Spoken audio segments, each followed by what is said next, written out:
Good morning, ma'am. Good morning, Professor Banerjee.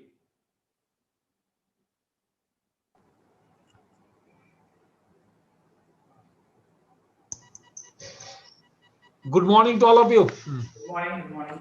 Good morning. Good morning. Professor Lele, good morning.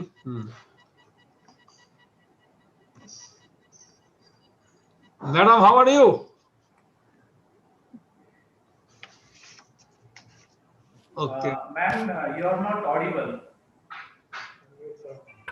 Hello Hello, madam. Good yes morning. Good morning. आप कैसे हैं बैनर्जी साहब? बहुत बढ़िया, बहुत बढ़िया. चंडीगढ़ में है? हाँ, चंडीगढ़ में है. हाँ. मेरा virtual background my computer is not supporting Manoj. नहीं, actually in between also somebody may be out due to the connection.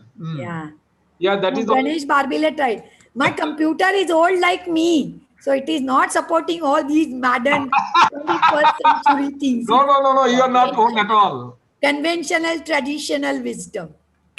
You are not, you are young, madam. Yes, I am young at heart. Yeah.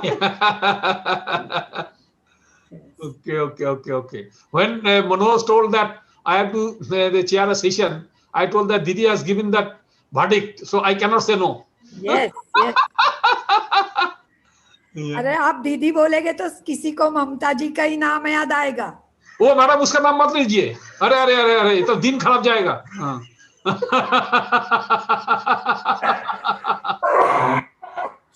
A Bengali saying Didi means. Wow. Yeah. Yes, chalo. Nice to see you. Okay, madam. Okay. Definitely. अच्छा, तो আমরা কি এখন বন্ধ করে দিই?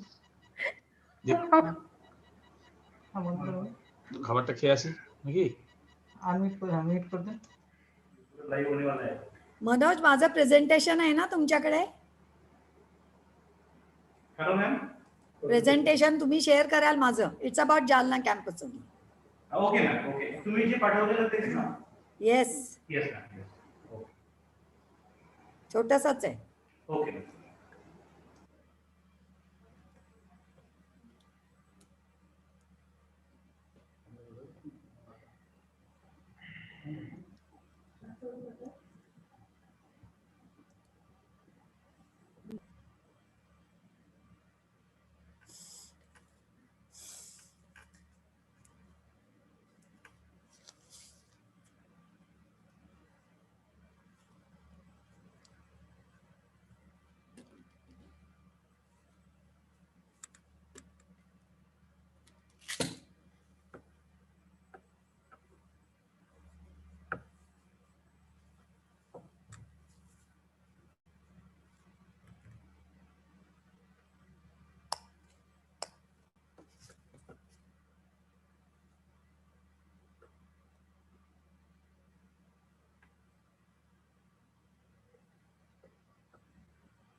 Yadav sir join झाले?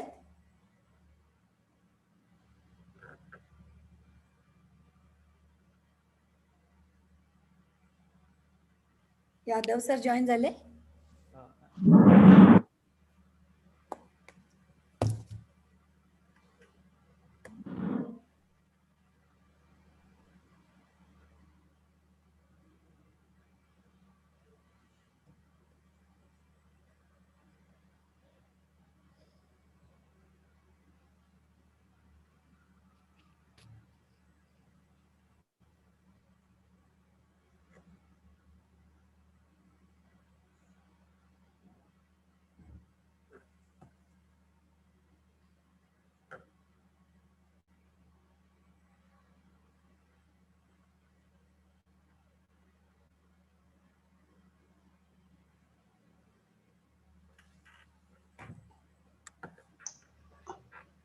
কটা বাজে বলতেন? হ্যাঁ, কোথায় মোবাইলটা? 10টায় ওরা শুরু করবে। ও 10টা 3। 50 10টা জানি।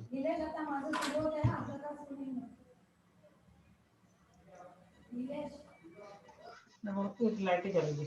हाँ?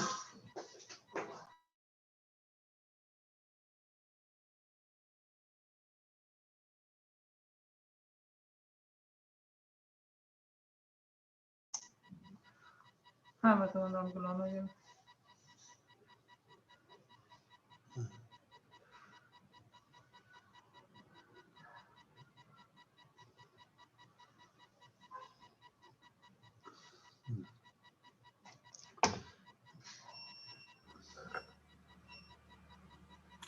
আমার মনে হচ্ছে এখন বন্ধ করে দিই।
Good morning, ladies and gentlemen. We would like to acknowledge the presence of our honorable dignitaries, guests, speakers, and the audience. Warm greetings to all of you. As we are about to begin, may I request you all to kindly mute your microphones. We will be beginning shortly. Thank you all.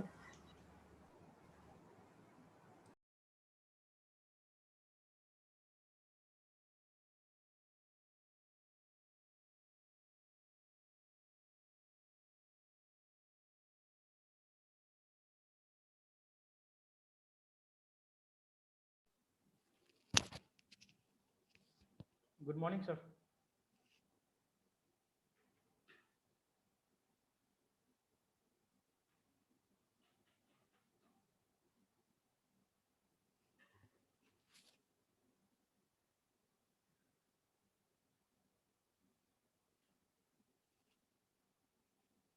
Good morning, sir.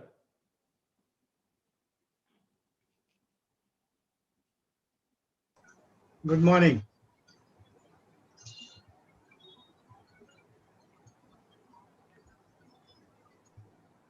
Good morning, Professor Yadav.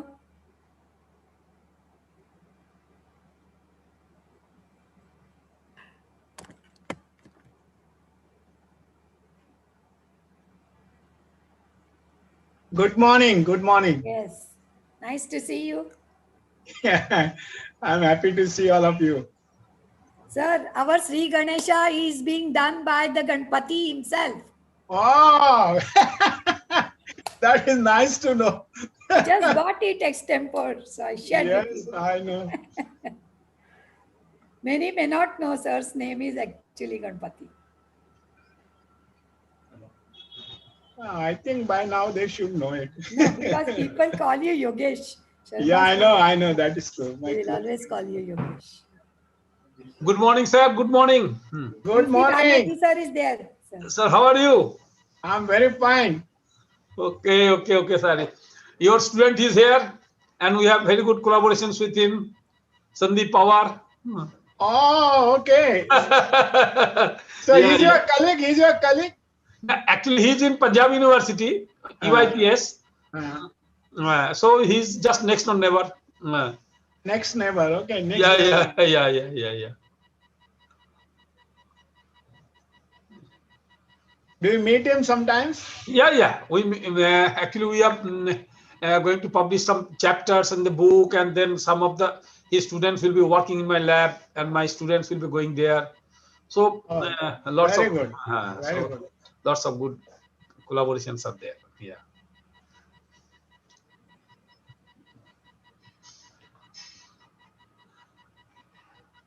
Sir, how is the COVID situation in Mumbai? Well, Mumbai tops the list here. So it's a bad situation. That's yeah. But I think the second wave has started coming or something like this in Punjab also. This night curfew has started. Well, Mumbai, it's very difficult because the crowded place, social distancing, and then people are not wearing masks properly. They will keep their nose open or only put it on the chin and decorative piece, Yeah. These days you get masks made out of Paitani, one of the famous sari from Maharashtra. Anything is possible for that girl, newly bride. And now it has become if it has become a fashion, then it is also okay. It has become a fashionable accessory rather than a safety measure. Yeah. So, unfortunately, people are not realizing the importance of wearing mask and keeping social distance. That is very unfortunate part. I don't leave my home. I'm just sitting at home. I'm not going anywhere. Yeah, that it should be like this only. Yeah. So I think 117 persons I can see participants. They have got a very good response. Some 700-800 people have registered. That's what. Yeah, that's what Manoj was telling yesterday. So then there will be also YouTube fellows, right? Yes. Including them. Yes. YouTube fellows are there. They will be streaming that.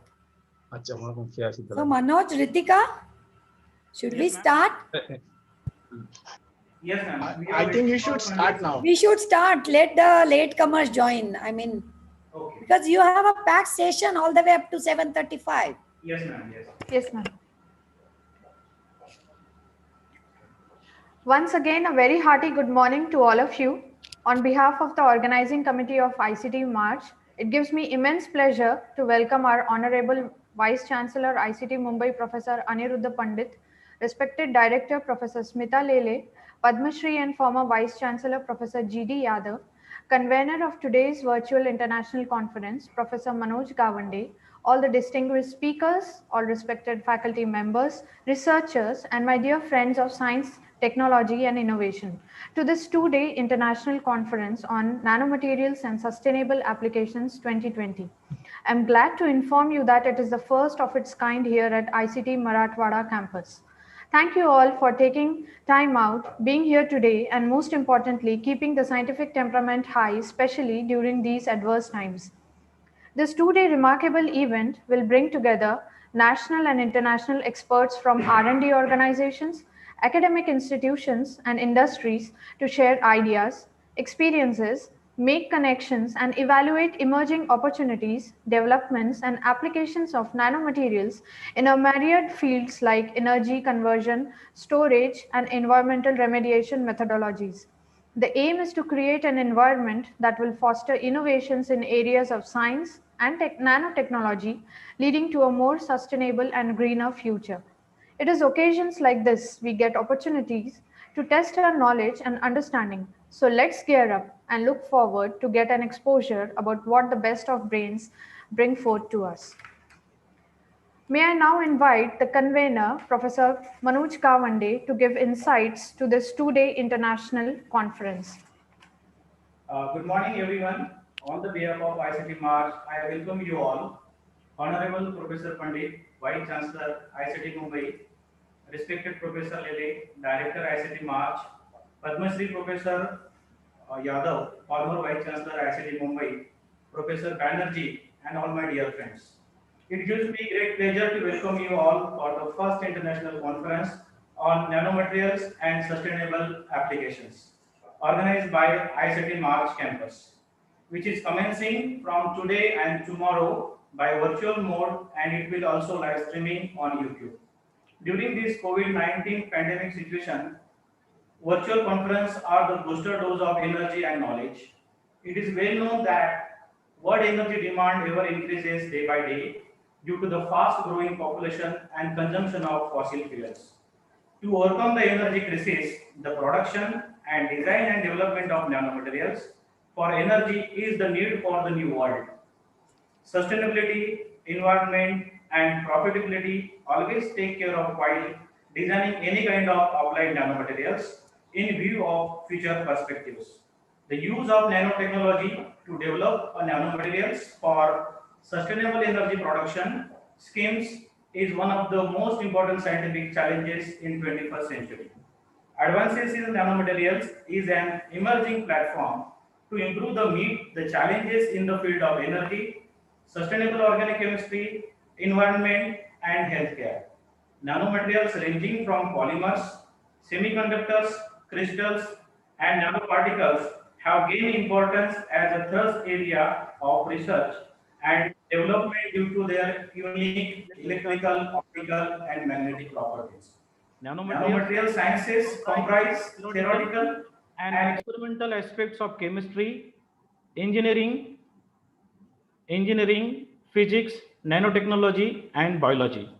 Particularly, NANO-SA 2020 covers the topics in critical areas where nanotechnology can achieve breakthroughs and promote the advancement and application of scientific research related to the benign methodology for design nanomaterial, implementation of sustainable nanotechnology for the environment, health, and safety, and the use of nanotechnology in catalytic as well as sustainable future applications.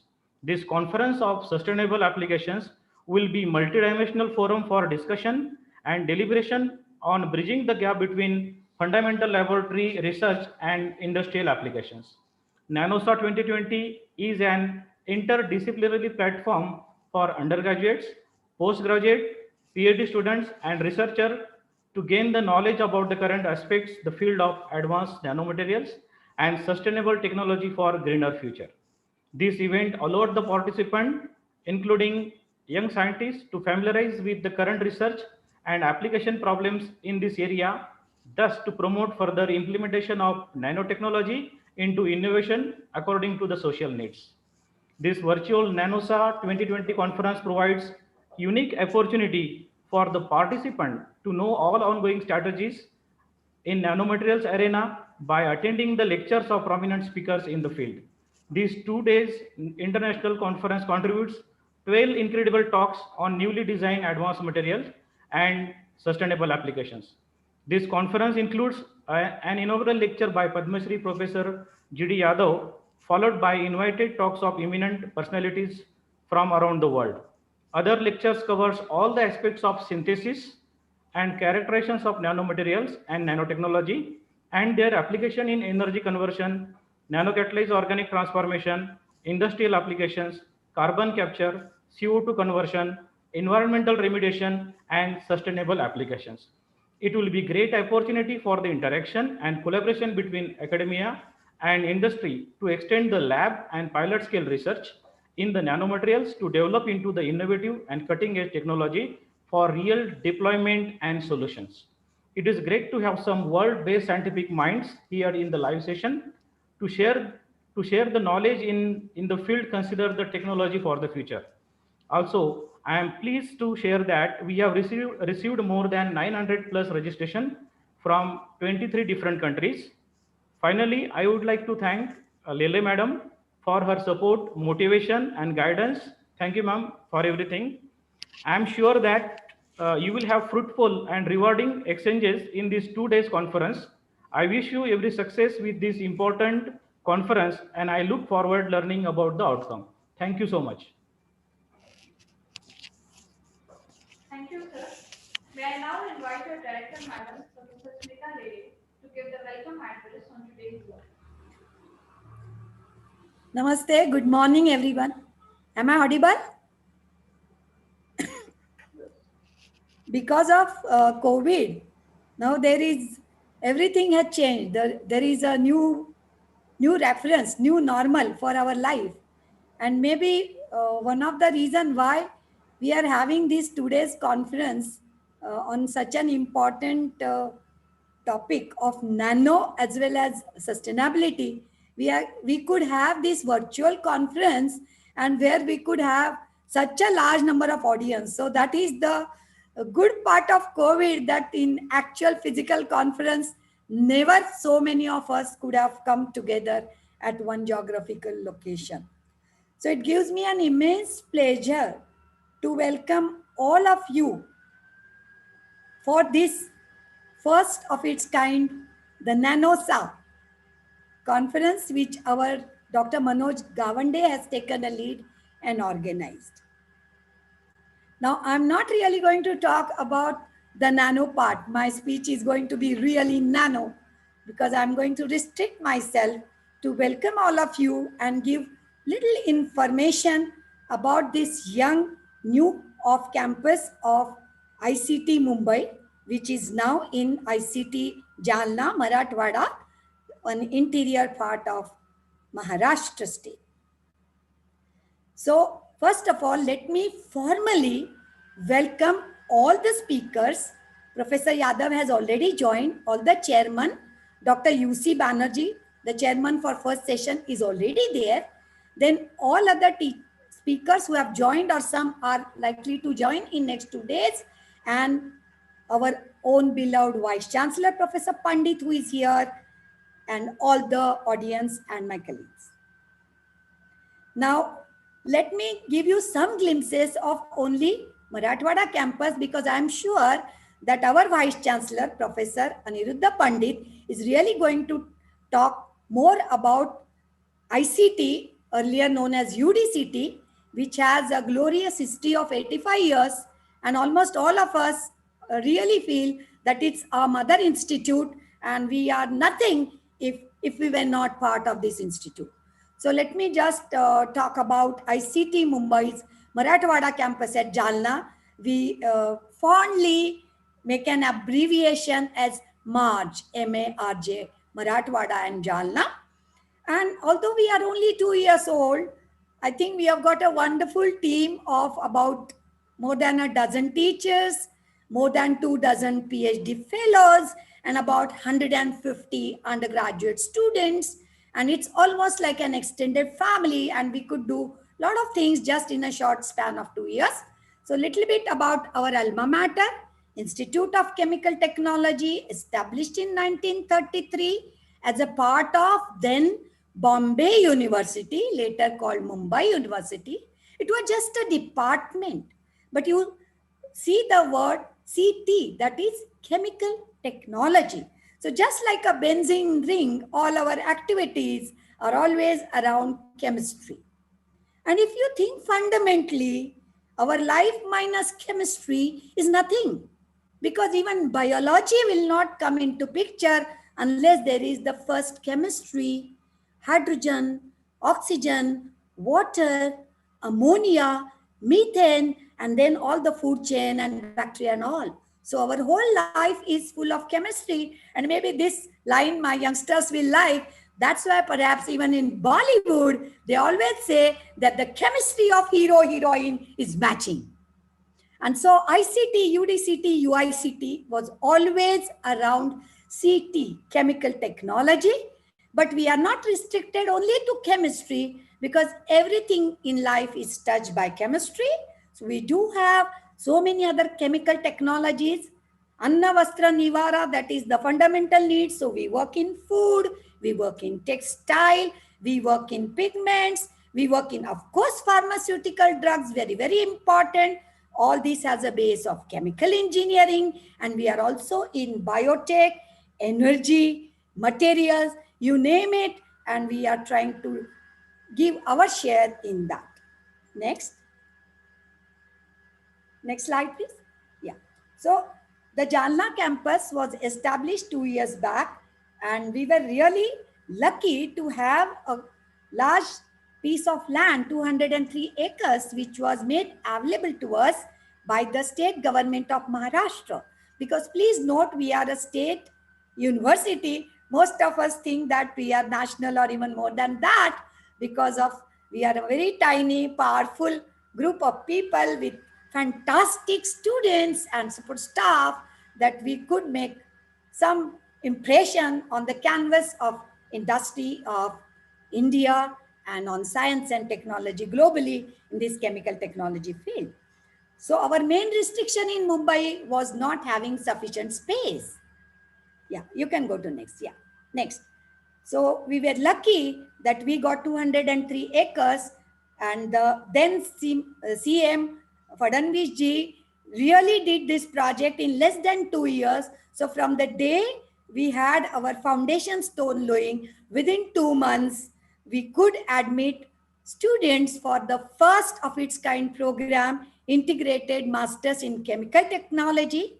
It is 5 years after 12th, and it is, of course, brainchild of our beloved previous Vice Chancellor Padma Shri G.D. Yadav sir, along with all of us, the senior teachers and the students who really thought of some innovative program, and the third batch will be admitted this year. Next. This I've just said. Next. So let me just spend a minute on the vision of ICT Marathwada Center. We want to be a vibrant educational institute with innovative programs. As I said, we have already started one.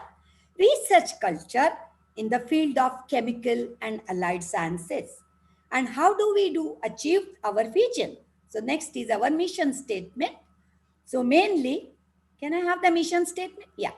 So of course, as an academic institute, our first job is to train the engineers and problem solvers, research fellows. We are trying to develop science and technology of global standard, but having relevance to our country. We want to contribute in Make in India, but that doesn't mean we want to do less good science. It should be globally strong. And we also want to give more emphasis to Marathwada region, because it is one of those underprivileged and less developed regions of Maharashtra. And we want to bring it high up by giving more opportunities of jobs and other things. And of course, develop entrepreneurship. So the slogan in ICT is, don't be a job seeker, be a job giver. So rather than trying to look for a secure job after the education, why don't you start something on your own and just maybe employ 10 more people? That's the message we try to give in ICT in general and Marathwada in particular. So this is a little old. Now we have 2 more faculty join. So as I said, we are just a dozen of the teachers, and we have about 2 dozens PhDs. We call them Tara. Tara means sparkling star. So it's a teaching assistant research associate. We have abbreviated, and they indeed are having sparkling personality, and some of them have already innovated few things. In less than 1 year, they have published papers, some have patented, and they are doing very well. They are doing PhDs and simultaneously bridging the gap between the young students and senior faculty by way of being teaching assistant. We have 120 MTechs, more than that, third batch will be admitted. And I'm very happy to say that we also started 2 years master's program. And just yesterday, we have admitted about 50 plus students in foods and in polymer and in pharma. Next. So a very quick thing. This is just annual report. So the numbers are cumulative are more, with 12 people, more than 18 national international publications, 32 seminars, 3 conferences. We have signed 5 MOUs, 1 from international and 5 from various universities and some from industries around. We already have lots of consultancies. And since personally I have been working more in extension and social work to propagate science out of my own interest, I had about 17 talks. I mean, every month I used to have 1 to 2 talk in those areas when physically I was there last year. Yeah, next. So these are some glimpses. Don't think that we are only doing science research and all. Our students are having a lot of fun time. They have Freshers' Day, and they have many more things. They have sports. and they are doing programs like Urja and so on. Yeah, next. And of course, as I've said, we do National Science Day. We have adopted a school from nearby area. And Ritika, who is the compare of today's program, she is the lead person. And you can see we are having even remedial teaching. Our maths teacher, Dr. Sandeep Bairat, goes to this school along with some students and teach them maths for 9th and 10th students and so on. Yeah, next. And of course, Swachh Bharat and all those things, we are always doing that. Unfortunately, Jalna is not a very clean place, but our students are doing a lot of active participation, not only in cleaning, in creating awareness of certain slum areas, because Jalna is more of an industry city, and we have done many such programs in last year when physically we were there. Yeah, next. Yeah, and even if we are just 1 year old, you can see already our Joshi sir got a fellowship. Even I got a couple of them during this period, which I have not shown. And one young teacher, Johita, she received award in the hands of President of India for her essay writing. And a student also received award at international conference. And as I have said, many other awards are also there. And so it's all the great teamwork and ICT culture which we inherit. I think this must be there. So thank you very much. My very best wishes to Manoj Gawand, his team. And I'm also looking forward for this extended marathon session up to 7:30 today and 7 o'clock tomorrow. Thank you very much. And congratulations, Manoj, once again. Thank you, ma'am. Thank you. Thank you, ma'am, for your motivational words and impactful speech. May I now invite our respected Vice Chancellor, Professor Aniruddha Pandit, to deliver the inaugural address and share a few words of wisdom with the virtual gathering. Thank you, Ritika. Professor G.D. Yadav, former Vice Chancellor of ICT, Dr. Smita Lele, Dr. Manoj Gawande, Professor U.C. Banerjee, and all the distinguished speakers who have agreed to participate in this 2-day Nano conference. Welcome to ICT March. And since it is an international conference, I can see about 140 participants already from various parts of the country. Welcome to ICT March.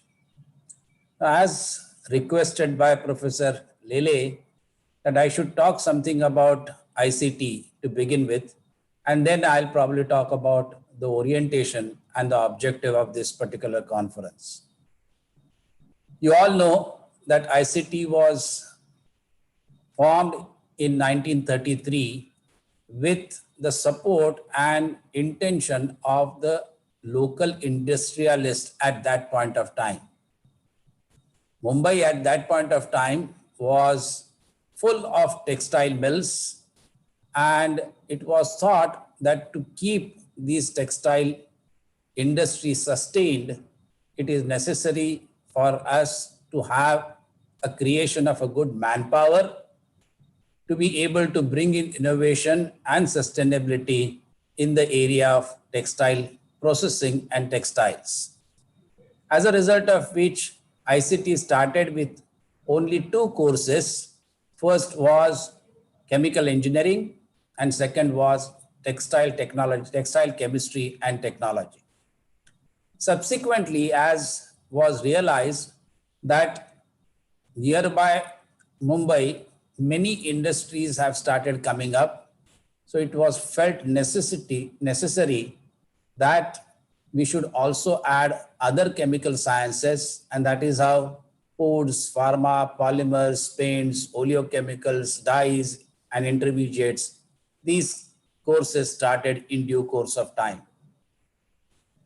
As it was the intention of an industry when this course was started or when ICT was started, the linkages between industry and ICT have been in existence since its inception.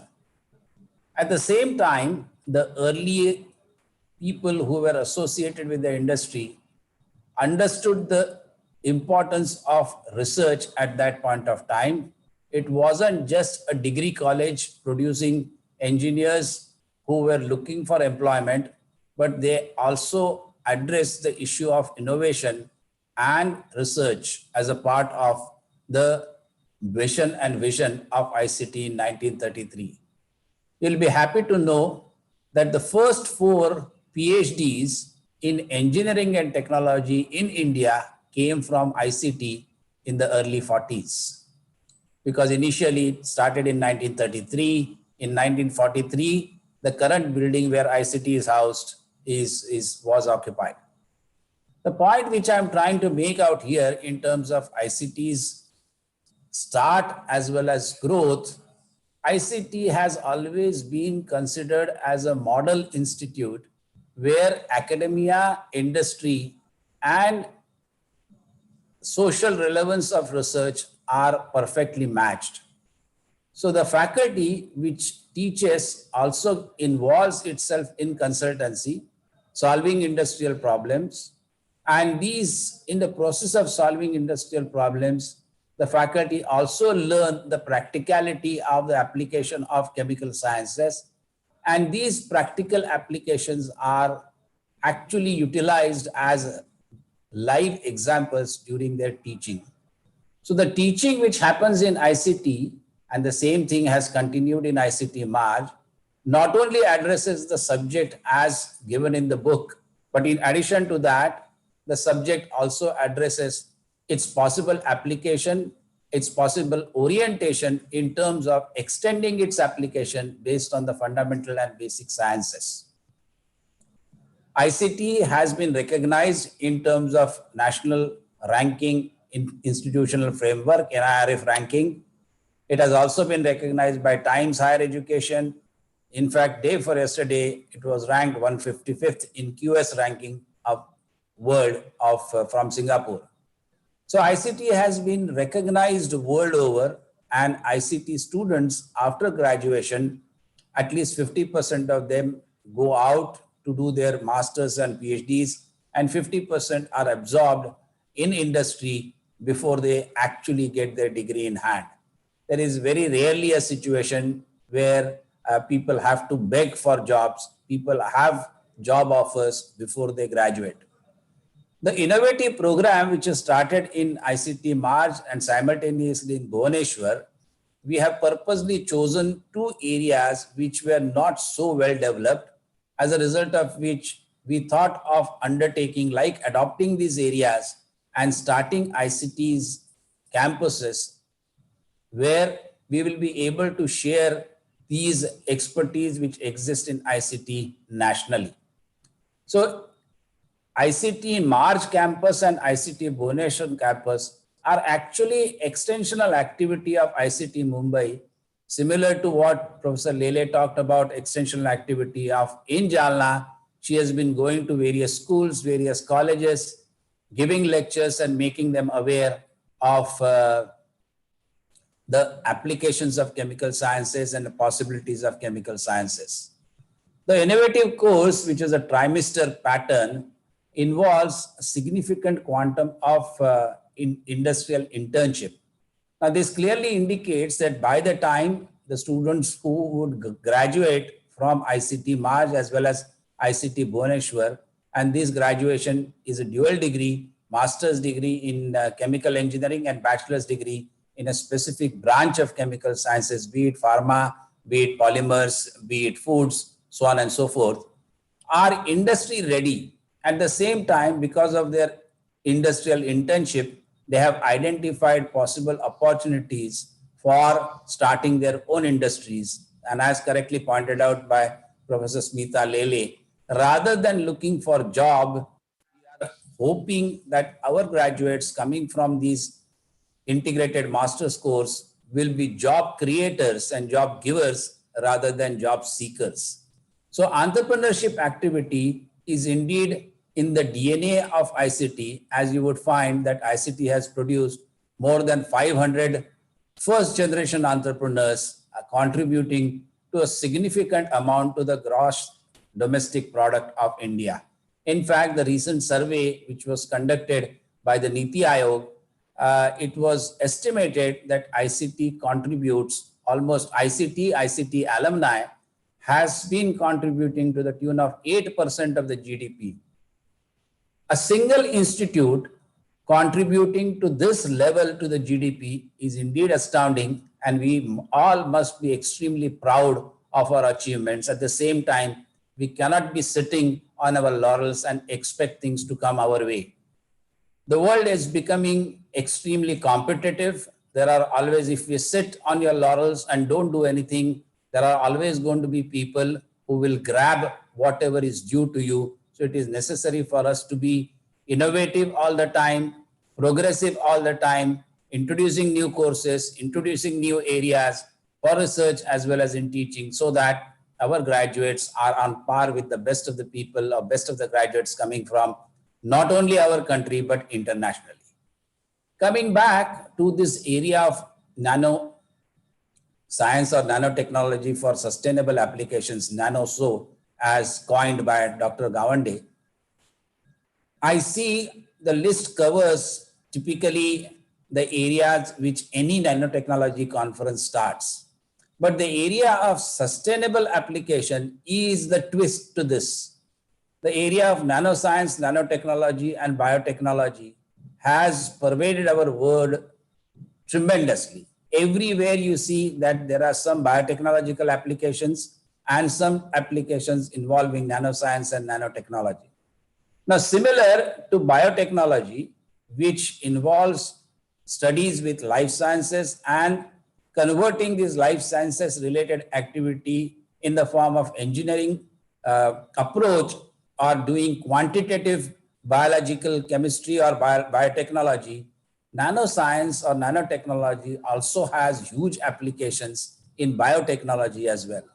So these two areas go hand in hand, and I'm happy to tell you that the Energy Biosciences Center at ICT and nanotechnology related activities which are currently happening in ICT as well as Bhubaneswar and Jalna, both the campuses of ICT, are complementary to each other. Now, sustainable applications also involve sustainable education. What we can keep teaching students need also to be sustainable. If we are going to teach our students what we taught 10 or 15 years ago, then the learnings are going to be redundant. They will not be able to contribute to the betterment of society in any way. So similar to sustainable applications of nanotechnology, it is also necessary for us to introduce this issue of sustainability in the entire coursework. Every subject, when it is taught, which is involved in chemical sciences or chemical engineering, can be looked upon from the sustainability of that subject itself. Now, this sustainability can only come into picture if innovations and new paradigms are brought in, taught, and people are made to think about it in terms of not only their own survival or sustainability, but sustainability of their own profession as well. One thing I did not see, and I think this needs to be introduced, and this is my request to Dr. Gawande, if he can arrange a lecture or if he can request someone from within the speakers to address the issue of safety related to the handling of nano powders or nanotechnology or nanomaterials. Because whenever the quantity of nanomaterials which needs to be handled increases, the safety issues are extremely important. And because of their nano size, handling of nano powders or nanomaterials is extremely critical, because they have the capability of changing metabolic functioning of cells, and they will get absorbed in your body through skin, while breathing, or everywhere, as a result of which the issues of safety of handling nanomaterials also requires a significant attention, and it also needs to be included in today's conference, which will make this particular conference complete in every respect. No conference is complete that way, because the new developments keep on happening, and that's why we have these conferences on a periodical basis. And I would request the organizers as well as the speakers to also address this issue of safe applications and safe utilization or handling of nanomaterials.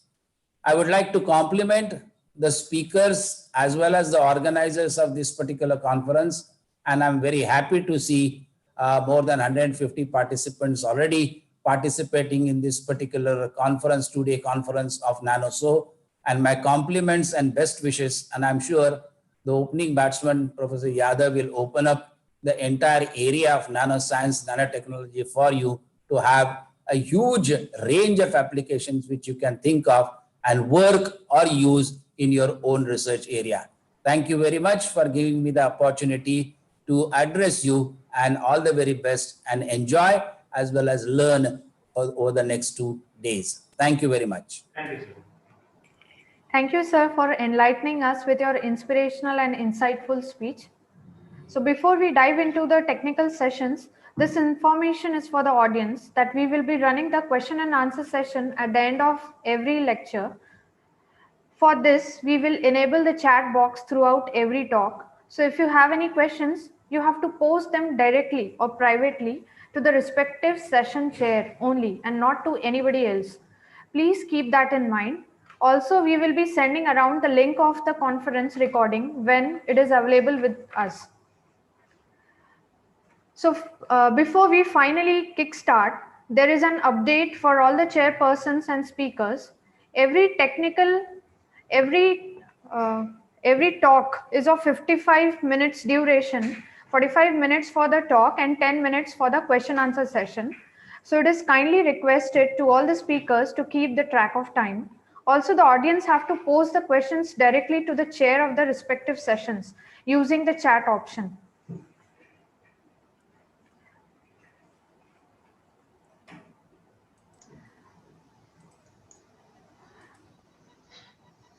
So, ladies and gentlemen,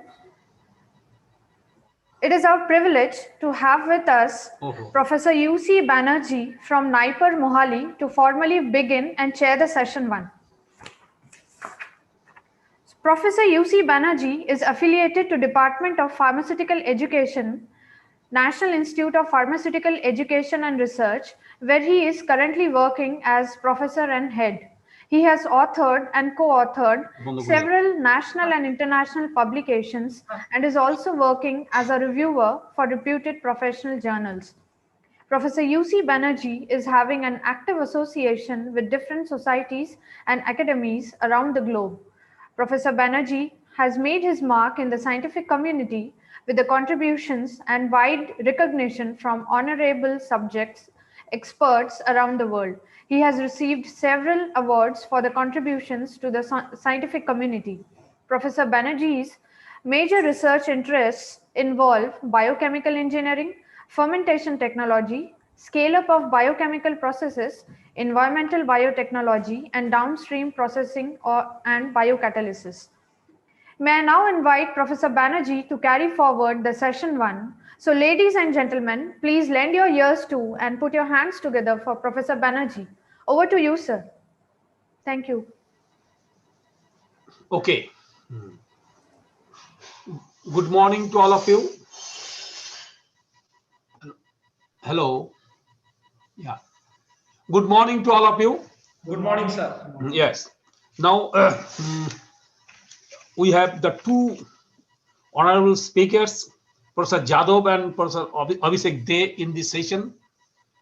And I was given that responsibility to introduce both of them, but I'm a little small fry to Professor Jadhav, but I don't know how to tell all the things. But I must start the whole session with a saying from Gita. Arjuna, it was told to Arjuna by the Lord Krishna that whenever you see somebody exceptional, then one thing you must know, that jat vibhuti mat sattang srimat urjitam evava tattat evavagaccha mamo tejangsha sambhavam. So I think Professor Jadhav is having lots of blessings and the energy by the Lord Krishna to have this amount of the work what he has done. So this is I'll just say a few of the things which I'll be definitely telling for all the participants and all these things. Professor Jadhav is one of the topmost highly prolific and accomplished engineering scientists in India. He is internationally recognized by many prestigious and rare awards as an academician, researchers, and innovators, including his seminal contributions in education, research, and innovation in various fields, mostly green chemistry and engineering, catalysis, chemical engineering, energy engineering, biotechnology, and so forth. He is the founding vice chancellor of ICT. I have a great respect for the ICT because a lot of students we got it from the ICT in NIPAR, and I have seen how much what is the quality of the students. Now, Professor Jadhav is the R.T. Modi Distinguished Professor and Tata Chemicals Darbari Seth Distinguished Professor of Leadership and Innovation at the Institute of Chemical Technology, ICT. He is the elite. He is having the elite status, and he is the Professor of Eminence and J.C. Bose National Fellow in ICT. He serves as the adjunct professor at the different universities abroad, and he was given the Padma Shri, the fourth highest civilian honor by the President of India. About the institute build-up, if you see, he has built up the institute, that is in ICT Mumbai, under his dynamic leadership. He has having 23 new academic programs he has started, 5 new departments he has started with several centers of excellence, and the two off-campuses, like one we have seen is Marge, ICT Marge, and ICT Bhubaneswar. I think a day will come when ICT will having their off-campus institutes throughout India, even one institute in every state. The Atol Innovation Ranking of MHRD placed ICT as a #1 government-funded universities. Professor Jadhav has personally owned over 125 national and international honors, awards, fellowships, editorships, several lifetime achievements, all types of prestigious industrial organizations. He is the elected fellow of the INSA, Delhi, then Indian Academy of Science, Bangalore, the National Academy of Science, Allahabad, and Indian National Academy of Engineering, as well as the World Academy of Sciences. He is the fellow of the Royal Society of Chemistry and Institution of Chemical Engineers, Indian Institute of Chemical Engineers, IICHE, and all these. As an academic, from the academic point of view, Professor Jadhav has supervised more than 100 PhD theses, 115 master's theses, which is the first record in the ICT for any engineering professor in India. He has the very good academic activities along with the applications, what Professor Pandit has told just now, academic applications in the practical fields. He has published 453 original research papers, 150 national and PCT patents, 3 books. His H index is around 58 to 60. I index is 265, and citations, enormous amount of citations. He is the members of the American Chemical Society, Industrial Engineering Chemical Research. In his honor, with 65 original research papers, published a special issue. He is on the editorial boards of prestigious journals like ACS Sustainable Chemistry, Green Chemistry, Applied Catalysis, Journal of Molecular Catalysis A, Catalysis Communications, International Journal, so many journals he is the editors. He is involved in DBT, DST, MHRD, UGC, AICT, CSIR, and PSAs on different fields of the engineering and technology. Planning commissions on the Pan India, S&T Committee, Government of Maharashtra's Rajiv Gandhi and S&T Commission Pierce Group. He was the RC chairman of IICT, the CSM CRI, member of the RC of ICT Hyderabad, NIST, that initially it was RL Trivandrum, and he served as an independent director on the 4 recognized public limited companies: Aarti Industries, Godrej Industries, Megamoni Industries, and all these things. And industry relations, he's having lot. He's also a member of the Apex Council of Indian Oil and R&D, Expert Advisory Committee, ONGC. There's so many things are there. He's the chairman of DST, National Expert Committee on Innovation, Incubation, and Technology Enterprise, member of the Advisory Screening Committee of the Development of the Hubs of DSIR, chairman, Expert Committee of the Waste Management Technology and DST. He has developed and he has given the honor of addressing 3 convocations of the renowned universities, and he visited our institute also once, I know, and he delivered a very good lecture there. He is very much fond of literature and Sanskrit. I do not have much words to talk about him because I'm a very small fry, but I am really very glad, and I was very much interested to do this job, and I was a lucky guy among others to introduce Professor Jadhav, and I invite him, I welcome him to deliver his lecture. We are all waiting for his lecture. Thank you. Thank you, Professor Banerjee. It is indeed my pleasure. Let me upload my presentation. Okay, sir. Professor Yadav, you can just adjust your camera a bit. I think it's giving much more information about above your head rather than below. Yeah, 1 minute. I will adjust it, and I will also put on light. Just bring it down a bit. Is it okay now? No, light is fine, but just bring your camera slightly down, or you raise yourself up. Yeah, it's a desktop, so unfortunately, no. What you do, my request. Now I think this will be okay. Now, yeah, this is fine. This is fine. Okay. Yeah. All right. Okay. All right. Yeah. It much looks better. Otherwise, we see only your eyes and nose and head. And now it is okay. Now it is okay. Now it's okay. Yeah. Can you see my slides? Not yet. No, it's not. It's not there. I thought it is there. No. Now can you see that? We can see. Yeah. Can you see my slides? Yeah. We can now see. We can see. We can see. Yeah. We can see it. It has come on the 3rd slide directly. No. It's. I'm showing it first slide. It's first slide. It's first slide. Okay. Thank you. Professor Pandit, the Vice Chancellor of ICT, Professor Smita Lele, the Director of ICT Mumbai March Campus, Professor UC Banerjee, Manoj Gawande, dear colleagues, participants, I'm very happy to be part of this very interesting international webinar on sustainable nanomaterials, having applications in catalysis, environment, and energy. And so what I did, I chose something which is very dear to my heart.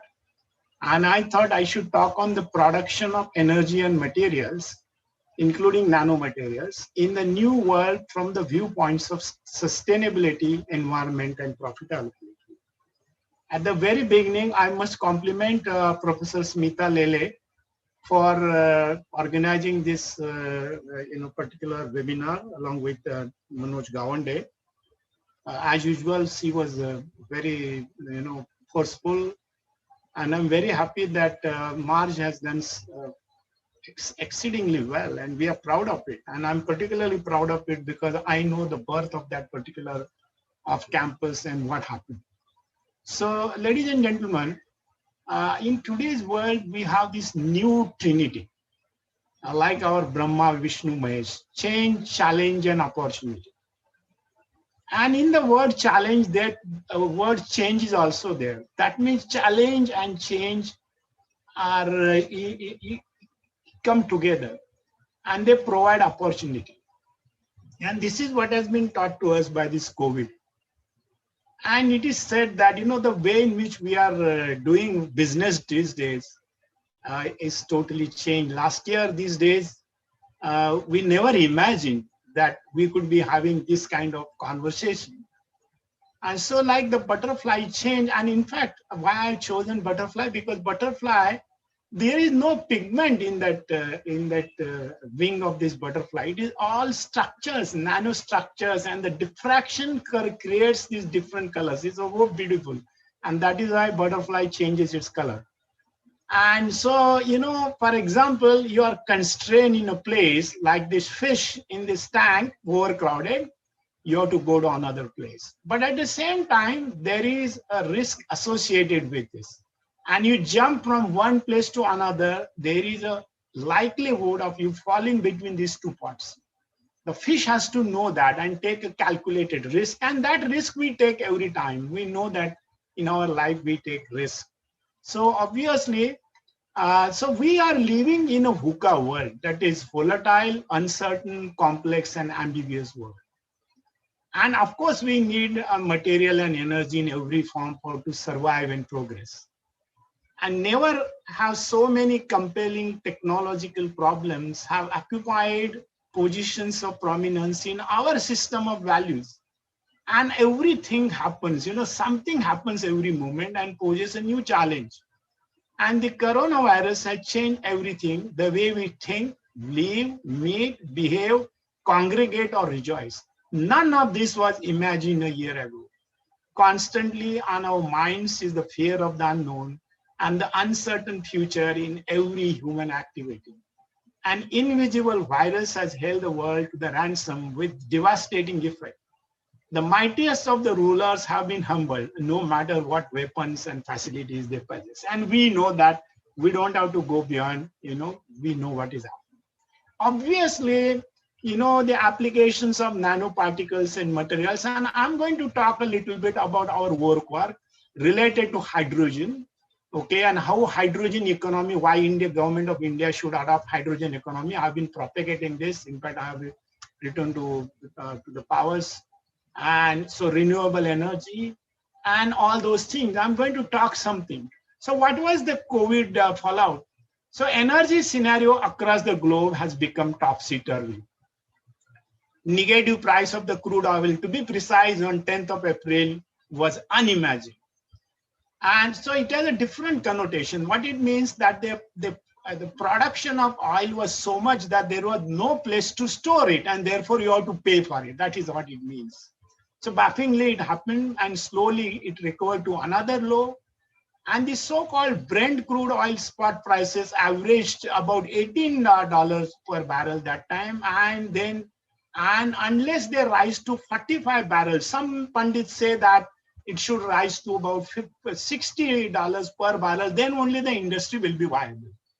And there was another problem for these crude oil prices, and that was the Saudi Arabia and Russia were fighting, and they brought down the prices prior to this COVID. So another interesting effect which happened, and this was mentioned in the recent American presidential election, that is the fracking business. The fracking business was affected to such an extent that already 7 of these big companies in Texas cut down their budget by $7.6 billion because there was a huge price collapse. There is another issue with this fracking because it is carbon, and so there was in the presidential debate they talked about fracking and its effect. And again, the predictions of this EIA, they say that we are towards the end of this 4th quarter in this particular year, and they say the price will. So now the price is about $40 to $43 per barrel. So it's not bad. And it is believed by next year it will be about $54 per barrel. Remember, what is the production level of crude oil? It is 97.4 million barrels per day. And that was the peak time. So about 100, you can say. And when during May and June, that had gone down to something like 86, 87. That means still crude oil was being consumed. It is not that, although the activities had gone down substantially. And so I'm going to give you 2 scenarios, and I'm going to talk about our work also. The one on the left-hand side is the current petroleum refinery, and the right-hand side is so-called biorefinery. And I'm going to compare these 2 things and tell you something about and the role of hydrogen in this. So if you look at this on this side, the crude oil, whatever form it comes, and you have the atmospheric distillation and all other processes, you see that there are hydrotreaters, isomerizations, and you can see how many catalytic reformers. Everywhere hydrogen is required. So the petroleum refinery does not work without hydrogen. Okay, and where are they getting that hydrogen from? That hydrogen comes from natural gas. So they have steam reforming of natural gas, and the co-product is carbon dioxide. So it is not coming free. And this hydrogen costs about $2 per kg. That is the hydrogen. So this was at the back of our mind when we were trying to develop the hydrogen technology, because hydrogen, you know that the first nanomaterial which was introduced but never said so was the catalytic, catalyst used for hydrogenation reaction. They were all nanomaterials. And on the other hand, on the biomass as a feedstock, and this is talked a lot about across the world, the so-called biorefinery concept. And this biorefinery, on one hand, you have this sugar platform. You can have C5 and C6 sugars, and you can make fuels, chemicals, materials. And on the other hand, you can have the syngas platform, which is carbon monoxide and hydrogen. You can have the thermochemical processes. Once you have carbon monoxide and hydrogen, take Fischer-Tropsch synthesis, or you can make methanol, you can do dimethyl ether, whatever. And again, you go to fuels and chemicals. So I'm going to talk about, compare these two things in today's world and what in future should be done. Okay, so the basic question, because we talk, ICT also has the energy biosciences, energy biosciences center, supported by DPT. And there we were talking about 2G ethanol. So one of the questions, even as an administrator and as a scientist, is it correct for us to waste this ethanol, which is 2G ethanol, as a fuel? And the answer through our calculations is no, we should not do that. We should use it for making, for example, ethylene and all other chemicals. And ethanol should be wasted. That is what the conclusion. We did some work and we came to that. So what I'm going to talk about is, should biomass be wasted on making low value, high volume biofuels? Or should we convert it into chemicals and materials? So I'm going to give my thesis on this particular thing. So let us look at this carbon-based economy. Current world is running on the basis of this fossil fuel. Carbon may be in the form of petroleum or coal or, natural gas, whatever. So this is the best slide and this is what ICT does, for example. So you take simple petroleum, natural gas, air, and sulfur, and you have all sorts of chemicals downstream. So you have commodity chemicals, secondary commodity chemicals, intermediates, and finished products. And many of these processes are catalytic processes and based on nanomaterials. So that is one aspect of it. But what ultimately happens, it goes in the form of textiles, safe food, transportation, housing, recreation, communication, all these things. Okay, so in other words, the contributions of chemical and allied industry to the modern societies in the form of fuels, energy, materials, basic needs, luxury, comfort, quality of life, name it. Everything is associated. So chemical industry is not an optional industry, but is an essential industry. And so I will tell you something about this. And now, because our government, Honorable Prime Minister said we should ban, import from China. So first thing, easy thing was to ban apps. You cannot ban, the raw materials which are coming to run our industry. So it will take time. So that means we have a lot of scope to develop new technologies, based on indigenous material. So one of the things which is my favorite slide is that many times people don't know the contribution of chemical and allied industry. And I used to do it to attract students to chemical engineering and chemical technology branches. And everybody has used one of these products, okay? At least mobile phone, because I'm sure all of you are having mobile phone. And first thing you did in the morning, not go to the temple or house temple or outside, but look at the mobile phone if there are any missed calls, okay? So how are they made? How are these materials made? Can they be made? Or at the same time, I give this another, the other example is the Olympic records. Why so many Olympic records are made every Olympic? There is not a single Olympic when previous record is not broken in some discipline. And the collection of these slides just to show you the kind of materials these people are using, the attires, the dresses, the javelin or the weights. And look at this. It is all because of synthetic materials which have been produced using chemicals, turfs. And the motto of Olympic movement is CTS, ITS, 40s. That is faster, higher, stronger.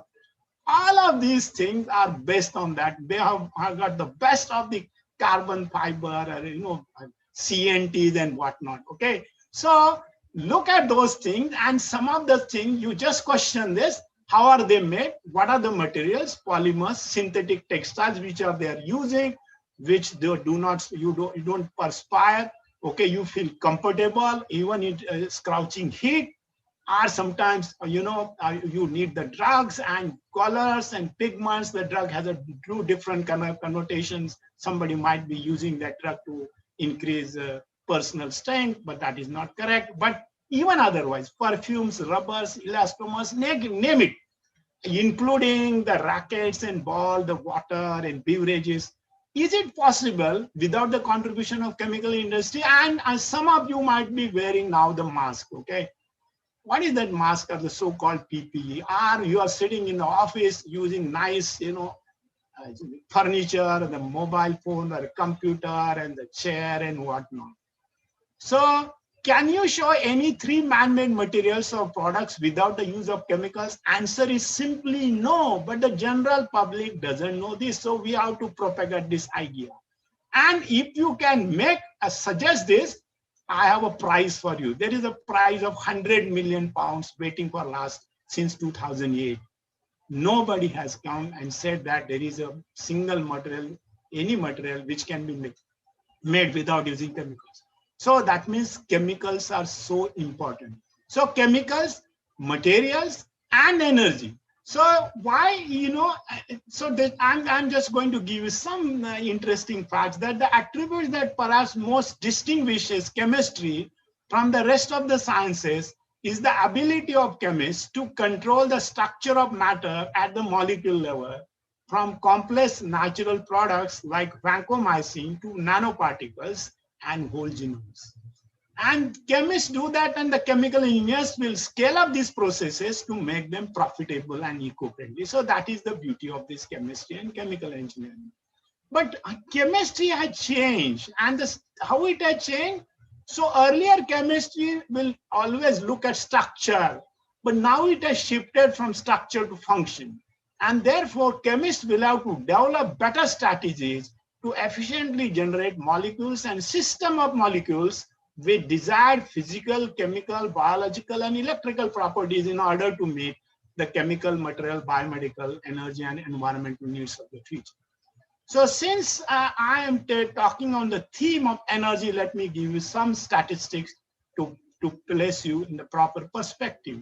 What will happen in 2054 or thereby when we exhaust all the crude oil in Mother Earth? And this is another connotation.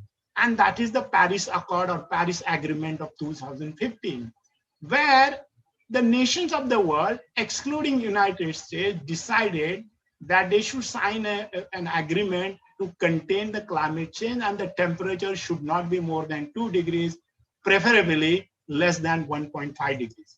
So look at this. So BP Energy predicted this in June 2020. So what it says, that the current levels of carbon dioxide which are going into the atmosphere in gigatons is something like 35. And by 2050, we have to bring it down, to less than 10 gigatons of carbon dioxide. That means what? Carbon should not be used as a fuel. That is what it means. And the so-called net zero, this is the term which was used in the American election also, that net zero is net carbon zero. That means, see, unless we come down, if for 2 degrees, we have to have something like 20, and 1.5 degree it has to be less than 10. So you imagine the challenge of developing technologies which do not use carbon as a fuel. And so in this particular fossil fuels, So today we are at this particular level, and suppose we don't change anything. Okay, so business as usual. By 2050, maybe by doing something, we'll go down to 70%. But for rapid transition to happen to less than 40%, we have to do a lot of things. And a net zero, it has to be less than 20%. And in this, the share of renewables is going to increase. And these renewables will include wind, solar, geothermal, biomass, biomethane, all those things. Okay. And at the same time, the electricity generation, we can see that that will come from this net zero, proposition. At the same time, we must also understand from the year 1900, so about 120 years time now, see the share of carbon, coal will also be there. And even by 2050 or 2040, India will still be using coal. It is not that going to abandon it. So I'm going to give you some statistics and the calculations which we did. So you see the natural gas, we may get some new natural gas reserves, but anyway, this oil, consumption will go down. So we are knowing all these things. But what has happened because of COVID, you can see that because of the COVID, impact of COVID, so this is going minus in the negative direction, okay? And so the GDP is going negative direction. And the oil demand is also going demand. And the really speaking, by 2050, we would like to have less oil demand. And that is the whole idea. So look at the oil consumption. I mentioned to you about 97.5 million barrels per day. So this is what it is, 2020. So it may increase a little bit, but it will never exceed 100. And so we have to bring it down, and the rapid transition is required. So the million barrels per day, this has to go down to less than 50%. Then only it is possible for us to do this. So how we do that? So for example, the billion cubic meters of our natural gas consumption, we will have natural gas still coming. And so natural gas can also add to net zero consumption. So let us look at natural gas as a near zero carbon energy. So rapid transition, 40%, net zero, and business as usual. So we have to have an abatement. And you see the natural gas with carbon capture and utilization and storage, this is very important. So we will have blue hydrogen, gray hydrogen, and we talk about that. So renewable energy in power sector, you see that we will have, particularly India and countries like India, wind and solar energy, and we know that solar energy cost is going down day by day. So solar energy, wind energy, for energy per se, for materials, we don't use that. But yes, for energy, so you remember for this, so we have hydrogen, we have power, we have buildings, and buildings consume almost 33% of the energy, but nobody talks about buildings. Okay, transport only, yes, we talk about transport, but that is another interesting part of this. So we see that the solar energy capacity will increase by 2035. Beyond that, it will not increase, but at the same time, it will have net impact on the world temperature. And we can see that it is going down. The investment will also go down. So now, since I'm going to talk about hydrogen, I will tell you something more about hydrogen. So hydrogen can be used for power sector, transport, building, and industry, okay? And by 2050, it will have a huge contribution to this. And so hydrogen, we have a gray hydrogen, blue hydrogen, and green hydrogen. So we will talk about that, okay? So net zero carbon. So what happens?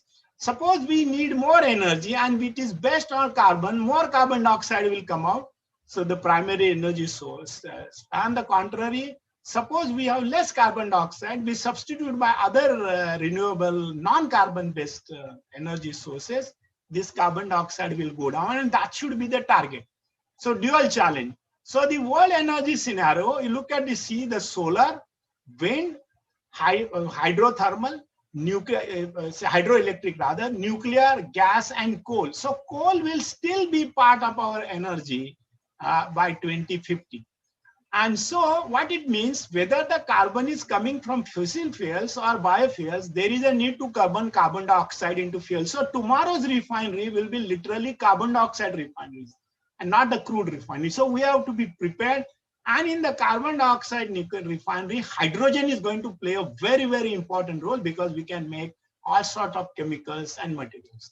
So hydrogen is the cleanest fuel. We know that, and therefore it requires all sorts of technologies and catalysts. Okay, and there are also thermochemical processes, which I'm going to talk about. And the hydrocarbons can also be reformed into hydrogen, but still, like the natural gas is used in the refineries right now.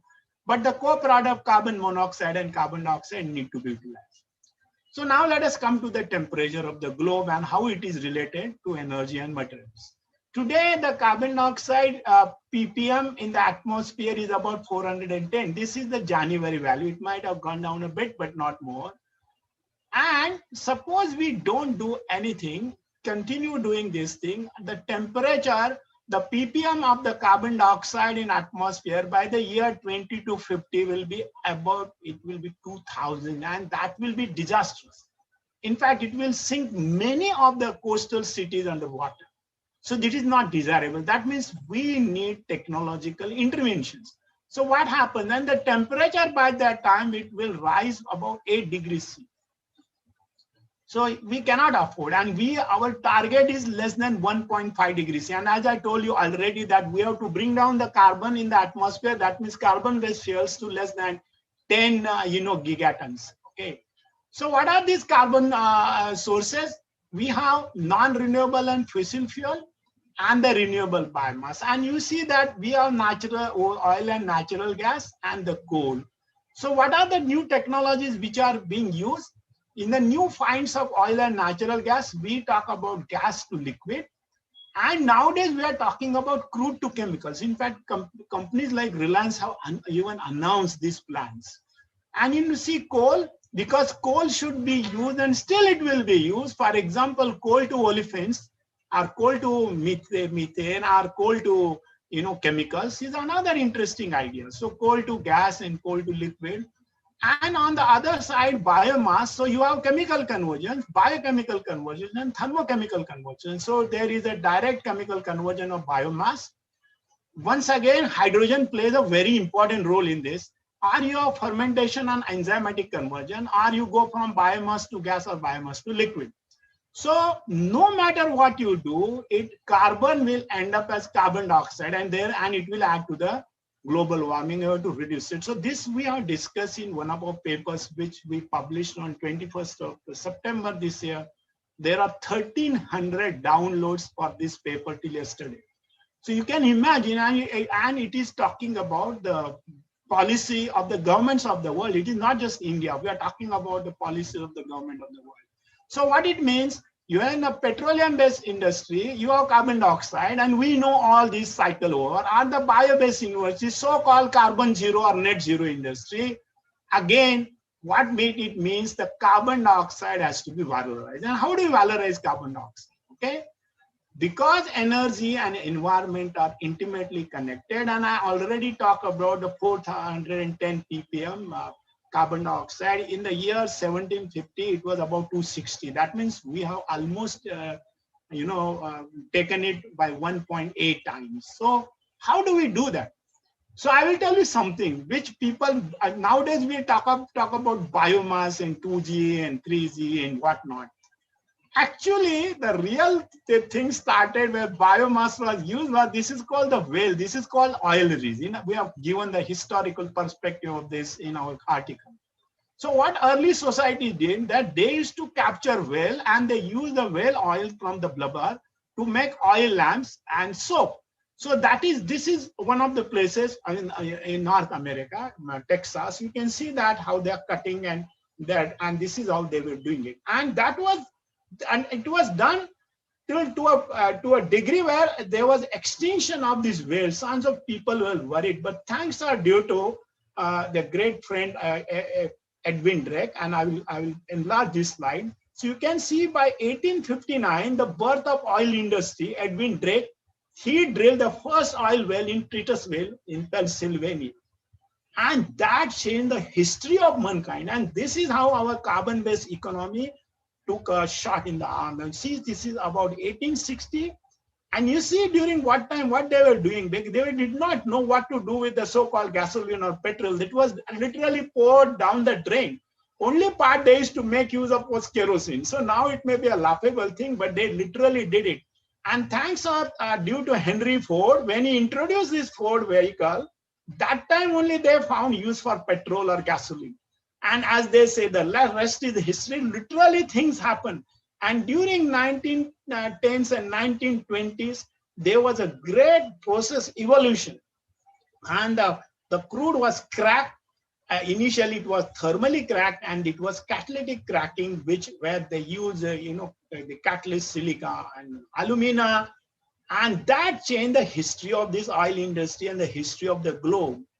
Believe me, in the 1940s, the Allied forces won the war because they had better catalytic technologies to convert their crude oil into products. And so their, planes, their aviation fleet was superior to the Nazis, and therefore they could win the war.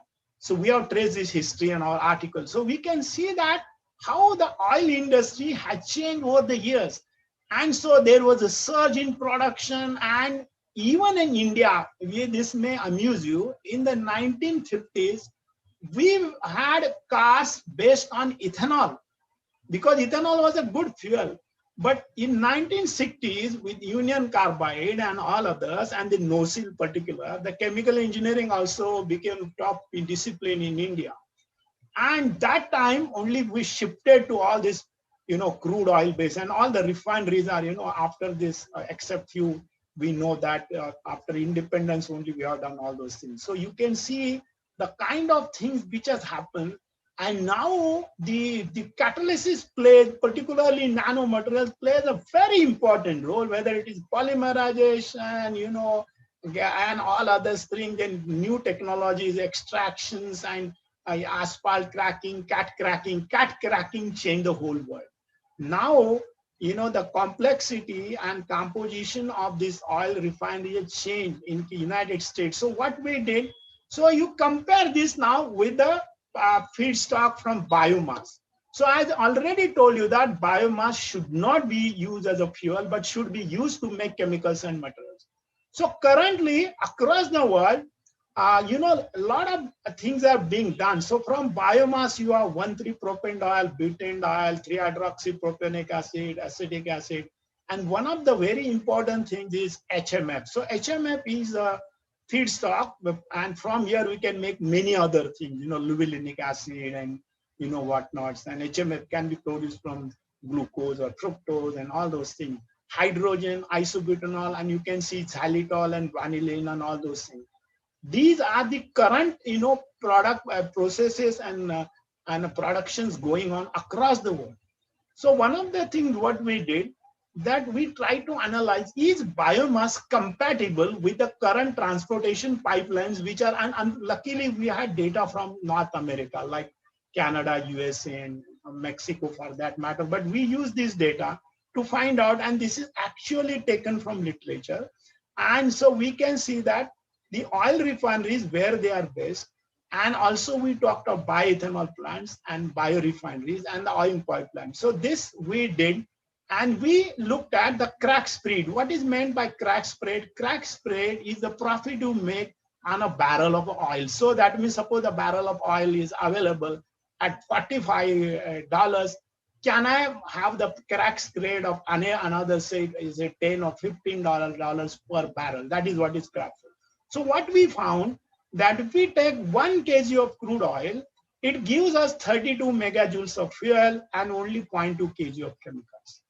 And if you take 1 kg of biomass, as shown here by corn, it gives us only 6 megajoule of energy and 0.8 kg of chemicals and materials.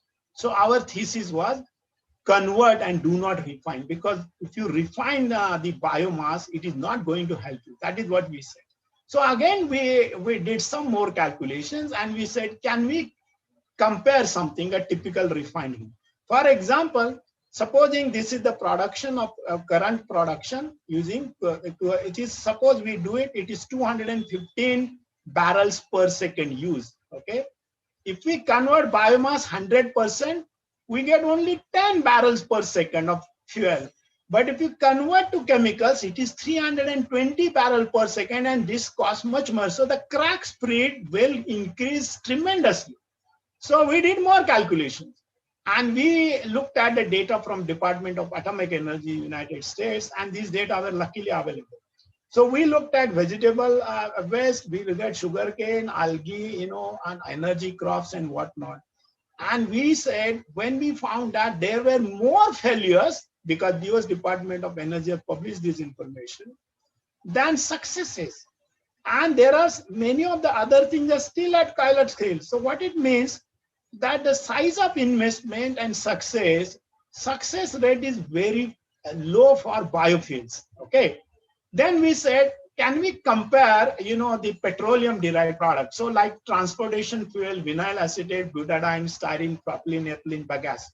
Okay, so you can see that the production of selected the petrochemicals, including these chemicals, they account for ethylene and propylene account for the largest share of petrochemicals.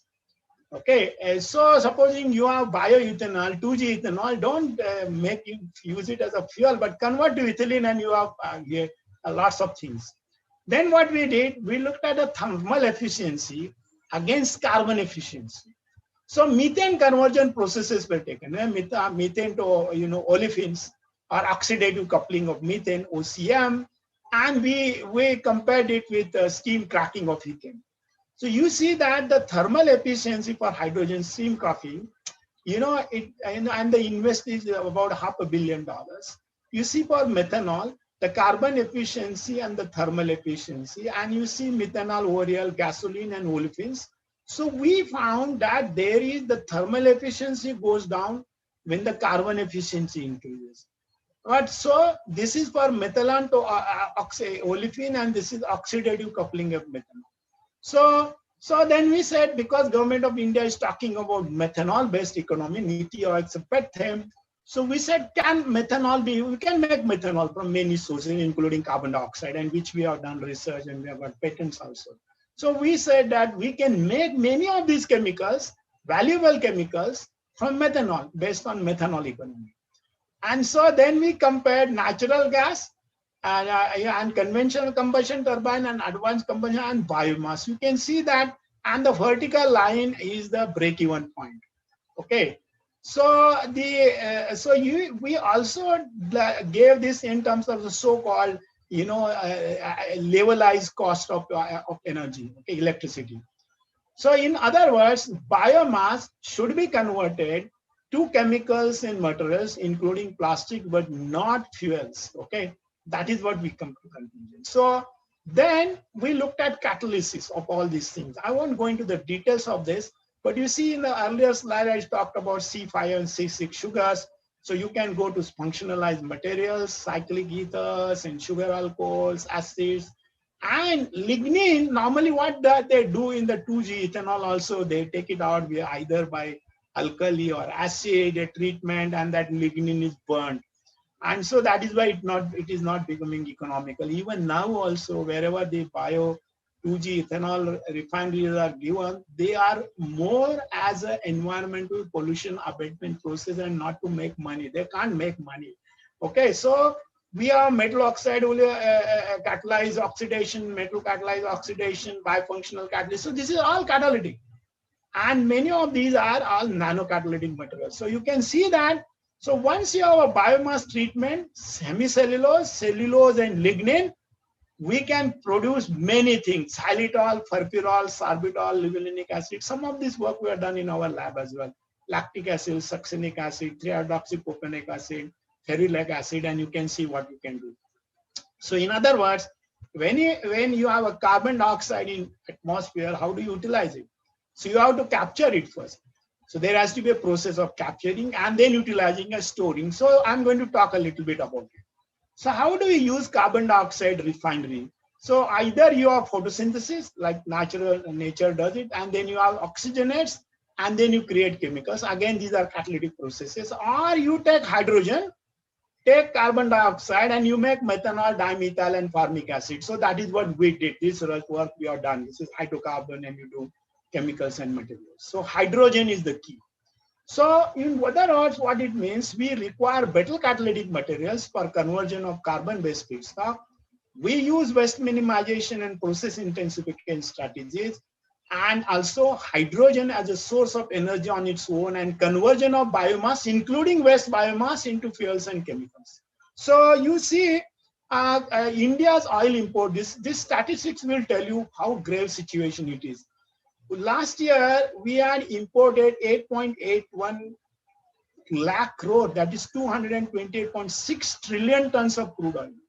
And government of India wants to reduce import. And that is why the renewable energy, solar, wind, hydro, coal to fuels and chemicals. And it is believed that coal will last to us about 200 years more, okay? So India's share of total global primary energy demand is about 11%, will be 11% by 2040 because of the population growth and economic prosperity. And if you look at the interesting part, 43% of this new energy demand will be made through coal, meaning CO2 emissions roughly double by 2040. These statistics may change provided we adopt some other technology, but this is based on the current. The gas production will increase, but it will fail to keep pace with demand, and we'll have to import it. By 2040, 156% growth in Indian primary energy consumption. I already talked about 11%. 50% share of coal will be India's power generation mix, and 116% growth in India's net CO2 emissions. That means, since we have signed Paris Accord, we have to ensure that carbon dioxide emissions are curtailed or taken care of through technology. So in terms of the renewable energy sources, it was about 20 million tons of oil equivalent today. So it will rise to 300 million tons of oil equivalent by 2040. And this will be concentrated mainly in power sector and driven by growth in solar energy. So India will be a leader in solar energy. And at the same time, the growth in renewables and coal will continue to dominate India's power generation. Okay. So now I go to carbon negative fuels, because we are talking about 2 degree and 1.5 degree. So how hydrogen will help us? So this is carbon negative, carbon neutral, and carbon positive. Okay, fossil fuels will be carbon positive, and we have to make it carbon negative. And so why hydrogen? Because hydrogen has many attributes, and since you are technically qualified, I don't have to tell you what happens, but one of the most important things is that it has high combustion temperature, low boiling point, lightest weight, and look at this particular aspect. So once we generate hydrogen, we can do many things. We can have hydrogen vehicles, syn fuels, upgrading of oil, biomass, waste biomass, ammonia, metal refining, heating, name it. So hydrogen generation, and we can see electricity generation. So what we do in this hydrogen market, and as I already told you that the hydrogen is required by even current refineries. And these refineries will have a mix that they have fuel as well as petrochemicals. And tomorrow's refinery will have variable capacity. So hydrogen is going to play a very important role, whether it is the fuel cells or hydrogen generation or electricity or vehicles and whatnot. So this is where the ICT OEC technology, my research has been supported by ONGC Energy Center for Hydrogen Production. And what we did, our technology, we did calculations, and we found that we can generate hydrogen at 95 cents. And refinery hydrogen is $2. That means, and we are not even valorizing oxygen. And that will be a great thing when we do that. And what we have done, we have also coupled this with solar energy, because in our hydrogen cycle, we require solar energy. And this solar energy, we store through molten salts, and we have got patents on that as well. So in this, then water is the feedstock, so no carbon. So obviously it is a boon. And here we also studied, some new age materials, because, cost of the material of construction is very important. So, look at the specific energy of hydrogen in kilojoule per gram. Wood, when the, wood is burnt, what you get?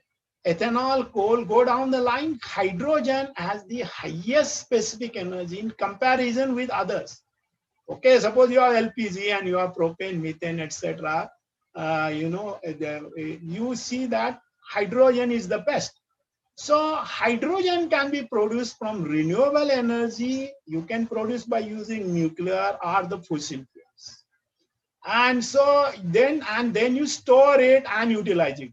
So if you do the analysis of source of hydrogen production, so I've already mentioned about natural gas, other alkanes, including alcohols, biomass, coal, methane. But all in these cases, carbon dioxide is to be taken care of. So carbon sequestration is required. So you can have electrolysis using carbon-free electric sources, or you have uranium. So the nuclear industry, you have electrolysis using nuclear electric sources. Ultimately, you have something to produce hydrogen. So the important technologies are thermochemical, natural gas steam reforming, the most preferred by industry. And many chemical industries use methanol as a steam reforming of methanol. So you can do biomass gasification or electrolytic with PEM electrolyzers or photolytic. Or you can have biohydrogen, because biomass can also be converted through fermentation or photolysis. So hydrogen production, you see the steam reforming is the most widely used, 48%. The other carbon sources, oil, naphtha, etc. That is 30%, 18% for coal gasification, and other water electrolysis only 3.9%. That is much lower. So what happens? You have any fossil fuel or even otherwise biomass, carbon, and you take nuclear energy, you provide heat and you can produce hydrogen. Very simple. So we analyze. So if you compare the reforming technologies, steam reforming is the most extensively used, okay, and best practice, then followed by autothermal and followed by partial oxidation. So I will compare this. So what we did in ICT, we looked at thermochemical, water splitting. Since 2006, we have been working on it. We also studied sulfur iodine, partly for some time, just to compare our thing. And then we concentrated on copper chlorine cycle. So this is a very complex flow sheet. So I won't go into the detail of this. So we could get multiple patents in all leading countries.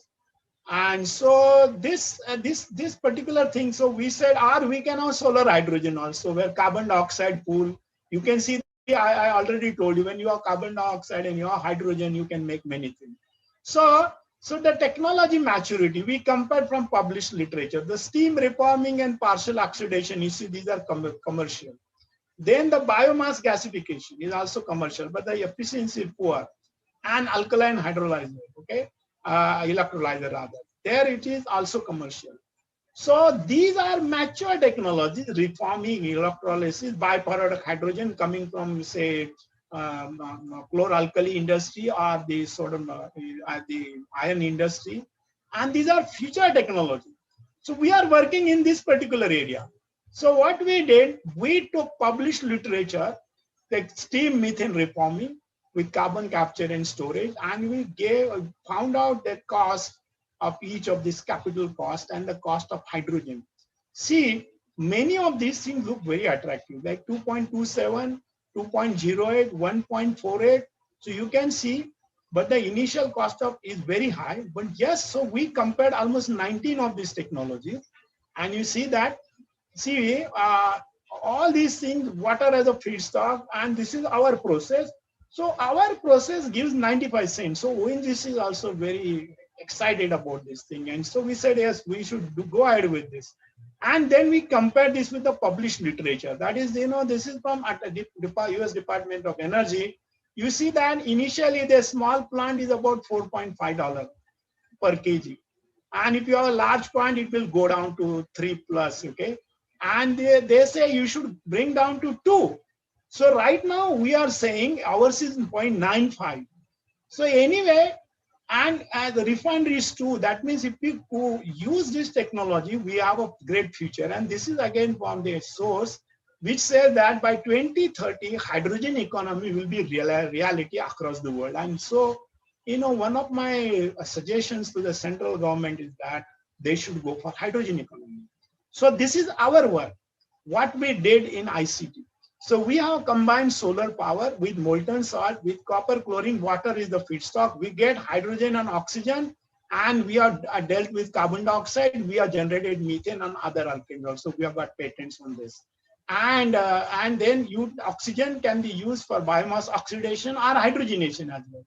And how many products we get? Hydrocarbons, methanol, dimethyl ether, formic acid. We have already done work on this thing. Formats, we are going to do now. We are, see, ammonia, fuel cell, hydrogen vehicle. So what has happened? So we have been working in this area for last 14 years.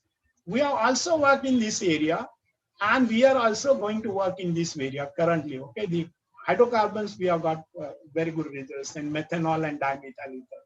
So for example, in the case of dimethyl ether, this is not supported by ONGC, but we are going to give this technology to one of the industries. And why dimethyl ether? Because dimethyl ether can substitute diesel, as well as it can substitute LPG, and all infrastructure can be used.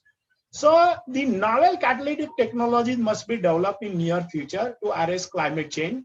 And so our efforts are in that direction. And this 1,000, gigatons, we are talking about that. So yes, so some will have negative impact. So this is where the so-called linear and circular economy comes into picture. That is, whatever is wasted, whatever carbon which is waste plastic or whatever, we can reuse it in the circular economy, and that is what we are talking about. We are the waste plastic. Hydrogenation is the best way of containing that plastic pollution and converting that into chemicals and materials. So finally, the notion that biomass per se can replace oil as a feedstock for fuel and chemicals was analyzed by us, and it was both from economic and environmental viewpoints. Biomass is chemically and geographically incompatible with the existing refining and pipeline infrastructure in most regions. Biomass should be used for production of valuable chemicals and materials, and not as a source of fuel. Okay, using crude oil, biomass, and shale gas to produce fuels, value-added chemicals, and commodity chemicals respectively is a better strategy than biomass exclusively. Using methane as a feedstock for production of methanol also lays strong foundations for future of methanol economy. Hydrogen economy can be elegantly intertwined to make many chemicals from waste carbon sources, including biomass and C1 gases. So government of India should adopt hydrogen economy to meet the demands of the Paris Agreement. That is the only way to meet the goals of this agreement. Thank you very much. So I must thank ONGC Energy Center and the earlier professorship which I had, and of course J.C. Bose National Fellowship. Thank you very much. And this is my research group. Thank you for your patient hearing, and I'll be very happy to answer any questions if you have, if Professor Banerjee permits you. Thank you so much.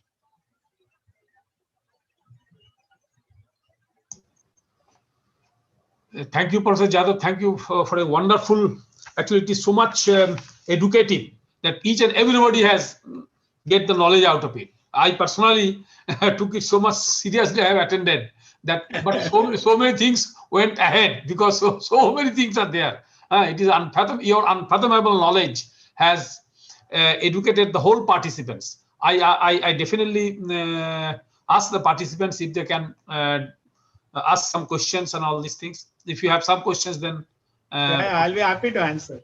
Yeah. Participants, please. Can I ask? Yeah. Yes. Good morning, Professor Yadav. Excellent talk as always. So, in terms of hydrogen gas as a fuel, obviously one can produce using different ways. But how do we store it? I think the storage of the hydrogen is more critical than producing the hydrogen. Yeah, well, it's a very good question. Hydrogen production and storage and hydrogen vehicles, because you have to store, and so many the materials, there is also nanotechnology being developed, hydrogen storage. But per se, hydrogen can be used, for example, electricity production. Hydrogen is the best source, fuel cells, and many other things. It is not that aspect is separate. We are working on that, but the whole idea was to show to you how hydrogen can be, the fuel of future, which will meet the Paris Accord, agreement, which we are talking about. Okay, that is the reason. So hydrogen is going to be, and in fact, you should know that just a month ago, Indian Oil has started mixing hydrogen in their CNG, and because that is reducing the environmental impact also. They started, and that was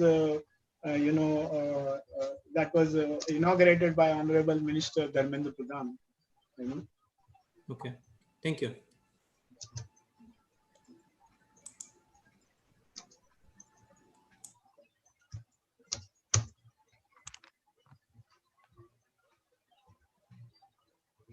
Sir, can I ask you a question? Yeah, by all means.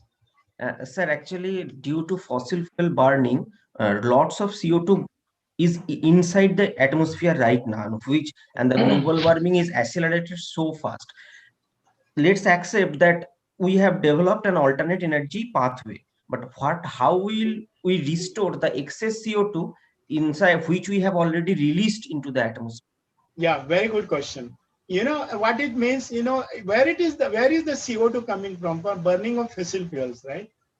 So our power plants, wherever there is a carbon as a source, we have to have technologies to capture this CO2 and convert that into, whatever products I mentioned to you. That is one approach.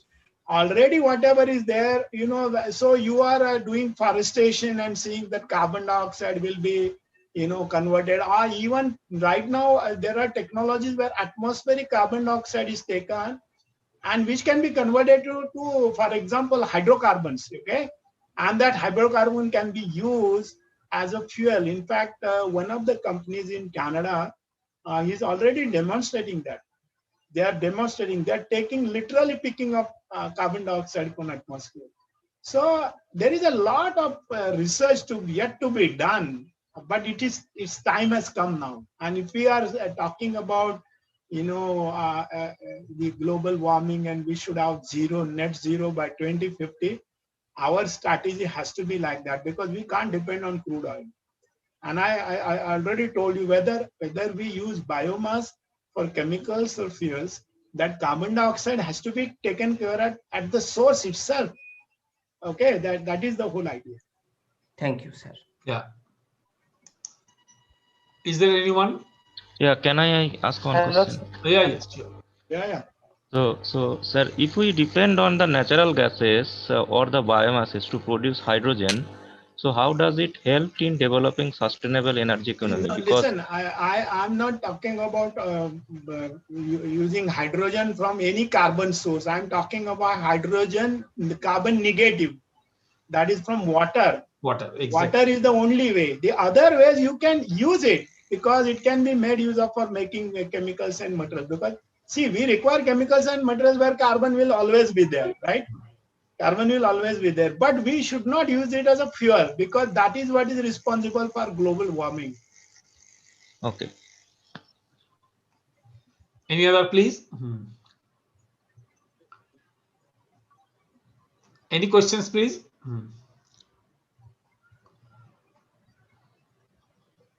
Yeah, Manoj. Hello. Hello, sir. We can go ahead with the next. We can go here. Okay, yes. Thank you, Professor Jadhav. Thank you very much for the wonderful talk. Then we can go for the next speaker. Thank you. Thank you. My pleasure. Thank you, and all the best. Thank you, sir. Thank you, sir. Thank you very much. Then we can go for the next one. Professor Abhishek De. Dr. De is here. Yes, I'm here. Oh, yes. Good morning, sir. Good morning. Good morning to you too. Yeah. The Professor Abhishek De has obtained his undergraduate degree from the Presidency College, Kolkata, and PhD from the Stanford University, California, USA.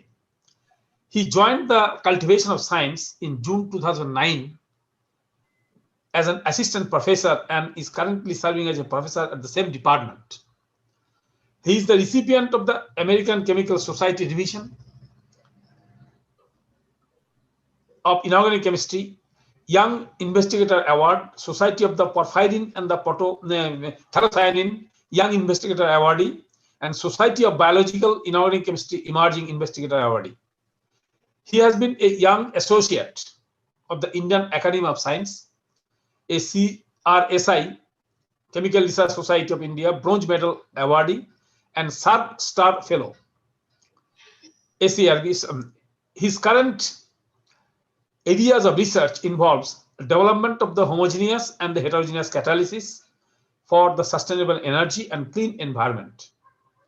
A combination of synthesis, self-assembly, spectroscopy, electrochemistry, and electronic structure calculations are used to attain these research goals. He has served the International Editorial Board of Chemical Reviews, a high impact factor journal, Chemical Communications, Inorganic Chemistry, Journal of Biological Inorganic Chemistry, and moreover SS Catalysis.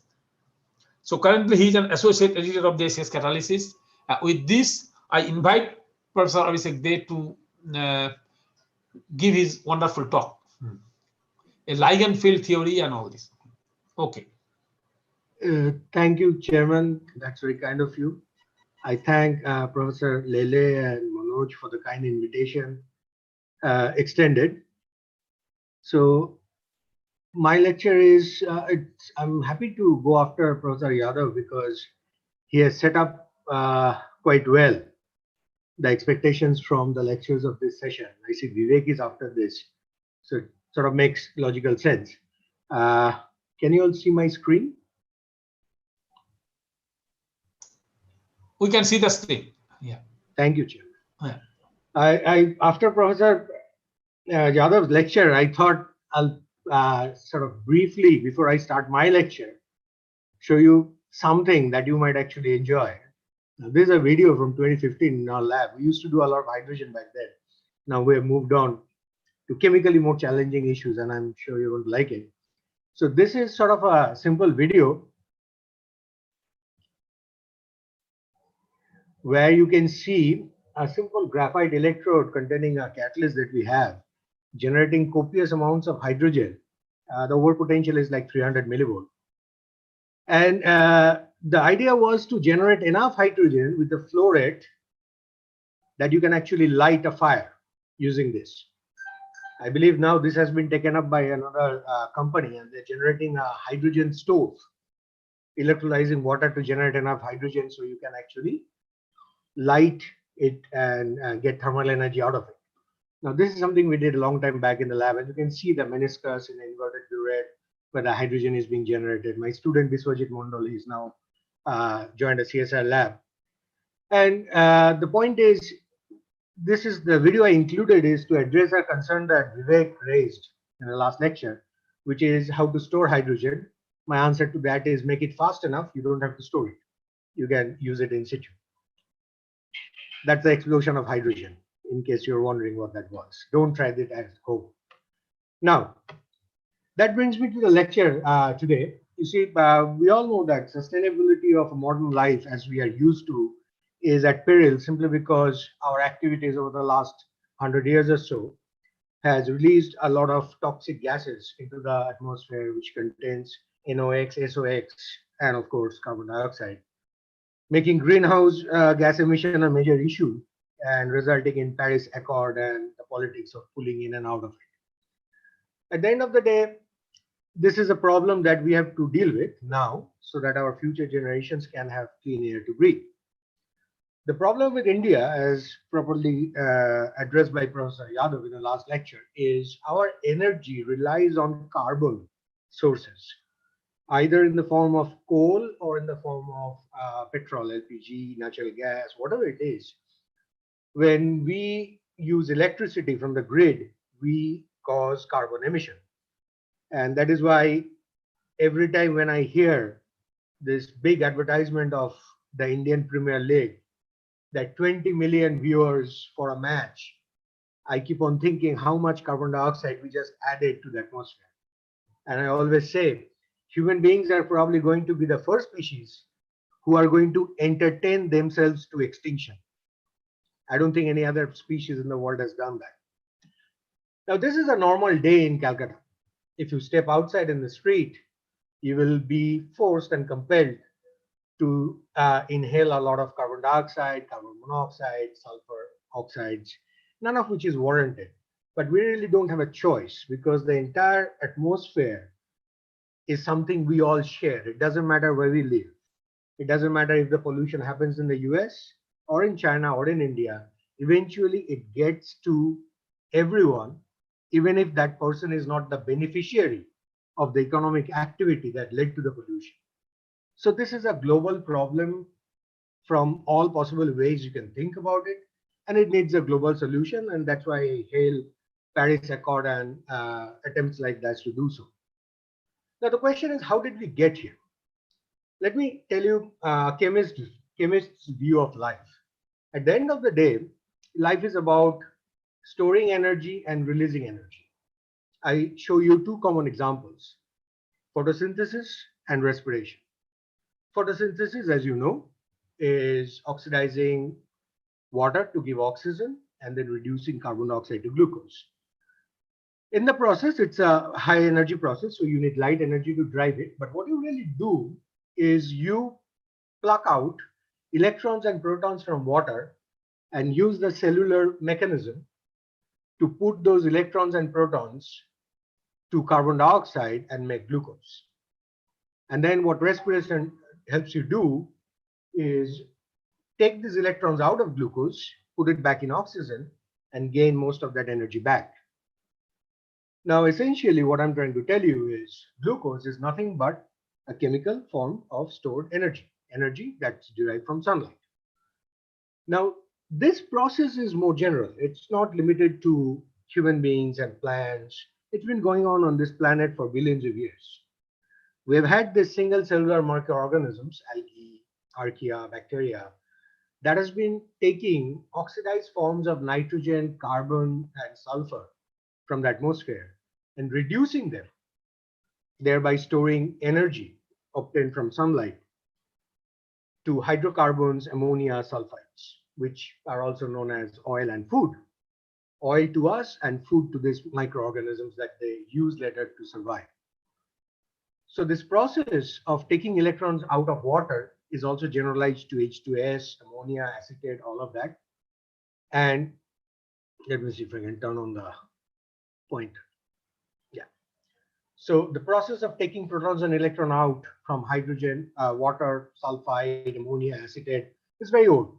And this gets oxidized to their corresponding oxides, the electrons and protons taken out with the help of solar energies, in very old cases, geothermal energy, is put into some other oxides, generating reduced hydrocarbons, ammonia, sulfide, which is then later point used as nutrition by these organisms themselves to get energy out of. Now, of course, the way oil and coal, they came to our hands is because during volcanic activities or an earthquake, this entire biomass, which is rich with this reduced form of stored energy, gets converted to coal and oil. So essentially, all of this happened because over billions of years, these organisms have been charging the system by using the solar energy. So if I look at this, it would appear to you that the entire world, the whole biosystem that we know is a battery. There are organisms that have been charging the battery by using energies that were available and generating food and oil and fuels. And then it was us discharging the battery, of course, some natural causes, respiration, but then some causes that we needed for our development to sustain our growth, 20th century as we call it, and get energy out of it by burning them, and of course get entertained in the process as well. What the main problem over here is we have been doing this discharging too much and the battery is running out. So we need to charge this back. We need to convert this oxides of nitrogen, sulfur, and carbon back to their fuel forms. So using sunlight, of course, so we can make this sustainable.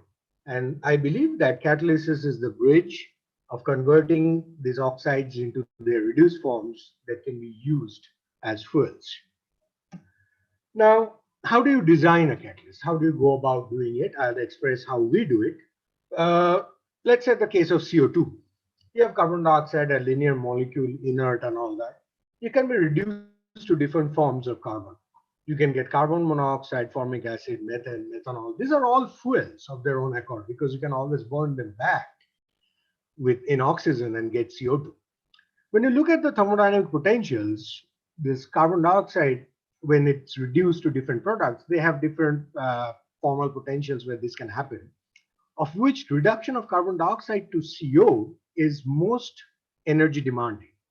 Further reductions to methanol and methane appear easier than this one. And this will become important at a later stage of my lecture. So the way we design catalysts for a given problem or a molecule is by looking at the molecule in a process that we call electronic retrosynthesis in our group, where orbitals are your synthons, just like organic synthesis. What in this case, CO2, if you look at CO2, essentially you want to reduce CO2, so you have to give electrons to the unoccupied orbitals of CO2. They are the sigma star, CO sigma star right over here, and the CO pi star. So to give electrons to these orbitals, what you need are matching d orbitals which can do the job. So you need to have good configuration and interaction between the donor d orbital and the acceptor ligand orbital, in this case CO2. If you look at the topology of the sigma star where you want to put your electrons, dz square right over here in 3D looks well set to do the job. And when you look at the pi star, dxz and yz, they are good frontier molecular orbitals to populate, so you can activate CO2 and reduce it. If you look at more popular ligand fields that you can find in complexes and in materials, they are generally trigonal or tetragonal with 3 ligands or 4. With the goal of keeping dz square and dxz square, dxz, yz occupied for optimal reduction of CO2, you can envisage two geometries: a trigonal geometry with d6 configuration where all these 3 orbitals are occupied, or a square planar geometry or square pyramidal tetragonal geometry with d8 configuration. Because of tetragonal geometry, you need to take this hit of 2 electrons in addition to the 6 that you need. But you can think of this geometry. The idea is how to get the electrons into the CO pi star, CO2 pi star. Now, when you think about it, when you're trying to do that, when you're trying to reduce a bound CO2 to a metal or material, you're putting in electron density into the CO2 by back bonding. So you need to find a way of pinning this electron density down so your activation process becomes feasible. Now, how do you pin electron density down? A good way of that would be to take advantage of something like hydrogen bonding, where the positive dipole acts like a hook and holds that electron density, the back bonding that you're going to do to CO2 in its place, helping the activation process. So our approach to catalysis is, once we have an idea of what we want to do, is best described by diagnosis. Imagine you have you have a physical condition. For example, I pulled a hamstring yesterday while playing badminton. So what do? You go to a doctor. The doctor would do a series of tests and come up with a diagnosis, and the diagnosis tells you what your treatment should be, or the line of treatment. The efficacy of the treatment is as good as the diagnosis. If you get diagnosed for a wrong disease, of course, your treatment is not going to work. The same way we approach catalysis is we make compounds, we understand how it works, we do a lot of in situ mechanistic probes, and then we try to converge to its mechanism. Only when we know its mechanism, we know how to go back, change the structure of a molecule to optimize function, because we know what the rate determining step is, how selectivity is determined, and all that. Now, for CO2, as I said, a D8 square tetragonal ligand field is suitable, and we had known that iron 0 porphyrins by Savyant in Paris, which is a D8 square planar geometry, square pyramidal geometry, works really well. So we thought, okay, let's try to figure out how these porphyrins do what they do. So the way we do this, and details that I'm not going to go to because that's way too much for sustainable community, is we investigate the mechanism by trapping intermediates. So what we do is we take the reagents, for example, iron 0, CO2, protons, and when we go to ultra low temperatures, and where the reaction is very slow. And we kinetically trap out intermediates and characterize them using vibrational spectroscopy, EPR, a bunch of these to understand how the reaction works. For iron porphyrins, this is what we discovered. If you take an iron porphyrin in its zero state, which is 2 minus, very basic, it binds CO2 to form this iron-bound CO2 complex. Now, this is very basic. It has a 2 minus charge. It's very basic, and it would pick up proton from literally anything. So, in order to see this species, we use methanol, which is a weak proton donor, and we can characterize this with vibrational signatures of iron, carbon, carbon oxide, and all of that. This would pick up a proton at minus 80 degrees from methanol and form this iron COOH species. This is basically a formic acid where the CH is replaced by the C iron. Now this species can also be trapped and characterized. Now this would what it would do is if you just let it go, it would give you formic acid. But if you add a stronger acid, it would give you CO. Now if you take the same reaction in the presence of phenol, which is slightly more acidic than methanol that we had used, you would never see this guy because it's very basic. Phenol is more acidic. It would come straight to the COH species and stay there, and then either go to COH or trifolic acid. Now, the conclusion from the mechanistic investigation that we did was vital. We learned a couple of really important things, that whether you're going to make formic acid or carbon monoxide really depended on the nature of this intermediate, iron COOH. If you protonated the carbon, you would get formic acid. On the contrary, if you protonated the oxygen, you get carbon monoxide. And this became sort of the mantra for what we were going to do later. What we decided to do is, okay, let's play on this and let's come up with a system where we can control the nature of this intermediate. For example, if you want to protonate the carbon, you need electron density on the carbon. You need it to be negatively charged. But what if I have a strong Lewis acid of a metal and I drag that electron density out? Then the proton would never go to this carbon. It would always go to the oxygen.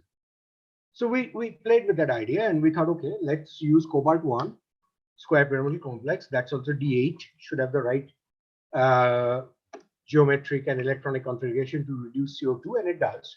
We made this compound, which is a cobalt dithiolate complex with 2 phosphines, and it would reduce CO2 quite well. And interestingly, it would give you only carbon monoxide. The over potential is really non-existent, very fast rates, this is all good. Most importantly, it gives you only carbon monoxide. Now, the mechanism of this reaction is this cobalt-2 species, when it gets reduced to cobalt-1, the state that binds CO2 picks up a proton. Now, this is very important because when you have a reduced metal site and you're trying to reduce CO2, a competing reaction is reduction of proton. Proton being a stronger Lewis acid than CO2 would always go for the metal center. But here, when you reduce the cobalt center, the proton is already picked up by the thiol. That automatically outcompetes hydrogen evolution over CO2. And that's why if you look at the amount of CO we get versus the amount of hydrogen we get, it's negligible, orders of magnitude less. So that takes care of the hydrogen evolution competition. And then CO2 binding leads to this peculiar intermediate where you have the same iron COOH species, sorry, metal COOH species, except previously it was iron 2, now it's cobalt 3, and it's more Lewis acid. So this COOH species should not have enough electron density on the carbon to be plucked out by a proton and get formic acid, and it doesn't, we get CO. And we characterize this species with a CO stretch at 1684, which shifts with C13 leveling at 1643, and this agrees reasonably well with theoretical estimates. So we know we have this intermediate, and it's because of this intermediate and very strong cobalt-carbon bonds, we don't get protonation on carbon, so no formic acid. It's because of the protonation on the sulfur, we don't get any hydrogen, so no hydrogen, only pure CO. And something that I've learned to appreciate over the years is industry hates separation. It loves pure compounds. So here you go, pure CO for you. Now, going forward with this understanding that we have developed, we thought, okay, can we switch this? We saw a case where it's pure CO. Can we switch it to a case where it's pure formic acid? So we came back to these iron porphyrins, which were giving CO. We could make it very selective CO. What we did is with the iron porphyrins, where I indicated to you the COOH species, we can selectively protonate the oxygen, would give CO. So we put this second sphere residues, pendant amine groups, which would do the protonation selectively at the distal oxygen. There's one such compound. And when you do CO2 reduction with this, with water and CO2, nothing else, okay, you see it's all CO. There's almost no hydrogen. Actually, there is no hydrogen, just pure CO. Now, when you change the design of this complex and bring the nitrogen, sort of the one over here that was giving the proton to oxygen, closer to the iron center, with the idea that now the proton will be transferred to the carbon of this bound intermediate and not the oxygen, we did that, and here's the structure. We see all COH, no CO. Complete reversal. Same iron porphyrin, same ingredients, CO2 and water, but now 98% formic acid. So we can just play around it, and we can do this chemically, we can do this electrochemically, they're all good. So we thought, are we actually going through this intermediate? We are good at this trapping intermediate stuff, and yes, indeed, we can actually characterize it, and we can get it as a solid, and my student who's probably in the audience is trying to desperately get a crystal of this. We can get this intermediate with a CO stretch, which shifts with C14 and C13 leveling. So we know we have this intermediate. Now I want you to think about this. What we just saw is same intermediate, different metal. In one case, cobalt 3. In one case, iron 3. The one that's cobalt 3 gives you all CO. The one that's iron 3 gives you all formic acid. And the reason we can see is reflected in this CO stretch. You see, the carbonyl stretch of this intermediate COOH is 1684 in the case of cobalt 3, which means the electron density here is less. That's why the CO stretch is weaker, because that electron density is dragged out by the strongly Lewis acidic cobalt 3 center, D6 low spin. On the contrary, in the iron case, it's 1732, it's much higher. So essentially now, this bond is not as strong, and hence more negative density on the carbon, which we can actually protonate. So we can completely switch these things around. Now, can we move forward? Can we reduce CO2 beyond carbon monoxide? Now, to do that, one needs to reduce carbonyl complexes. Carbonyl complexes are difficult to handle because they're very stable. They're very strong bonding. Essentially, when you look at carbon monoxide, now I'm doing our electronic electrosynthesis, you have a filled carbon S-type orbital that can form sigma bond with dz square, and you need to populate CO pi star orbitals.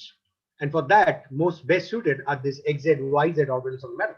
So essentially, you need to come up with a configuration where you have a pi bonding DXZYZ that's full, which will do back bonding to the CO pi star, and you need a dz square to accept the sigma bonding 3s electrons from CO to hold the CO at this step with the metal center.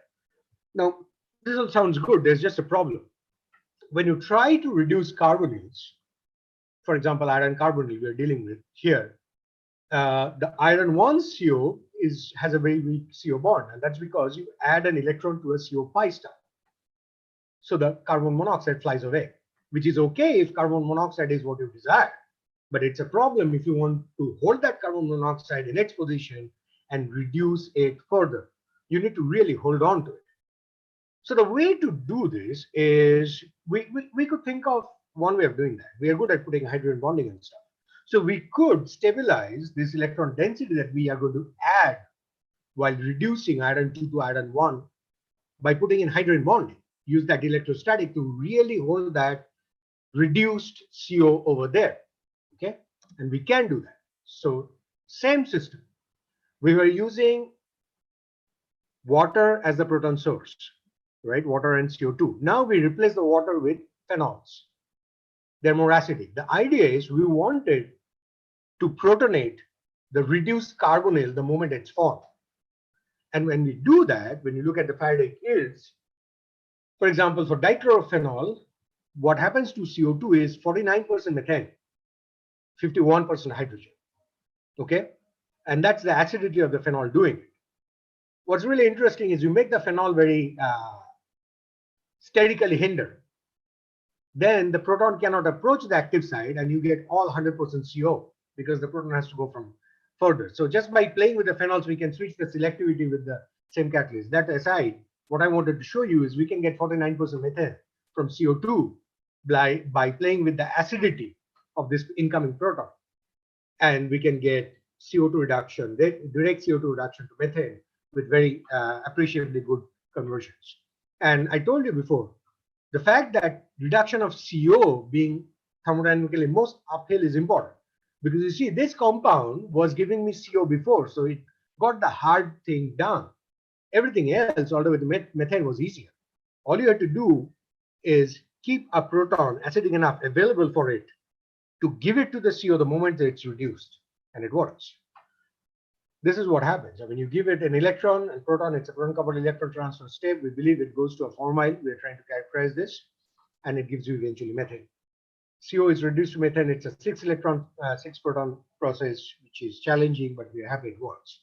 Now, do you really have to go through carbon monoxide to make methane? We have reasons to believe that you don't. So here's an example of a nickel iron hydrogenase based bio-inspired model. This is my collaboration with the Grenoble team, who was part of my CEFIPER project. And this guy can reduce CO2 in water to generate methane with a Faraday yield of 13%. That's quite a bit, given the best standards. And you really need to be careful when you're working with methane, because there's so many different sources of carbon in any system. So we went through the whole thing of isotopically leveling things, doing the mass spec, bunch of stuff, methane specific columns. And here I'll show you how fast the reaction is by this video. Let me see. I hope you can see that. Now that's again a simple graphite electrode spewing out a mixture of hydrogen and methane at very large efficiency, just at room temperature pressure. And I think that we adjusted the pH to something like pH 4.55. The advantage is you can just use CO2 to get that pH, because that's the natural buffering range of CO2, which is great because that honestly is your substrate. So what better than your substrate acting as your buffer? Now, there are certain practical challenges when you're trying to reduce CO2. First is, where on earth are you going to get pure CO2? Lab research is great, right? Because you can just buy a cylinder of CO2, but you pay 26,000 for a cylinder of CO2 versus 1,000 for a cylinder of nitrogen. So that just tells you the problem with sequestration of CO2. It's not that easy. 400 ppm in the atmosphere. A better way is to deal with the flue gas from different industries, which has CO2 along with oxygen, water, some NOx, SOx, all of that. Now, the problem with reducing CO2 in flue gas is you have to deal with oxygen. Oxygen has a much higher reduction potential than CO2, which means if you're going to use a metal to reduce CO2, the metal would be much happier reducing oxygen, because oxygen is a much better oxidant. And the problem with that is not so much it can reduce oxygen. The problem is reduction of oxygen leads to reactive oxygen species like superoxide, hydroxyl radical peroxide, and these are really, really bad for most known catalysts. It's materials, it's even a bare electrode, doesn't matter. This is why things corrode. This is why human bodies corrode, or also known as age. We age because of these radicals. So it corrodes everything, universal corrosive reagents. So that's where the problem is. So if you really want to practically use CO2 reduction technology, you need to be able to reduce CO2 in the presence of oxygen. And that is very, very true for hydrogen. Same problem. Hydrogen, proton, is not as good an oxidizing agent than oxygen.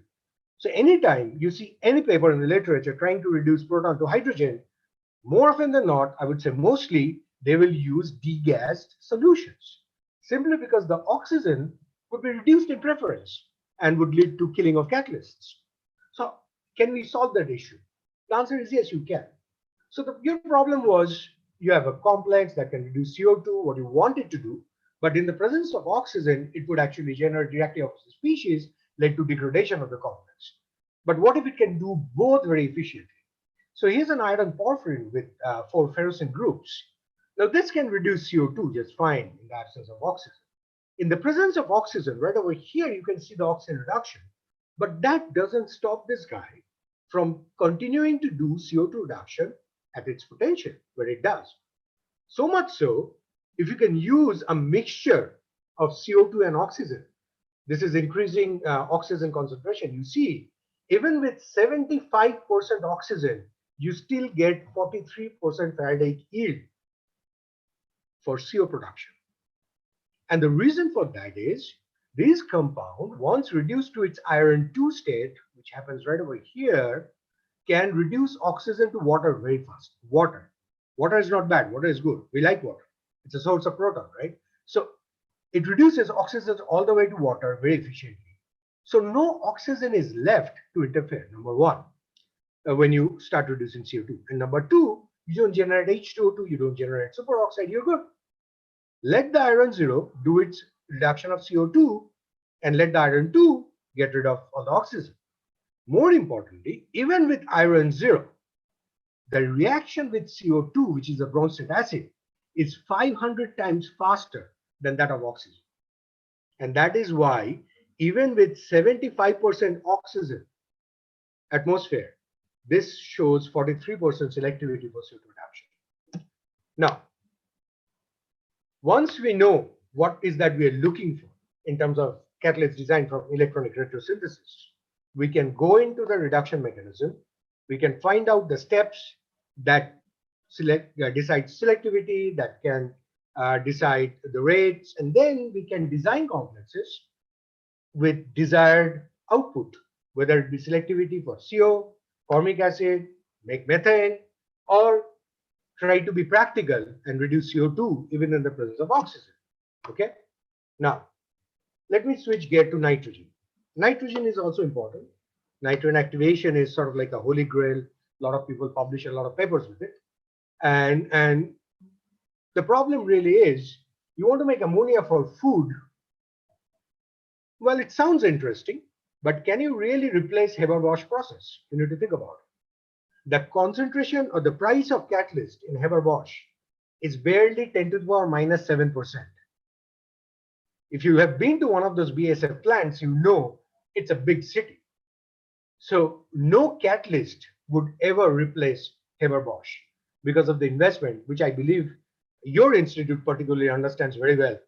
Why not all catalysts on paper ever make it to industry? Because industry has much other more expensive things to take care of. Okay. On the other hand, what if we could generate hydrogen from nitrogen? If you look at the energy content of hydrogen, that's very important. That's good for storage. And hydrogen, as you know, is explosive, which means it's very easy to oxidize. We'll come to that. So a lot of systems are known which could reduce nitrogen to ammonia, and there's still a lot of interest in 2020 in this process. Academic for sure. Some people dream of industry conversion of this catalyst. Let's leave it at that. Now, academically, I'm interested in activating nitrogen using the electronic retrosynthesis approach. If you look at the molecular orbital diagram of nitrogen, what you want is to hold the nitrogen with this tiny sigma occupied orbital it has and pump in electron density in the nitrogen pi star, which are very high energy. These are the nitrogen pi stars. So the best way to do that is come up with a T-shaped geometry of a molecule, where one metal will hold on to this nitrogen and the other metal filled orbitals will pump in electron into the NO pi star. With that, we went shopping. We were looking for electron-rich system. We like Thailand, and we know the extensive work done by Richard Holm and Marcetta Dansberg on this. So we couldn't find any, but we could design, based on that literature, a tentative complex that should be a 3-nickel center with all sulfur ligands, which should have, according to our perception, enough electron density in the nickel 1 state to reduce nitrogen. And we made the molecule, and you can see it has this desired, the blue are the metal atoms, desired T-shaped geometry that we were looking for. All very good. Now, when you take this molecule, you give it nitrogen and no proton, you get Cv. Fine, nickel 2 getting reduced to nickel 1, no problem. You give it a source of proton, you see catalysis. Okay. Great. What is this catalysis? Is it nitrogen reduction or just phenol getting reduced to produce hydrogen? So it could be both. So we check. What we do is we don't give it nitrogen, simple experiment, and we see there's some current. In the absence of nitrogen, not much, but in the presence of nitrogen, we definitely see nitrogen reduction at a given potential. Now, the question is, what does nitrogen get reduced to?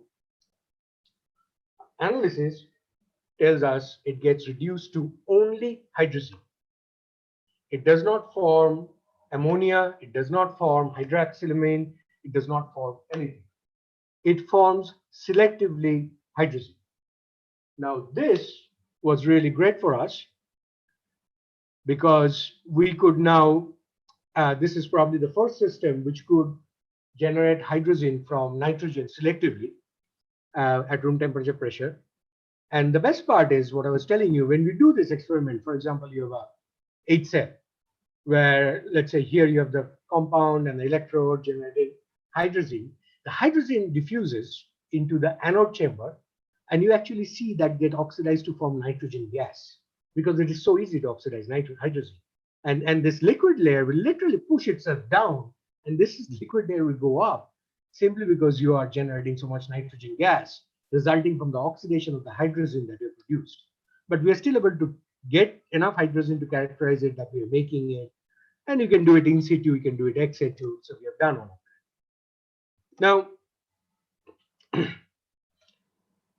why does it give hydrogen? The reason is you're starving it of the number of electrons that you need to reduce nitrogen all the way to ammonia.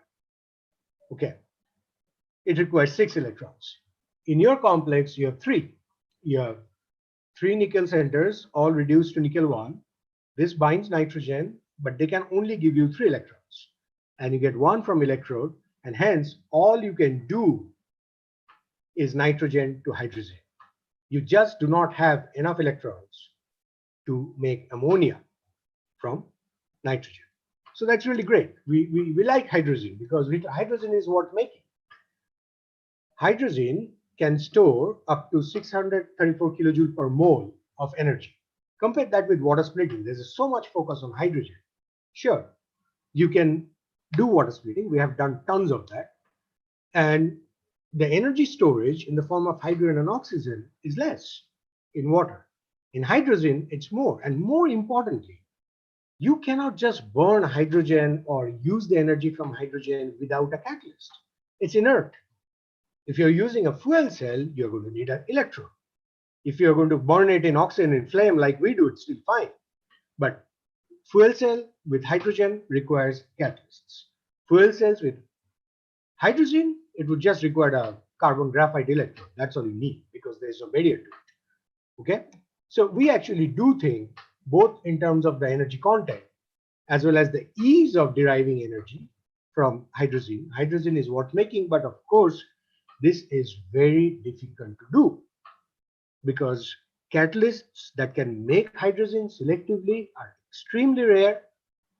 Most of them are very unstable, like the ones we are dealing with. But as academicians, that's what I'm interested in when I want to push the frontier to get more and more efficiency out of energy storage. So that's what we are gunning for. We are gunning for hydrogen right now because now we know how to make it. We have made enough hydrogen. That's all good. Now it's a policy, if you ask me, more than anything else. But we think we can make hydrogen, which is already used in rocket fuel because of its energy content. And it has its value as a chemical, and it can be used to generate energy quite efficiently. Now, I hope what I was trying to demonstrate, I'm sorry if I went too fast, in this lecture is when doing catalysis, at least for people like us who deals with molecules, what the way forward is really mechanism-based, interrogation-based innovations. We can come up with ligand field theory-based approach, which I demonstrated at the beginning, of a catalyst based on the molecule that you're looking at. But what we really need to do is figure out the mechanism, just like a diagnosis, so that we can control, by changing the design of the catalyst, the fate of the reaction. To us, selectivity is the key.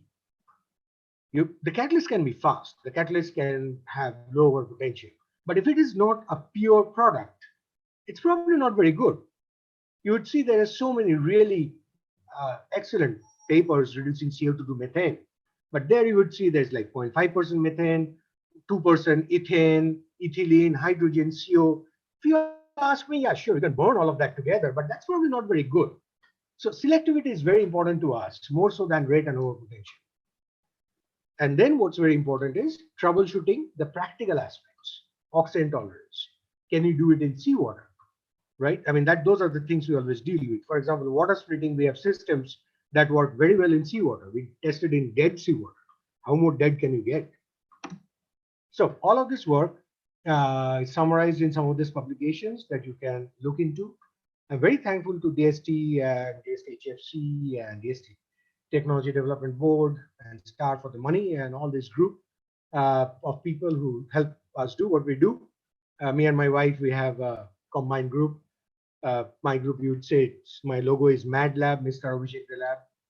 Her name is Somdatta Ghosh. So her lab is SGD Lab. When you combine it, becomes So Mad Lab, which doesn't have.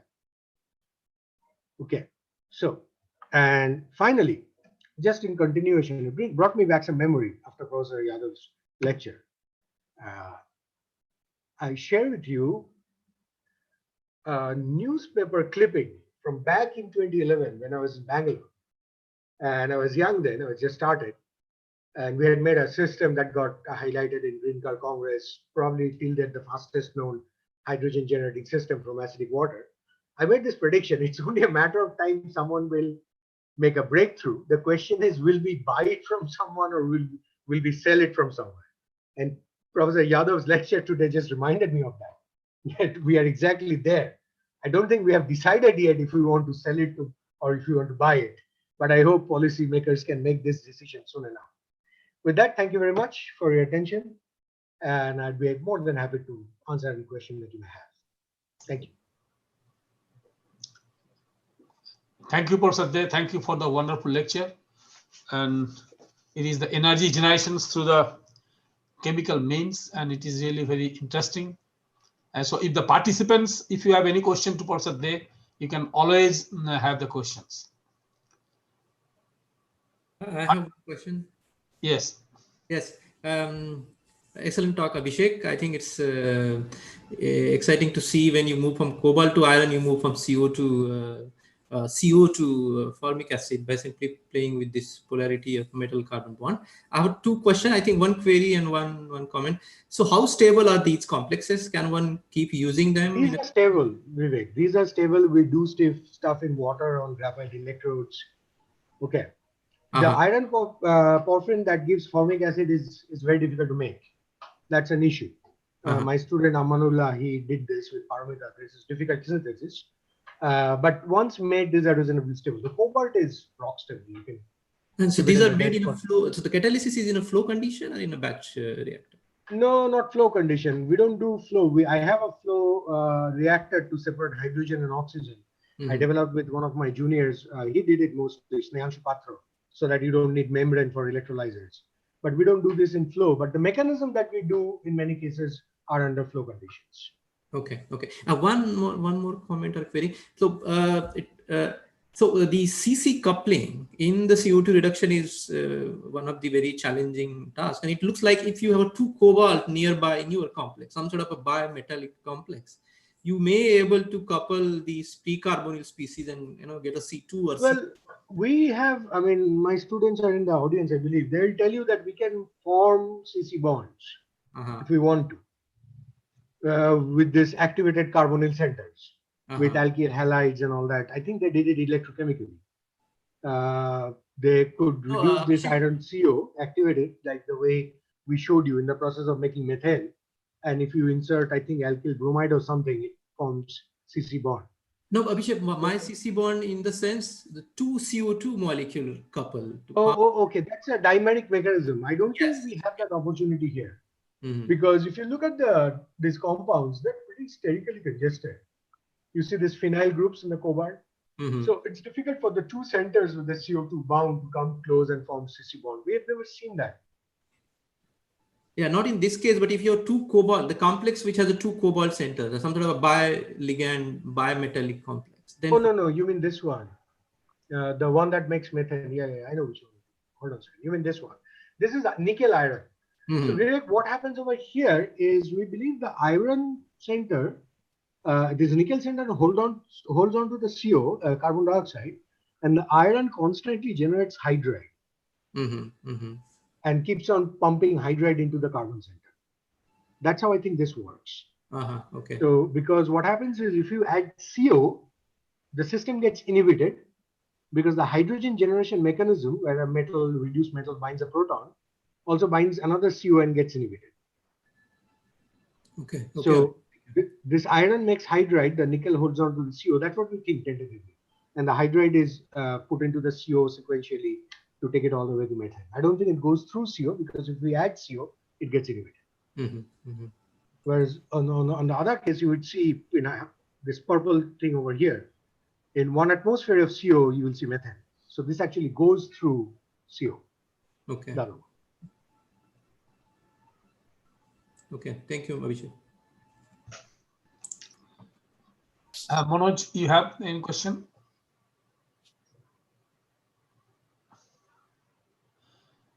Any participants, do you have any other question? Yeah, may I ask one question, please? Yes, yes. Yeah, good afternoon, Dr. Day. It's an excellent talk because I'm also working on the same area. I want to ask two queries. First, during this electrocatalysis, you have electrolyte in your system. How you calculate the yield? What yield do you specifically refer to? Say formic acid. So what the way we do it is we do electrolysis for a while, and then we estimate the formic acid. We use ion chromatography, which is a very industry standard for measuring formic acid, and then we quantify how much formic acid we have formed, and then we look at how much charge we have consumed in the process. Okay. Now the good thing in this system is we can also make the formic acid chemically, which is we can reduce the iron chemically using cobaltocene, for example.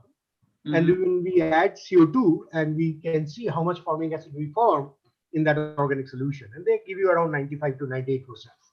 Yeah, but have you used any time HPLC for a quantification?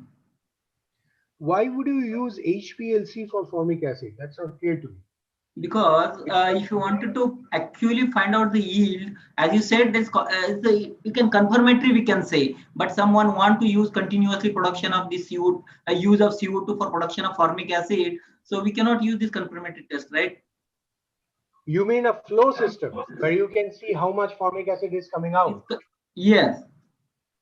Yeah, you mean an online HPLC? No, you don't have to. Not online, just you can extract and you can use, or because my main question is how you separate the electrolyte from the system. You don't need to. You see, that's the thing. For ion chromatography, it is specific to the ions. So if you have, let's say, for example, let me show you the ion chromatography when we did the ammonia, hydrazine. Here, for example, when you look at this, can you see the screen? Yeah. When you look at the non-catalytic condition versus the catalytic condition, you would see all other ammonium ions, like the tetrabutyl ammonium ion, chloride ions, show up in different places. That is why ion chromatography is what used in industry and environmental analysis for quantitative analysis of small ions and molecules, and not HPLC. Okay. Okay. And another question is, you have prepared different iron complexes, particularly for CO2 formic acid. When you draft cast on electrolyte, you use any binder?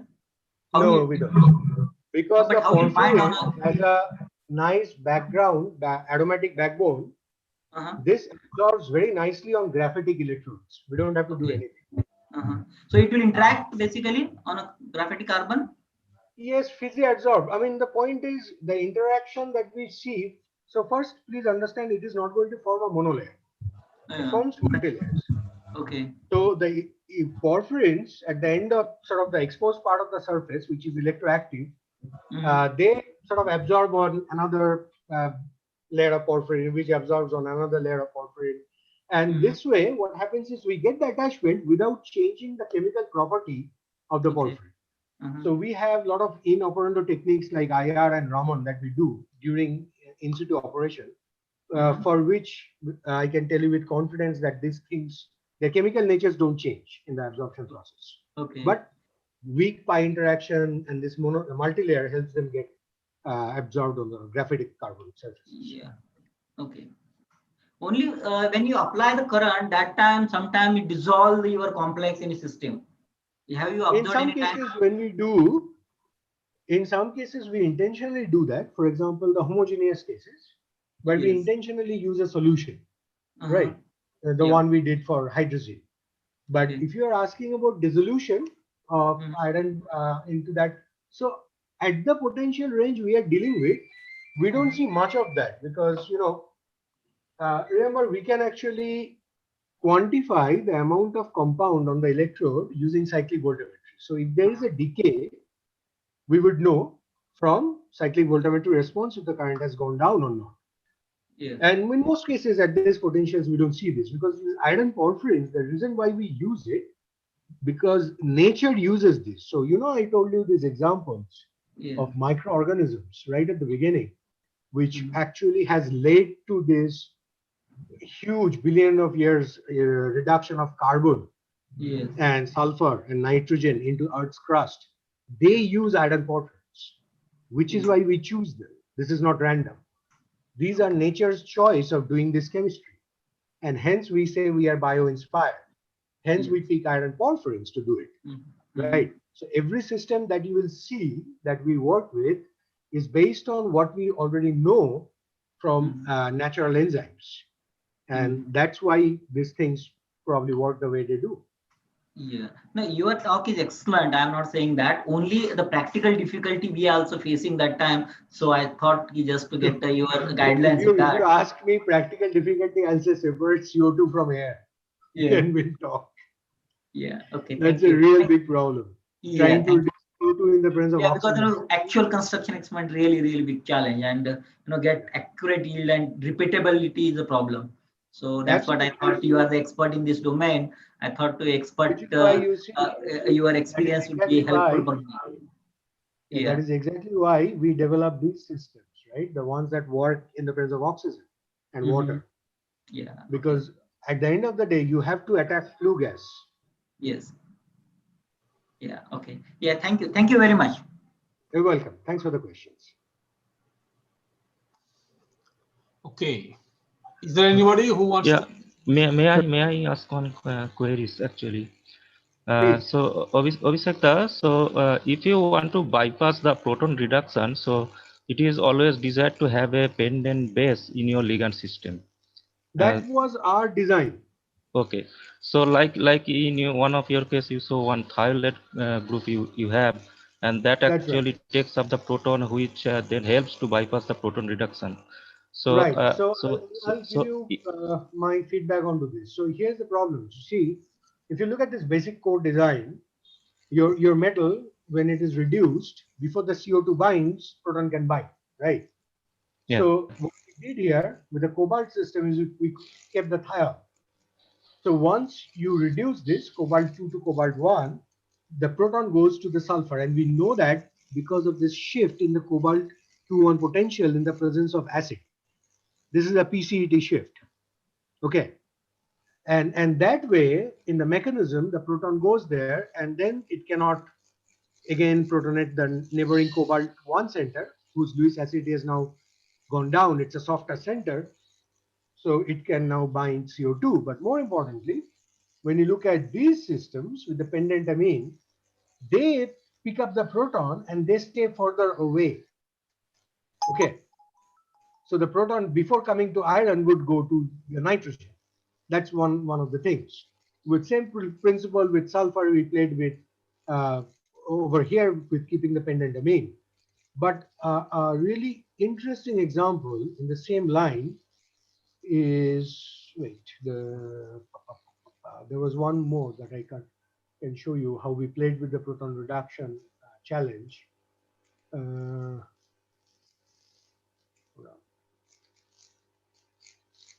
The other way you do that is when you manage the steadings of the proton source. You see, when we were getting methane, when we increased the acidity, right? If we increase the acidity of the proton source, the carbonyl was getting reduced to give methane, right? But phenol being acidic was giving us some methane here, 9.8%, but it was 84% hydrogen. So that's a competition, right? The way to get rid of hydrogen, in this case, what we did is the phenol we replaced with a statically bulky phenol. So the phenol could not approach the metal center, and then we see no hydrogen. Okay. So there are a couple of things you can play with. Okay, thank you. Is there anybody who wants to know much more about this, or otherwise we can wind up the whole session? Manoj? Manoj, then, yes. Sir, I would like to ask one question. Okay, please. Please. Sir, can we replace can we replace iron or cobalt with any other first row transition metals? I will say you need to refer back. If you ask me, in my opinion, you need to refer back to this basic designing principle out here. You need, for CO2, for example, you would need to consider the ligand field around the metal. So, for example, the reason why we picked iron and cobalt, not just iron and cobalt, in what oxidation and spin state, that's equally important. See, here, for example, can you let me turn on the mouse.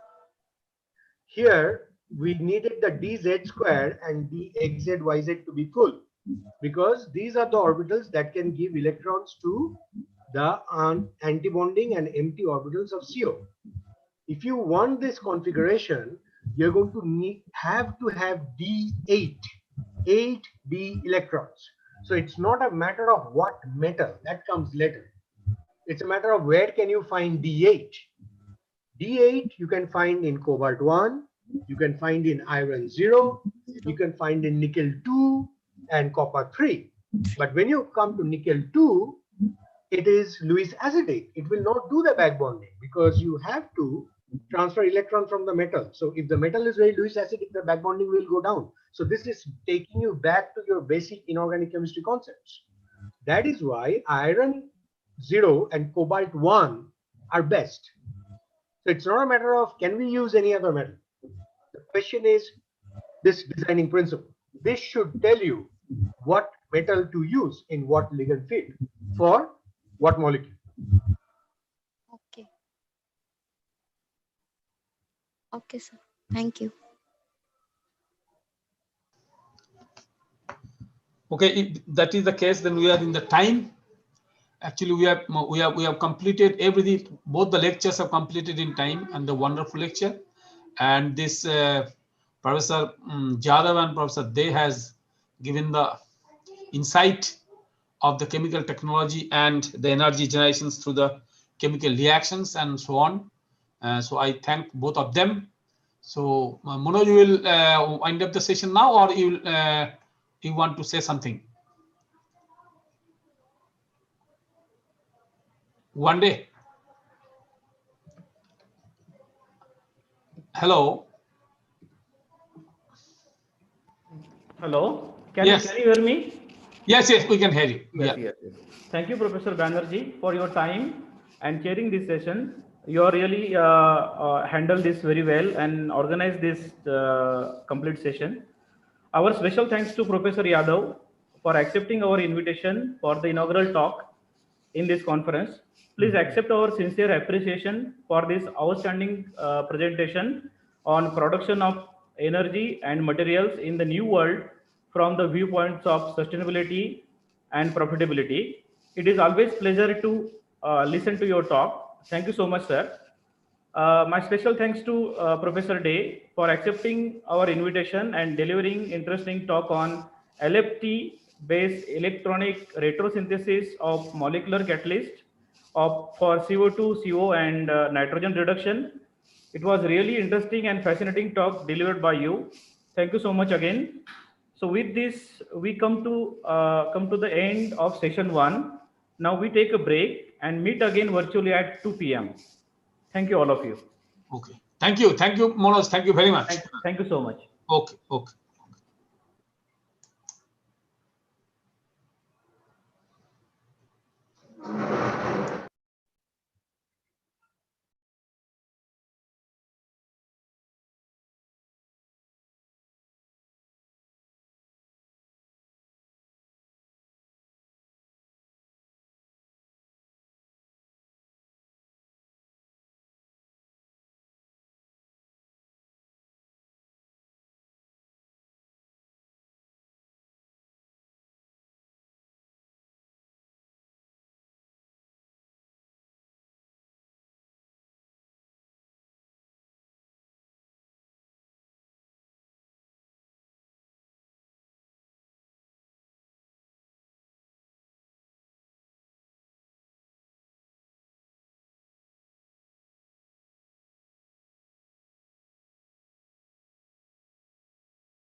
Hi, Venkat.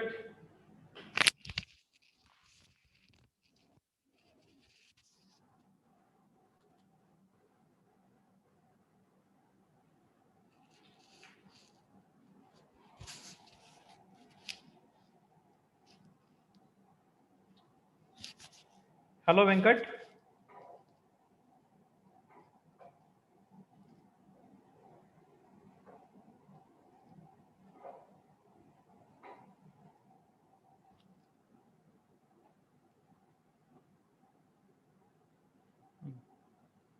Thing is.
Hello, Venkat. Hello. Hello. Yeah, you joined, right? Yeah. Can you hear me? Yes, we can hear you. We can start in 5 minutes. Sure. Yeah. Yeah. Thank you. Yeah. I'm here. I'm waiting. Yeah. Yes. Sure. Yes.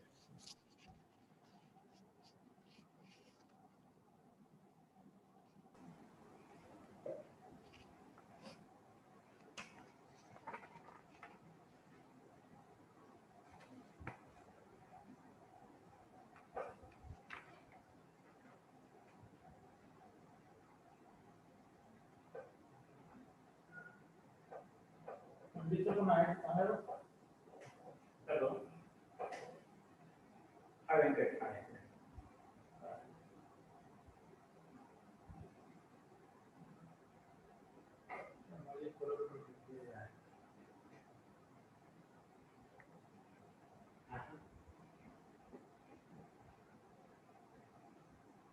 Yes, I will forward you. Yes. Yes.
Welcome back, ladies and gentlemen.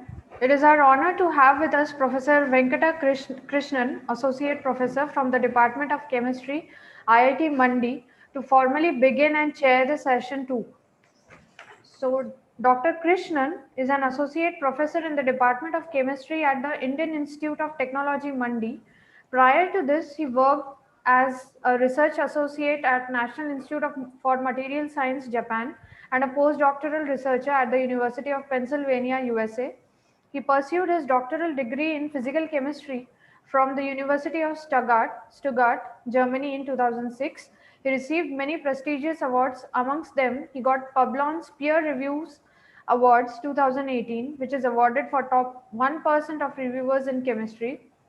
IIT Mandi Foundation Day Award for exemplary contributions to ISTP course in 2016, IIT Mandi Foundation Day Award for excellence in teaching in 2013, and DST Inspire Faculty Award in 2011.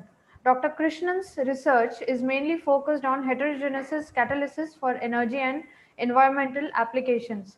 He has published several research articles and book chapters in reputed journals and has supervised many doctoral and master students. So may I now invite Professor Krishnan to carry forward the session 2. So ladies and gentlemen, please lend your ears to and put your hands together for Professor Krishnan. Over to you, sir. Thank you. Thank you, Ms. Ritika Joshi, for your kind introduction, and thanks a lot to my good friend Manoj Gawande for the invitation to attend and chair this particular session.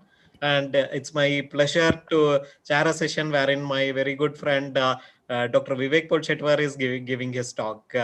To introduce Vivek, it's my pleasure. And most of the people working in the area of catalysis would definitely know Vivek.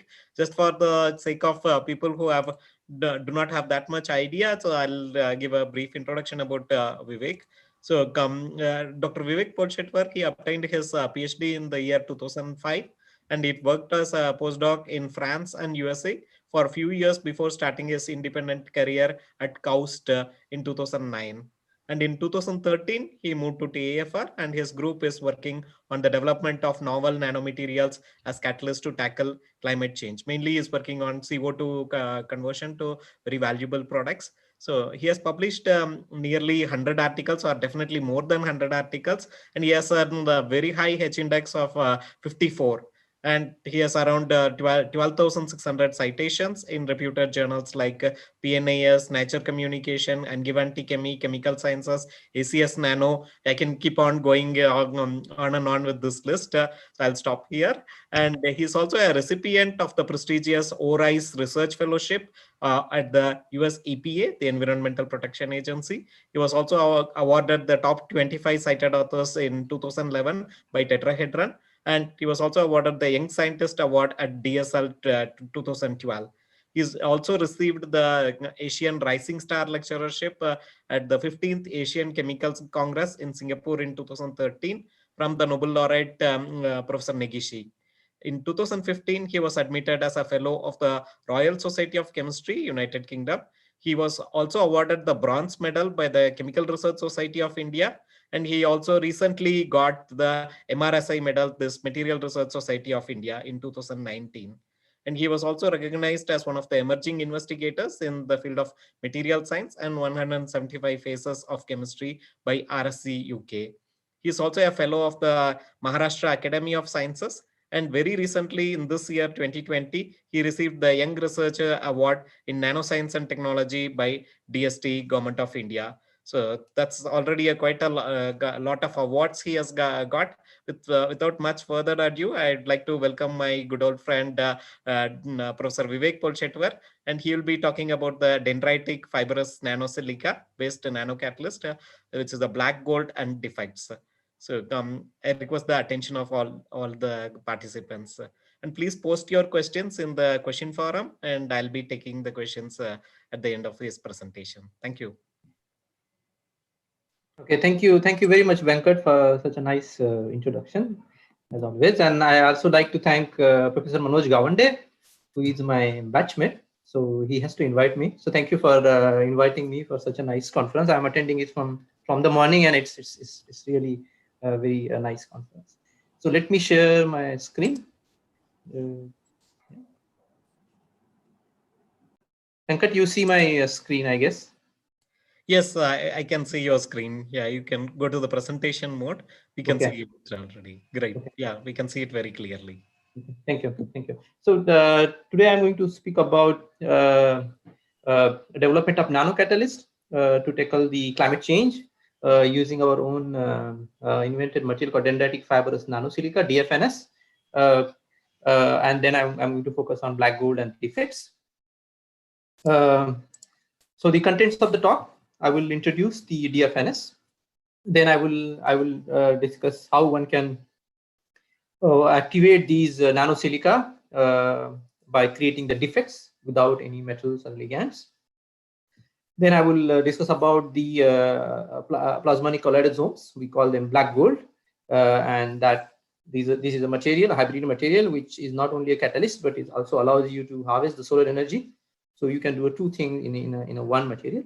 And if time permits, I will also touch upon the solid acids. We call them amorphous zeolite, which has the acidity strength like zeolite, but porosity like amorphous aluminum silicates.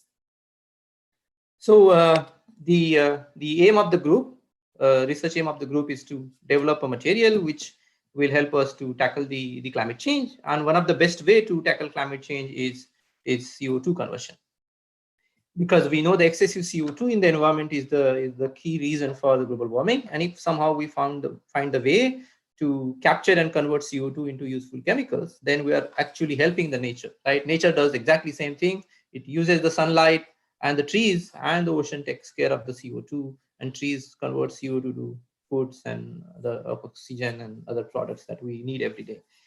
Unfortunately, we have produced large amount of CO2 in the environment, so the trees alone will not able to take care.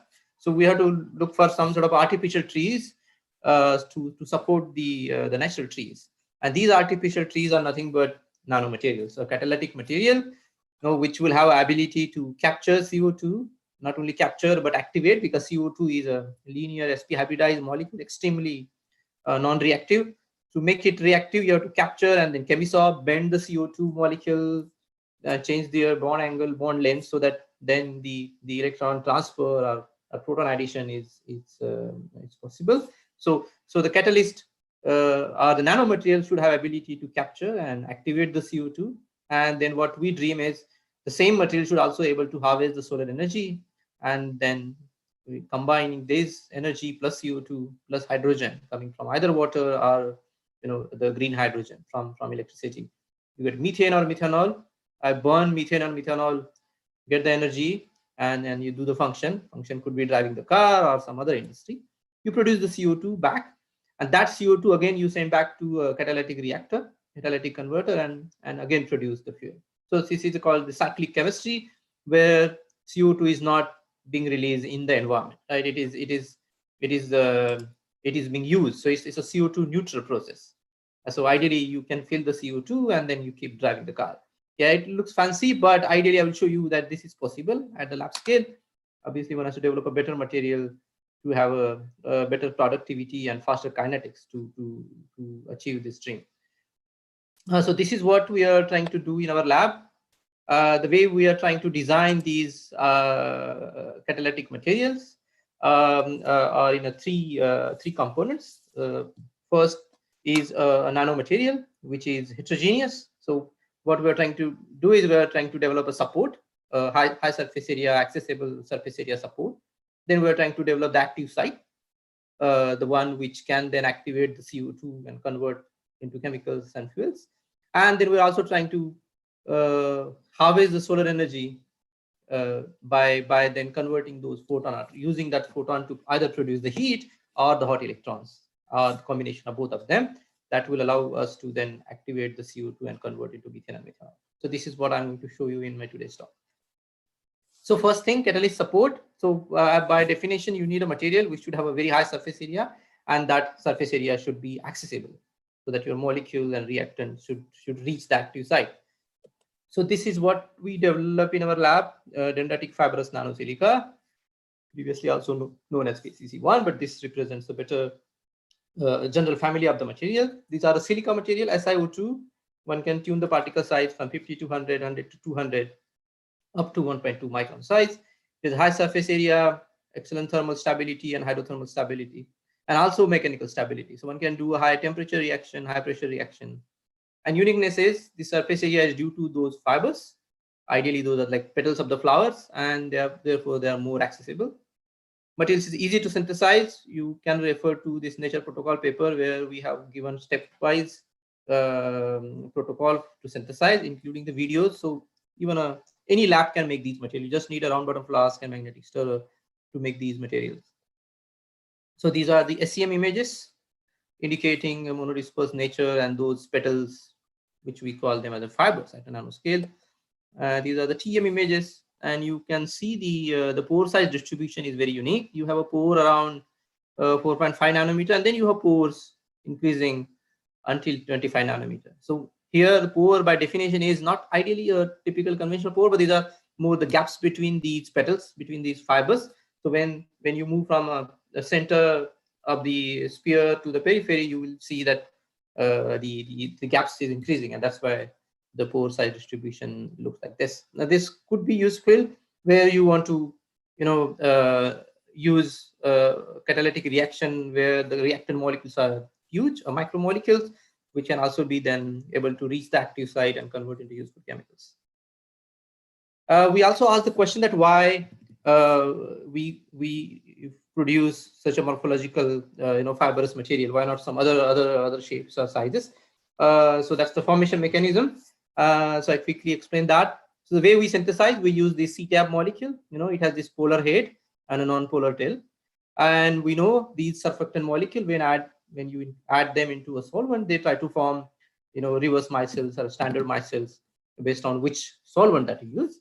What we did is we use a mixture of solvent, xylene water. So they, rather than forming a normal micelles or reverse micelles, they form these lamellar micelles or lamellar phases, and these lamellar phases then continue to form these bicontinuous microemulsion droplet, and they are our reactor, something like this. So these surfactant molecule, the blue polar is a polar head, quaternary nitrogen, and then that gray zigzag line is the CS2 up to 16, right, a non-polar tail. When we added them into xylene water, now because of the repulsion, they have to self-assemble to minimize the total energy of the system. So they self-assemble and form these lamellar phases. But there could be a repulsion between the two quaternary. So we added one more co-surfactant, in this case pentanol or hexanol, at certain points where then the repulsion minimizes and total energy of the system further decreases. And what we observe that these lamellar phases are not floating flat into the solvent, but they are in the form of a droplet. They are in the form of a microemulsion droplet. We use the word bicontinuous because you have xylene and water. So that's why we call them BMDs, bicontinuous microemulsion droplets. So these droplets are the templates for the DFNS. So these are only made up of CTAB, xylene, and water, and some amount of pentanol. And you grow the silica in the channels of these droplets, these BMDs. And then we learn to keep these BMDs away from each other. So if I need a smaller nanoparticle, smaller DFNS, I keep them away by changing the co-surfactant or by changing the reaction temperature. If you need a bigger particle, we force them to merge together, again by changing the reaction temperature or by changing the co-surfactant. That changes the stability of these interfaces, and they then merges. So that way we were able to then make a nanoparticle start from 50 nanometer to up to 1200 nanometer. So these materials, our group uses it for catalysis and CO2 mitigation. But after our patent in 2011, now there are around 150 groups worldwide using it for large number of applications in energy harvesting, energy storage, sensing, drug delivery, in addition to CO2 mitigation and catalysis. So that's the first part, which was the catalyst support. But these are the silica material, and we know the silica surface is not catalytically active as such, right? It's just a SiO2 with some surface silanol on it, right? So we need to create a catalytically active sites on these surfaces so that the main project of converting CO2 to methane is possible. So if one look into the literature, one of the best catalysts, the active site known is nickel nanoparticles. If you support the nickel on silica, it converts CO2 to methane, CO2 plus hydrogen to gives you methane with excellent productivity and the selectivity. However, because these nickel nanoparticles are extremely small, they undergo a sintering and particle size increases. That decreases the catalytic activity with time. And another thing that these nickel nanoparticle faces is the oxidation, right? We need a nickel 0, but they oxidizes to different oxidation state, and then they are no more catalytically active. So the stability of these nickel-based catalysts is the challenge. Now, how do we solve these problems? If I replace nickel metal by any other metal, palladium, ruthenium, all of them will have the same issue of sintering and oxidation. So we ask the question, can we do this reaction without a metal-free catalyst? Then we need a site. If one has to do this CO2 conversion, CO2 plus hydrogen to methane, we need we need a material which will have a capability to activate the CO2 and also dissociate the hydrogen and then add them together. So we thought this is the silica. Silica is amorphous material, SiO, we call them siloxane. So these are the siloxane network randomly oriented. We thought if I break SiO bond here, then I will get Si radical and O radical. Si radical is known as E center and O radical is known as non-bridging oxygen hole center, right? You broke the bridge. So that's why the word non-bridging, and this is oxygen hole centers. So you can create oxygen centers, O radicals or Si radicals. And if I break this bond also, then I get this oxygen vacancy here, which is shown here. So we wanted to ask two questions.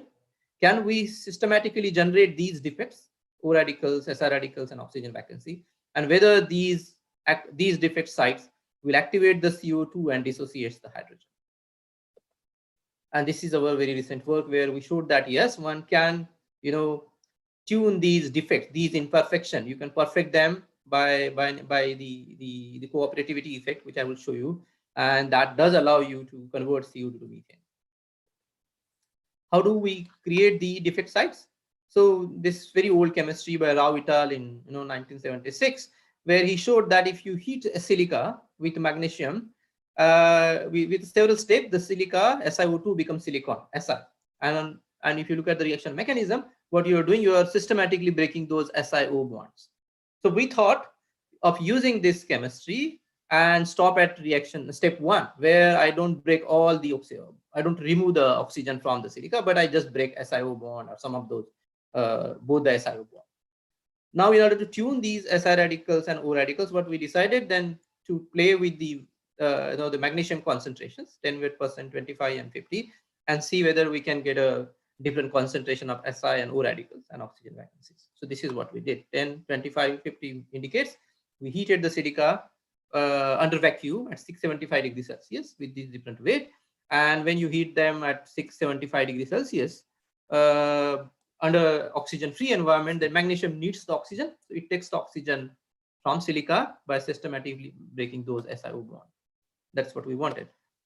So you see this preliminary analysis where the silica DFNS remains intact until say DNS 25, and at 50 you still have a spherical fiber structure, but seems like the internal structure is collapsing. You can see also the surface area became 100 from 537, but still it is a good surface area and a good pore volume.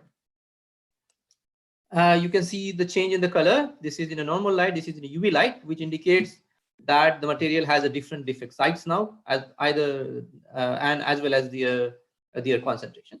Now, in order to really get information about the defect sites and their concentration, we did the photoluminescence. So you see the FNS has this strong photoluminescence around 430 nanometer, which is known for dioxysilylenes and silylenes. These are the natural defect that is present in the silica.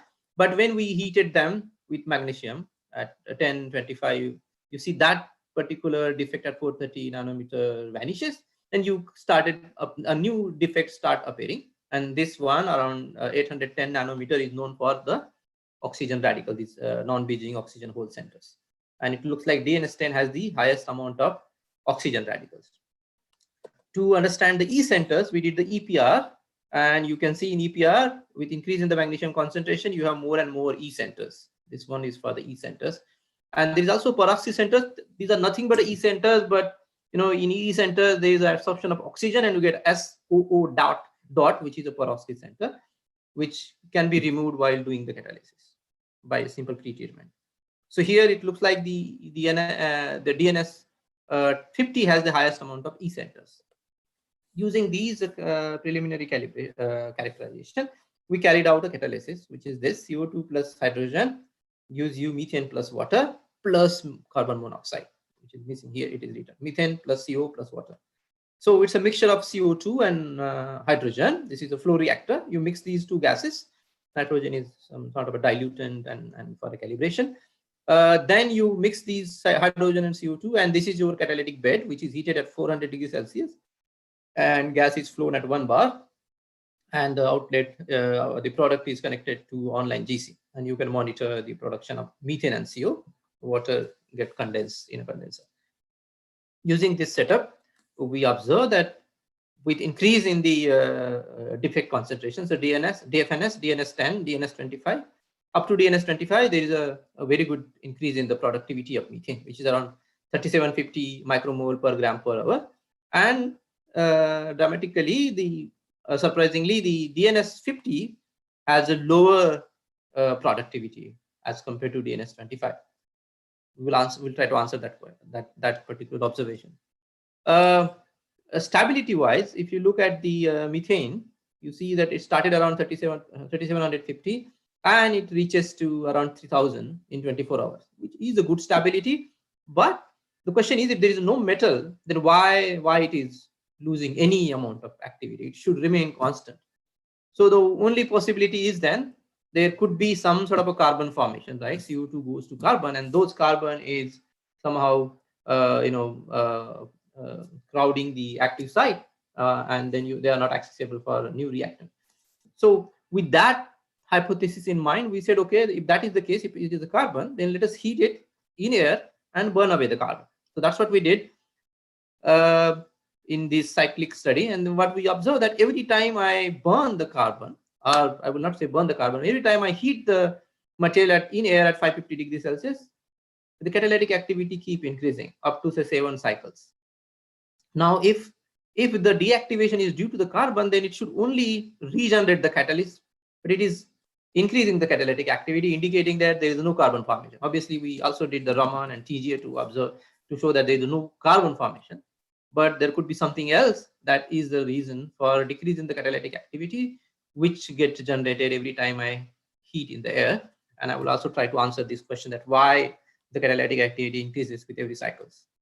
So if you look at the characterization data, DNS10 has highest number of these O radicals, NBOSS site, and DNS50 has highest number of E centers, SI radicals. But somehow it is the DNS25 which shows the best catalytic activity, neither 10 nor 50, which clearly indicates that there is some sort of a cooperativity between the O radicals and SI radicals. You need both of them in optimized concentration for this conversion to happen. So this is what we concluded from this data. I will show you some more data to support this particular argument of cooperativity. And in terms of increasing the activity every time I regenerate, what we observe that every time you heat in air, we are generating more and more defect sites, and that's the reason that you keep increasing the catalytic activity up to certain cycles. And we then did the in situ diffuse reflectance IR study to understand the reaction mechanism, which active sites are activating CO2, which active sites are activating hydrogen or dissociating hydrogen. I will skip this to save my time, but based on this in situ studies, we proposed this particular mechanism where we proposed with some scientific or experimental proof that CO2 get activated by O radicals and the selenols. So this is a very important step in CO2 conversion, CO2 activation. This happens somewhere here. And then H2 dissociation is by the SI radical. You get a SiHH, and then this HIH bond breaks, and you get a SiH, which is here. And then this H get transferred to the precarbonyl species, forming some sort of a so this is called the precarbonyl species. And then you add another hydrogen to get you the methane. If you don't add hydrogen, you get a CO, which is in a very small quantity. Okay, so that was about use of defects to convert CO2 to methane. The drawback of this particular process is this happens at a 400 degrees Celsius. So we asked the question, can I get that 400 degrees Celsius temperature from solar heating? And another thing that we should know is, when I say I'm doing that reaction at a 400 degrees Celsius, we ideally need that 400 degrees Celsius only at the active sites where reaction is happening, rather than completely heating the reactor. So can one produce 400 degrees Celsius specifically at active site without heating the reactor at higher temperature? No, we use the term, again, a fancy term, just to excite you, which is cold heating, right? And by using the black gold. So how does this works? So we all know the bulk gold is this shiny yellow color. Why? Because these are metallic. These metallic material has this electron cloud on the surface, and that electron cloud reflect most of the light coming from the sun, except small portion of the blue light, and that's why they have yellow color. But as soon as you go to a nanoscale of the gold nanoparticle, that electron cloud now becomes more mobile, and rather than reflecting the light, it starts oscillating with light, and that is called surface plasmon resonance. And at particular wavelength, there is a coherence and there is a resonance, right? And when this particular resonance get damped, you absorb that light energy, and that absorbed light energy can be then converted into heat or into a hot electron, because when you damp that energy, that will excite the electron in the Fermi levels of the gold, and those electrons will go to the higher excited state. We call them energetic electrons or hot electrons, which can be then transferred to the CO2. Or these electrons, when relaxed, then undergo electron phonon coupling. Phonon is nothing but these vibrating atoms. So when there is electron phonon coupling, then this energy gets lost in the form of a heat. So you also produce lots of heat. In fact, theory says you can produce up to 400, 500 degrees Celsius using these the plasmonic materials. So we wanted to use this concept to harvest the sunlight in the form of heat, as well as in the form of hot electrons. So the only challenge is, if you look at the gold nanoparticles supported on a silica, then this blue line is the absorption spectra, where you see around 560 is the lambda max plasmonic due to the plasmonic absorption, and there's some amount in visible and near eye. If you really want to harvest the solar energy, then you should have a material which absorb entire visible as well as near IR light. So how do I achieve this? How do I make a gold nanoparticle which absorb entire visible and near IR light? Literature says there are two ways you can tune the light absorption behavior of these gold nanoparticle. One is by changing the size, say 9 nanometer, 22, 48, 99. There is a shift in the lambda max, but there is a shift. We want a broadening, not a shift. So by simply changing the particle size, you will not able to achieve this broadband absorption. There's another thing which is more exciting, which is interparticle distance. It's called the plasmonic coupling, where they said if you bring the gold particle closer at a sufficient distance, then these nanoparticles start talking with each other. The electron clouds start coupling with each other, and then the resonance as oscillation is together. Some sort of a, in an aromatic system, you have this conjugation, some sort of a similar thing where these electron cloud couple with each other, conjugate with each other, and then undergo a resonance. And that could allow you to broaden the light absorption. So we wanted to then, inspired by these two observations in the literature, we wanted to see how we can develop a supported gold nanoparticles with a broadband absorption. Now, we all know how to change the particle size. That is a well-known in the field of nanochemistry. But how do I change the distances between the gold particles? Ideally, if I'm doing it in a solution phase, then it's just impossible, because it's a particles are dynamically moving. I can put a linker, but these hot electrons will kill or break down all these linkers. So what we thought of is take a silica sheet. So in the cartoon, we are taking entire silica sphere, but imagine that one of that silica sheet is having these gold seeds, right? This can be produced at equal distance by functionalizing the silica with amines. And then I will do something where I add another batch of a gold salt, which will only go and sit, or only go on and sit onto these existing gold nanoparticles. They only grow. The existing gold nanoparticle will only grow, and no nanoparticles will form on the empty surface, right? How do I do that? And this can be understand from the basic theory of nanoparticle formation, which is a nucleation and growth. We know that the first step of nanoparticle formation is once you have atoms, once you reduce the salt, you have lots of atoms in the solution. So these atoms has to reach the supersaturation, and then only they will form the nuclei, right? And once you form the nuclei, again the concentration of the atoms goes down, and then they undergo a growth state, right?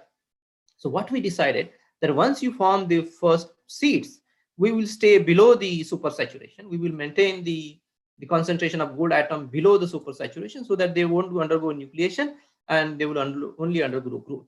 And this we achieved by reducing the reducing power of the reducing agent and making a gold salt less reactive, which together help us to produce only grow the existing gold nanoparticle. This is more realistic, where we grown existing gold nanoparticle, but then again the growth rate was not exactly same. So at the end we got some sort of a heterogeneous growth, but still you can see the gaps between the particles are decreasing, and that's what we wanted. We wanted to know what is the best gap between the gold particle, which will allow us to harvest the a large amount of solar energy. These are the TM images indicating that when you go from C0 to C1 to C3 to C4, the particles are coming closer, and in C6 the gold particles are connecting with each other. We don't wanted the particle to connect with each other because we wanted the gaps between the particle where your CO2 molecule or any reactor molecule will go in, and those are the spots which called the hot spots, thermal hotspot or electromagnetic hotspot, which activates the molecule and activation energy goes down. So we wanted to have the gaps. So up to C4 there are gaps. In C6 there are gaps are less. Even in C4 we have some particle connections. This I escaped. This is just indicating that gold is covered. The DFNS was completely covered by the gold. And skip this. Okay, so look here now. So this was the blue line was the light absorption behavior of the gold particles. But when we went to C1, C3, C4, you see now the light absorption is getting broader and broader. Right? C4 has very good light absorption. Even C6 has a large amount of light absorption. And you can see now at C3 or C4, you started getting a black gold. So this is ideally a metallic gold with no doping, no functionalization, no change in the oxidation state. Still they are black because of these plasmonic coupling, as well as some amount of particle size heterogeneity, which allow us to now harvest most of the solar energy from visible to near ion. So what happens when these black gold material absorbs the solar energy? Two things can happen. One, that energy get converted into a heat, a thermal energy, or the electron in the Fermi level get excited and you produce the hot electrons. So the first part, we wanted to know what is the temperature of the gold surface, how much one can heat. So we did a simple test where we added the black gold into the water and see how much one can heat. And what we observed that, see this, one can go up to 90 degrees Celsius. We are not able to heat above 90 because you are losing the thermal energy is transferring from black gold to water, and then water is transferring its energy to environment. So there is some sort of equilibrium, which is around 90 degrees Celsius. And we observe that C4 heats the water fastest, around 7 minutes. So we realize that C4 is one of the best material in the black gold. However, is this experiment means that the temperature of the black gold is 90 degrees Celsius? May not be, right? Because if we're heating water and water is losing the energy, so there's two loss processes. Now we wanted to really know what is the real temperature of the gold surface. Now, how do I measure the surface temperature of the gold nanoparticle? Right? We cannot use a thermocouple because you're at a nanoscale. Then there is this new technique called Raman thermometry, which uses the Stokes and anti-Stokes lines in the source, which allows you to measure the surface temperature. It's very simple technique as such. We know that when you heat the molecule, then the population in higher vibrational state is more, right? And if that is the case, you will get more anti-Stokes line. So there is some sort of a linear relationship between the temperature of the molecule, in this case also the source active molecule, and the intensity of anti-Stokes lines. So by taking the ratio of anti-Stokes and a Stokes line, you can get the surface temperature T, and that's what we did. We calculated the intensity of anti-Stokes and Stokes line of one particular line, and we calculated the some sort of a semi-quantitative measurement. And you can see we were able to see that one can go up to 150 to 120 degrees Celsius temperature at the black gold surface. We also wanted to study the electromagnetic hotspot. These are the electromagnetic field during the relaxation, and we observe this again is done by the SIRS, and we observe that C4 has the highest amount of these electromagnetic hotspots. So the previous study showed that C4 is best in terms of the thermal hotspot, and the SIRS study also showed that C4 is best in terms of the electromagnetic hotspots. We also visualize these electromagnetic hotspots by the EELS, electron energy loss spectroscopy, and there also we observe that you can see when the crowding is increasing, when the particles are coming closer, you see the more intense bright spots. Here in C6, some sort of a C6, where the particles are connected now, they are more, the gold concentration is more, but they are connected, so the intensity goes down. So you need to have a unique distance between the gold particle to have a very bright hotspots. So all the experiments indicate that C4 is the best. So we took the C4 and to for further studies. One of the questions that we wanted to ask is plasmonic coupling directed catalysis, whether the plasmonic coupling affect the catalytic activity of the gold nanoparticles, these black gold. So what we use a simple reaction to answer that question, which is alcohol oxidation, alcohol to aldehyde.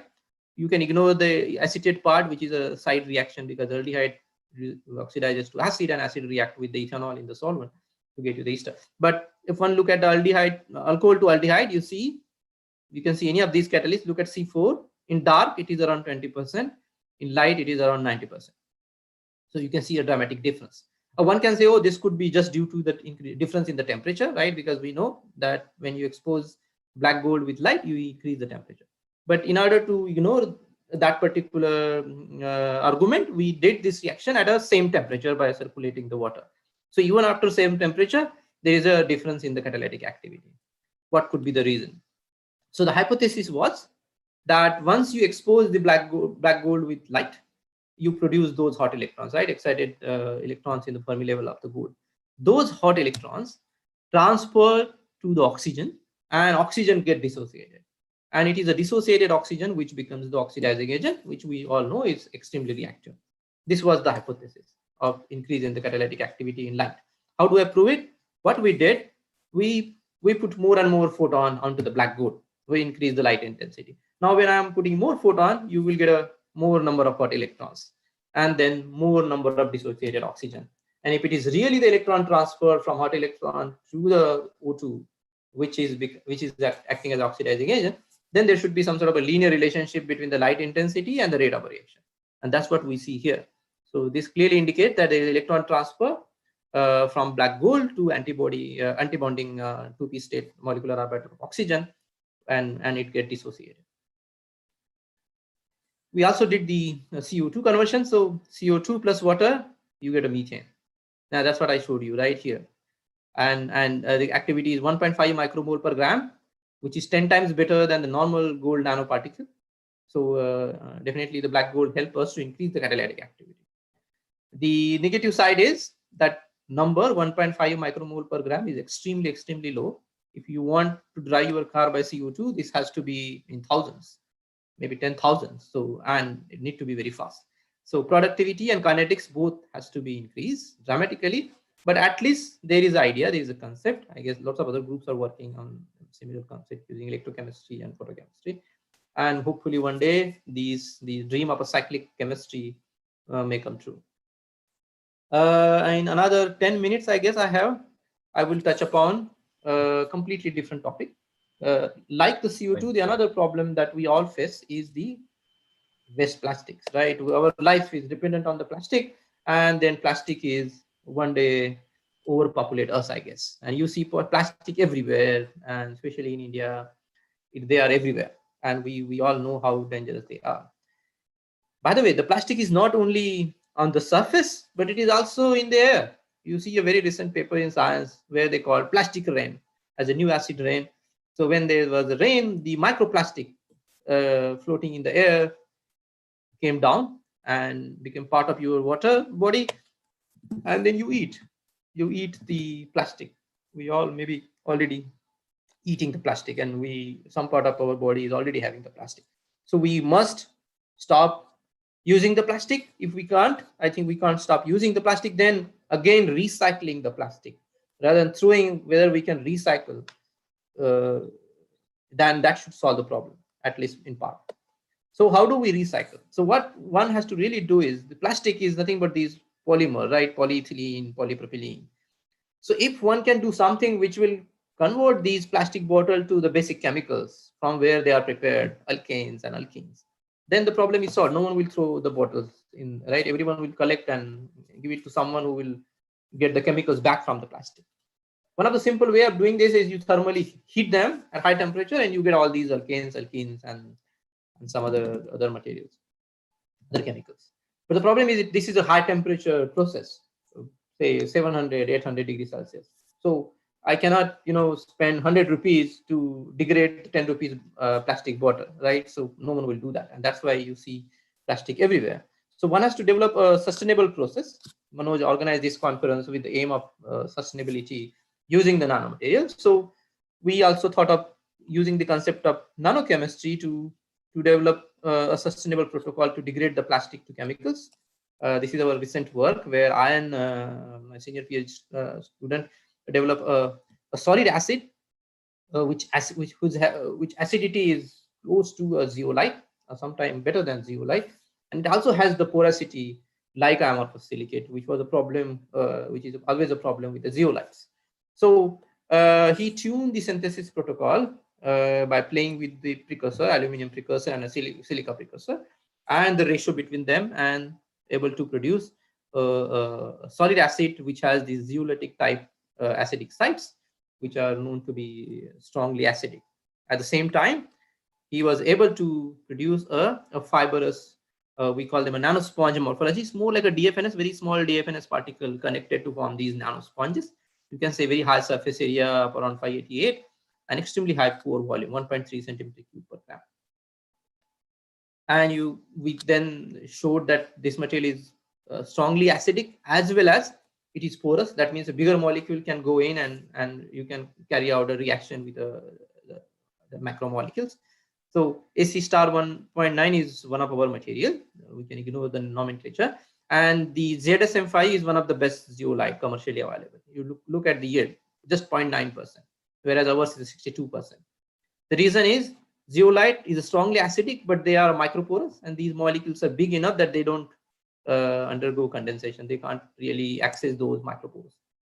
There is another one which is called the mesoporous zeolite, reported in the literature, which is improvement of the ZSM5, and there it is around 58%. So our material is very close to a mesoporous zeolite. We tried several other reactions like Hidalgop's reaction, where we showed that AC star 1.9, our material has far better activity as compared to all the reported material in the literature. And the reason was stronger acidity as well as the accessibility due to this nanosponge morphology.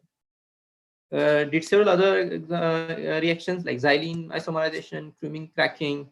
We also quantified the acidity by this pyridine titration, and all the experiment indicates that this material is some sort of a hybrid between, or some sort of a bridge between the zeolites and the amorphous aluminosilicates. We use the solution NMR to again strengthen the observation in from catalytic results, and we observe this particular OH signal around 2.8 ppm, which is known to be only for the zeolite. It was never observed for amorphous aluminosilicate. Here we observe, so this was like one of the first amorphous aluminosilicate having the zeolitic sites in it, and that's why it has a strong acidity. And then we showed that one can use these materials to degrade the plastic into different chemicals, and you can reduce the degradation temperature from say 500 degrees Celsius, say around 300 degrees Celsius, so less than 200. So we're able to reduce around 150 to 200 degrees Celsius, but it is still very high. This is not still a sustainable protocol. One has to really degrade the plastic, say less than 100 degrees Celsius. Once we develop that particular protocol, possibly we will be able to contribute to tackle the waste plastics. I ignore that. So In conclusion, I showed you dendritic fibrous nanosilica as a new catalyst support. No more new, 15 years now. Then defected nanosilica, where I showed you that one can simply create these oxygen radicals and Si radicals, and those can help you to activate the CO2 and dissociate the hydrogen. So this will be metal-free and organometallic complex-free catalyst. Then I showed you that one can tune the interparticle distances between the gold particle and produce the black gold, which absorb entire visible to near IR light. And then when there is energy damping, either you produce the heat or the hot electrons, both of which can be used for CO2 conversion, in addition to several other organic transformations. And at the last, I showed you the new solid acid. Again, this is the fancy word of amorphous zeolite. Ideally, they are amorphous aluminosilicate, having the acidity like zeolite and accessibility like amorphous aluminosilicate. With that, I like to thank Manoj Bhai, my good friend from several years now, for inviting me, and also thank my another good friend Venkat for chairing the session. And I like to thank my group for carrying out this work, and also the funding agency, Department of Atomic Energy, Indo-French CEFIPRA, Shell, and Mission Innovation for the money. And I like to thank you very much for listening to me. Great. Thanks a lot, Vivek, for a very inspiring talk. Although I have listened to it a couple of times before, but with the same enthusiasm, I listen to it. And every time when I listen, I get a lot of new ideas, new thoughts, and it's really motivating. So thanks very much. And now the floor is open for questions. From the audience, and any questions, please unmute yourself, and then you can directly ask questions to Vivek. Vivek, I would like to ask you one question. Yes, Manoj, please. What is your experience with this silica, that is a dendritic fibrous nanosilica, as a support for single atom catalyst? I think you have published 1 or 2 papers. So what is your opinion? Yeah, we published few papers on single atom catalyst, and then we did not do much because of the accessibility of transmission electron microscopy, because you're seeing the single atom is not that easy. You need a very high-end corrected system, which is dying in our institute. So, but otherwise also the problem with silica is it's a passive support, right? So stabilizing the because most of the other people use the CDI and other active site which has these defect sites, or some sort of a reactive atom which stabilizes the single atom, which was not the case with our DFNS. We got a single atom plus lots of several other nanoparticles or ultra small nanoparticles. We never got a only single atom. Okay. But one can try, defect strategy or something like that to have a single atoms on the DFNS. Thank you. Thank you so much. Yeah. Any other questions? Yeah. May I ask? Yeah, Dr. Ankush, please go ahead. Yeah. Thank you, Vivek, for a very nice talk. I have a couple of questions. First of my question is CO2 to methane, where you have used DFS for your conversion. So, and particularly at 400 degrees Celsius. At that temperature, have you seen that for your surface selenol groups like bronze acidics convert to oxides and the activity is down? Because you have shown, say, in 15 hours or so, so the activity, whether it is retained or it goes down. So I showed you 24 hours, the activity changes from 3750 micromole per gram per hour to around 3000, which can be regenerated once you expose to the air and so I don't think it's the water, because if you look at the synthesis of defected DFNS, that itself is at 675 degrees Celsius, very high temperature with a magnetic. So there, whatever the selenol left over must have been converted into siloxanes, right? But you also produce a water during the reaction of CO2 plus H2 gives you methane, CO plus water. So there could be a hydrolysis back to selenol. And you may be right. There could be some selenols helping the CO2 to adsorb on the surface. And with time, the selenol is decreasing. And when I expose with the air again, could be air will have some moisture. It could be you are generating the selenols. But with that, we did not see. What we see is regenerating more and more defect sites when we heat in air. Is it possible to calculate how much selenol groups are available on surface? Yes, one can do a TGA or a NMR to do that. We did not do that, but I think that's a good idea. That's a good idea to look whether it's a selenol doing something. That's a very good idea. Okay. Yeah. Thank you. Thanks. Any other questions from the audience?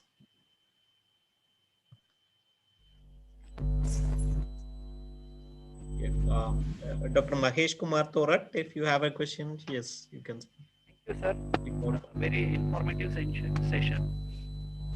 Now, sir told each and everything very nicely. Is it possible in the future that CO2 can run the car efficiently and economically beneficial? How much cost is required for all this mechanism for running the car? And no, that's a big dream. I showed you the cartoon, but that's a big dream. Right now, I think it's still you need some sort of a fundamental breakthrough in the field of a catalysis, where you need a catalytic system which is not only extremely productive. That means it should convert lots of CO2 into lots of methane. At the same time, the kinetics of the reaction need to be very fast, because you need to really produce lots of methane and again cycle it back. So I think it's right now I'm not even thinking about the money part right now. I think it's more a fundamental science where you need to really develop a catalytic system. Once you have a catalytic system, it's more engineering and trying to reduce the cost. Because see, if it is catalytic, then you can always improve the process and play with the cost of the process. Good. Thank you, sir. Any other questions from the audience? Any more questions? There are no questions. I have one last question. Let me take the privilege of that. In your last part of the talk, you spoke about the conversion of plastics to other useful materials. Can you please comment on the scalability of this process and also the timeline when this could become viable? Okay, Venkat, very nice question. I also dream like you that one day our material should be used by the society. Upscaling is never a problem in our processes because we always use the solution phase synthesis. Okay. And we showed only one case. In DFNS case, we showed that when we discover it is in a milligram scale, but now we can make it in a around 100 gram scale in the lab, indicating that one can do a larger scale. Same is with the this aluminosilicate. You can upscale.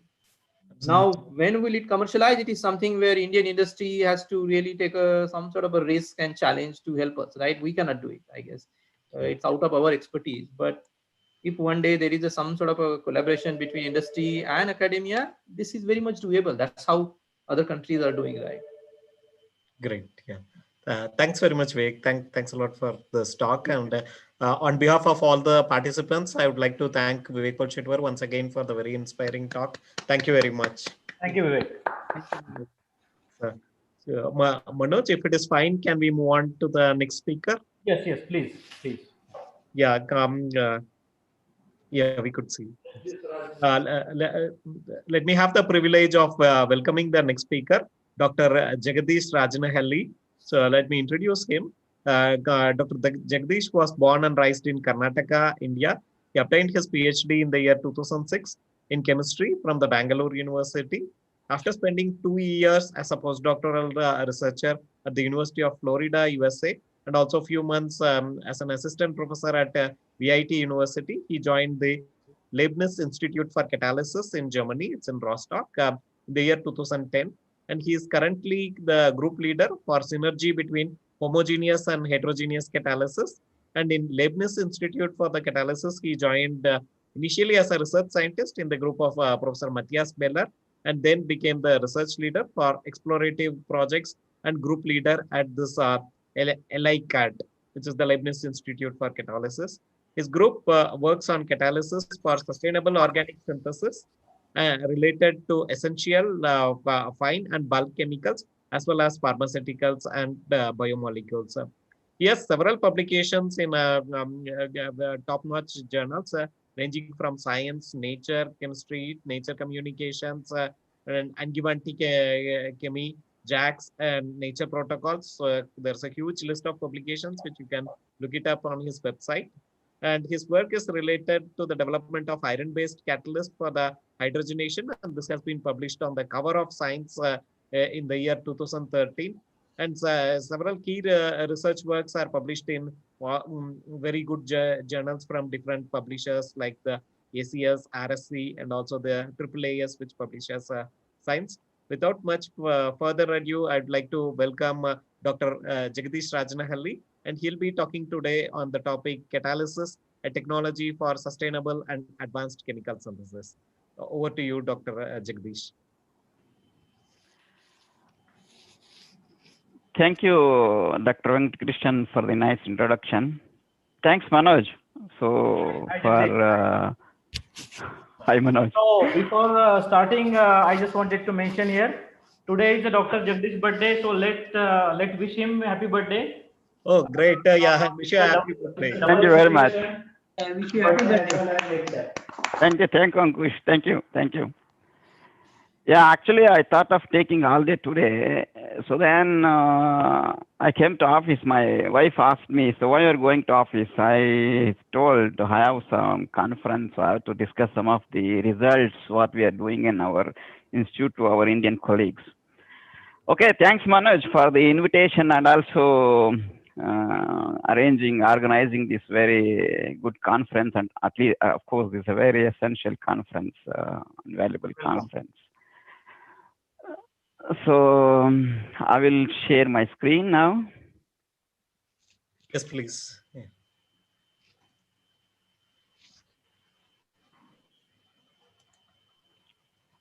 Okay. Can you see my screen, Thiru? Yeah, yes, we can see your screen. It's a nice cover article on Science. And now we can see the title. Thank you. Thank you very much. I think I will show this cover picture in my talk, and also I will tell you some story how we got this one. So good afternoon, all of you. Welcome to my talk. Still we are good morning here. So as you can see in my title of my talk, two aspects. One is the sustainability and catalysis. These two aspects are very important for the advancement of society. The sustainability, we talk about the environment, the chemistry, science, but the sustainability is very important for almost all aspects. Even it's very important for the politics and also management, also the economy. So talking with respect to sustainable synthesis, catalysis is crucial. It's play a crucial role to achieve sustainable chemical synthesis. We all know chemistry is very essential and also somewhat a leading kind of field in science and also for the society. Similarly, catalysis is essential for chemistry. Without catalysis, we cannot assume a chemical synthesis. So I start with a very general slide. As we know, as we work, catalysis in laboratory and industry. So, but it's not limited to either industry or laboratory. So our life leading with catalysis reactions, even in the nature, even our body is running with the catalysis reactions. So if you think, when catalysis started, when catalysis don't exist. So we know it's somewhat identified and coined in 19th or 18th century. But if you look at these two images, the catalysis starts itself when the life existed on the earth. I noted down some reactions. These are the essential reactions, daily life product. These are the reactions for the production of daily life products. To produce these products, to achieve these reactions in a more sustainable manner, we need a key factor to run these reactions. That's none other than catalysts. So thus, everyday life relies on catalysis. So catalysis is a different types of catalysis, homogeneous, heterogeneous, biocatalysis, photocatalysis, electrocatalysis. So nowadays, the photocatalysis and electrolysis, people are very fascinated about two fields. So catalysis play a role in producing fine and bulk chemicals from pharmaceuticals and also play a role in energy and health. So not only catalysis play a role in chemistry, also medicine, biology, materials, energy, environment, and daily life products. So look at the catalysis industry. The more than 85 to 90% of all catalytic processes involves catalysis at least one stage. That means more than 80 to 90% of commercial products made via catalysis. So if you look at the percentage of catalysis, the homogeneous is 15 to 20%. The bio 5 to 10. I think it's around 15 biocatalysis. The contribution of heterogeneous catalysis is more. So I think homogeneous catalysis people can surprise this one. So the homogeneous catalysis generally used for the fine chemical synthesis. The heterogeneous catalysts are used for the bulk scale, multi-ton scale synthesis. In that direction, the heterogeneous catalysis contribution is more. So we can develop a number of catalysts. What is important here, the development of cost-effective, practical, and durable catalysts is essential. And also achieving high chemo, regio, and enhancer selectivity is of important for any catalyst developments.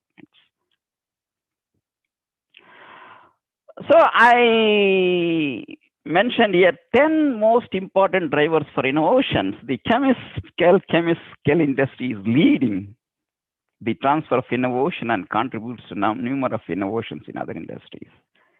In 2019, the total global chemical industry revenue is around $4 trillion USD. Pharmaceutical industry is around $1.2 trillion USD. Of course, the pharmaceutical industry is somewhat related to chemical industry. So thus, you can see how chemistry play a role in the society. So I mentioned some of the challenges for 21st century catalysts. Of course, there are many. If you look at these ones, so if you look at the three ones, the contribution to the alternative energy, then the environment, then the health. So these are the hot fields now. The people want to work more on this one. So look at the first one, more sustainable process. So today, majority of these produce in multi-million ton scale in industry. So one can ask why you want to work again on this one. So we can use the same process, but we should look into the process, how they produced, what is the catalyst have been used, what is the starting materials. So then, based on that one, we need to improve a process in a sustainable manner, more efficient and cost-effective manner. So that's why the first topic is more essential to achieve the other three ones. So if you talk, so the potential PhD or postdoc, what you want to work, they will tell I want to work on energy, environment, for renewable resources, and health sciences. But if you want to ask someone, a potential candidate, do you want to work on alcohol oxidation? He said, no, I don't want to work on alcohol oxidation. But the point, see, still if you develop an iron catalyst that work under ambient condition for alcohol oxidation to selectively to get the carbonyl compounds or nitriles are still is important, and still we can publish very high level journal. So next challenge is in catalysis the development of non-noble metal-based catalysts. Since decades, even when catalysis started, the precious metals have revolutionized chemical synthesis. However, their higher price and less abundancy, and also a little bit toxicity looks and inspire the chemists to look for an alternative catalyst. The alternative catalyst right now, we can look into the earth abundant metals, for example, an iron. So their iron is abundant, biorelevant, environmentally friendly, and inexpensive. If you look the industrial process which is running in a multi-million ton scale, either a platinum or a rhodium or a gold or a PD, if you replace that with an Fe or a manganese, just to think over how much money we can save, how the cost-effective method. So we talk a lot on we need to replace the precious metals with a earth abundant, but the point is not so easy. The point is requires the special conditions and special environment to activate these non-noble metals. So the point, could it be possible to replace palladium with iron or a cobalt? It's not so easy. So if you replace a palladium, so of course we can replace some of the reactions with hydrogenations or oxidations or some kind of aminations. But what about the noble coupling reactions and also other industrialized reactions? So if you replace a palladium, so with an iron and a manganese, that's one of the greatest research. So I mentioned this end and danger elements. Just if you look at, so chemical synthesis mainly depends on the transition metal-based catalysis. If you think over 100 years or 200 years, of course some of the metals will be vanished. So then we need to find an alternative. So even if you look, we say earth and manganese, chromium, vanadium, cobalt, they're limited available, future is to supply. Of course, these precious metals already threaten a lot. So then we can look into iron or even non-noble, this one. So we think a lot about environment, health, and so many things, but we need to look into this one. We need an alternative way to replace these metals. If you think over 100 years or 200, some of the metals, if, for example, palladium vanishes, just to think over to replace a palladium is not so easy.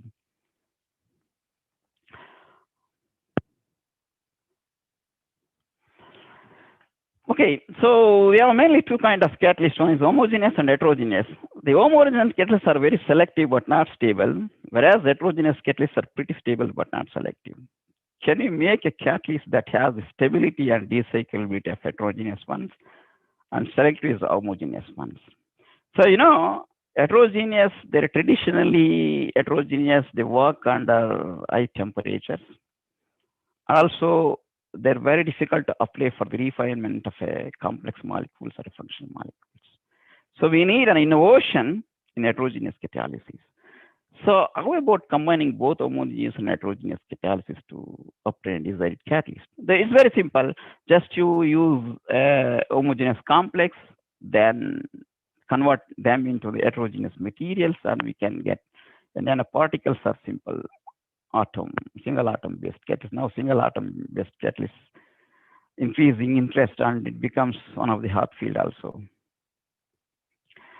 So based on this concept, we created a new group a few years back.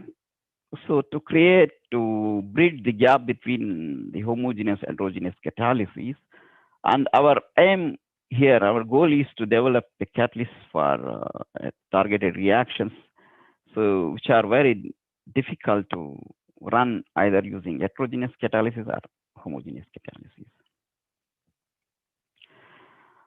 So based on this concept, we started to develop an heterogeneous catalyst. So when I joined Matthias Beller group, so I didn't have any experience in working heterogeneous.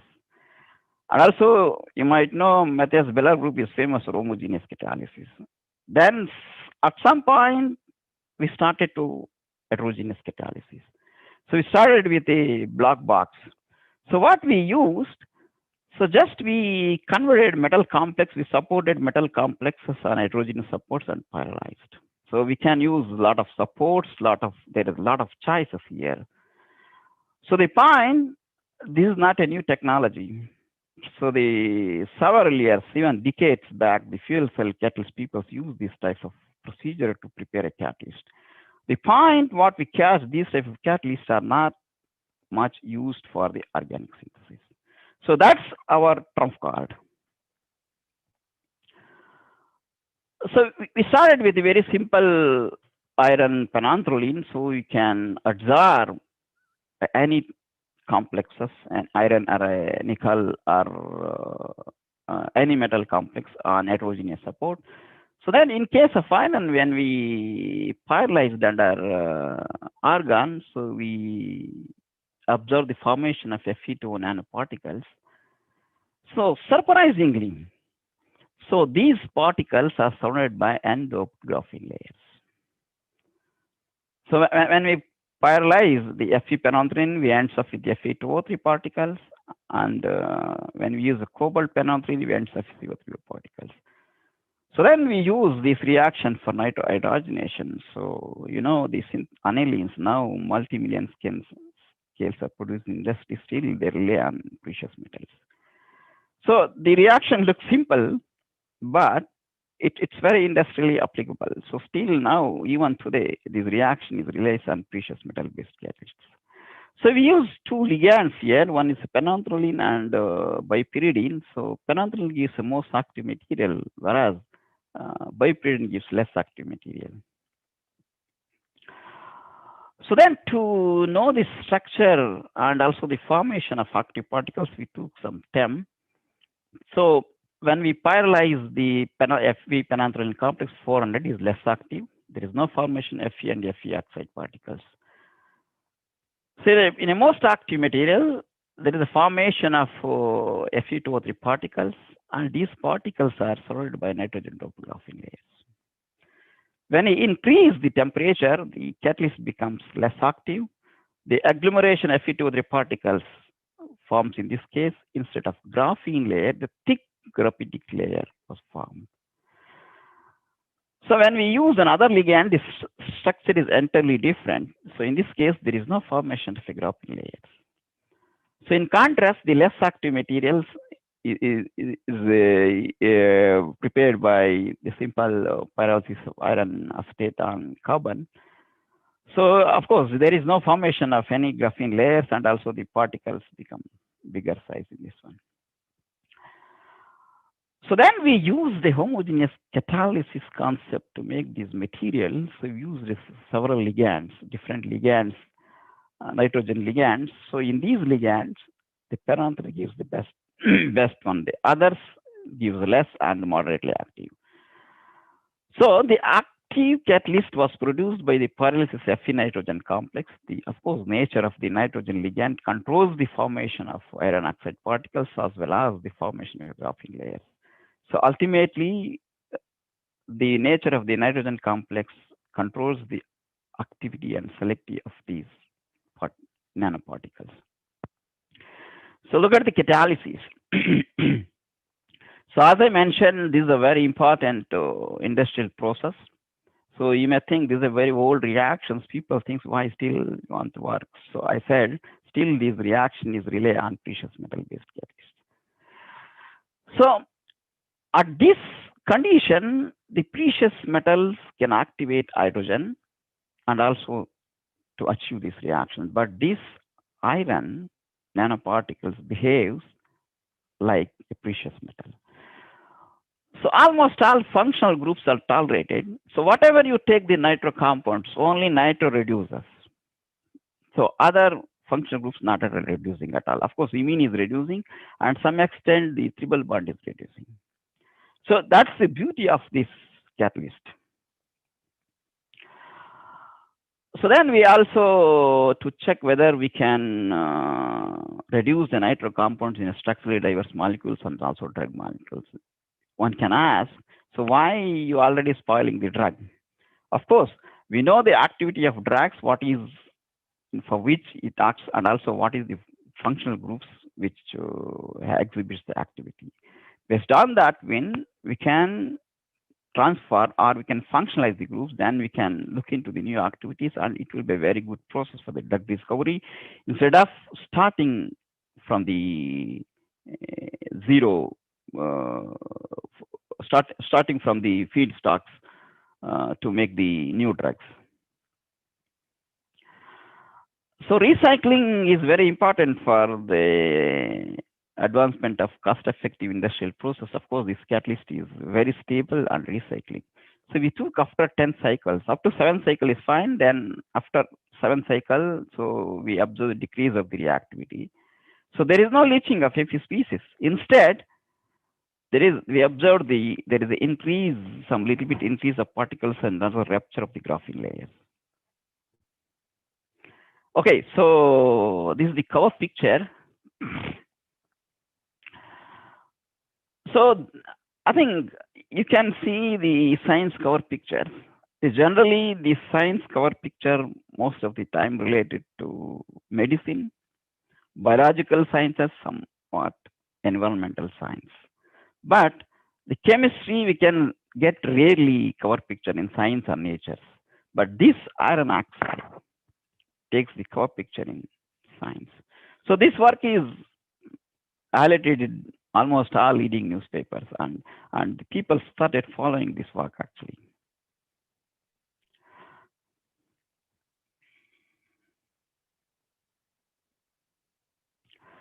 So okay, I will show some more application of this catalyst. Before that, see, we know N-methyl moiety is a very important and which play a role in medicine, and also in the, for example, if you see the DNA methylation. So many top selling drugs which contains N-methyl moiety. So the N-methyl, synthesis of N-methyl compounds is a very important process. So then we had a very good Kishore. So he did a postdoc with us. Now he's a senior scientist in IP.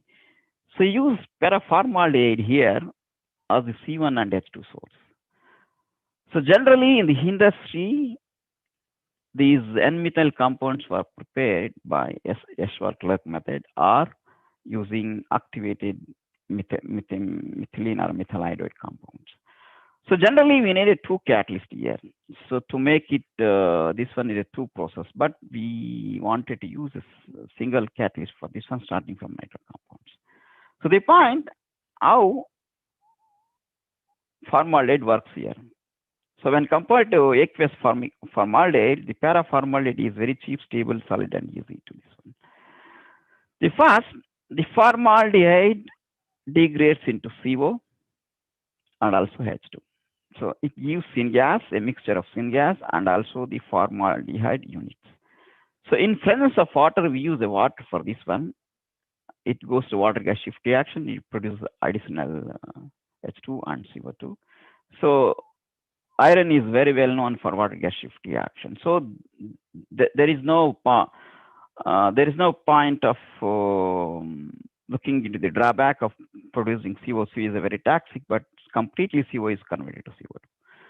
So then the hydrogen which is produced from both of these processes reduces first to aniline, then of course formaldehyde couples, then the imine, then next it gives the final product. So then we use this process to introduce N-methyl moiety in structurally diversing and also pharmaceutical compounds. So, you know, in this iron oxide particles, Fe is in 3+3 oxidation state. Generally, it's a very good oxidation state, oxidation catalyst when compared to hydrogenation catalyst. If you look at the organometallic perspective, so this iron catalyst works as both oxidation catalyst and also hydrogenation catalyst. So then we use to synthesize nitriles. Generally, nitriles have been synthesized by amoxidation or toxic cyanation process. The amoxidation process applies for the simple molecules. It works under drastic conditions. So on the other hand, cyanation process is very toxic process. So somehow we can use alcohol also. Alcohol is also very good feedstock. So here again, the catalyst is very selective.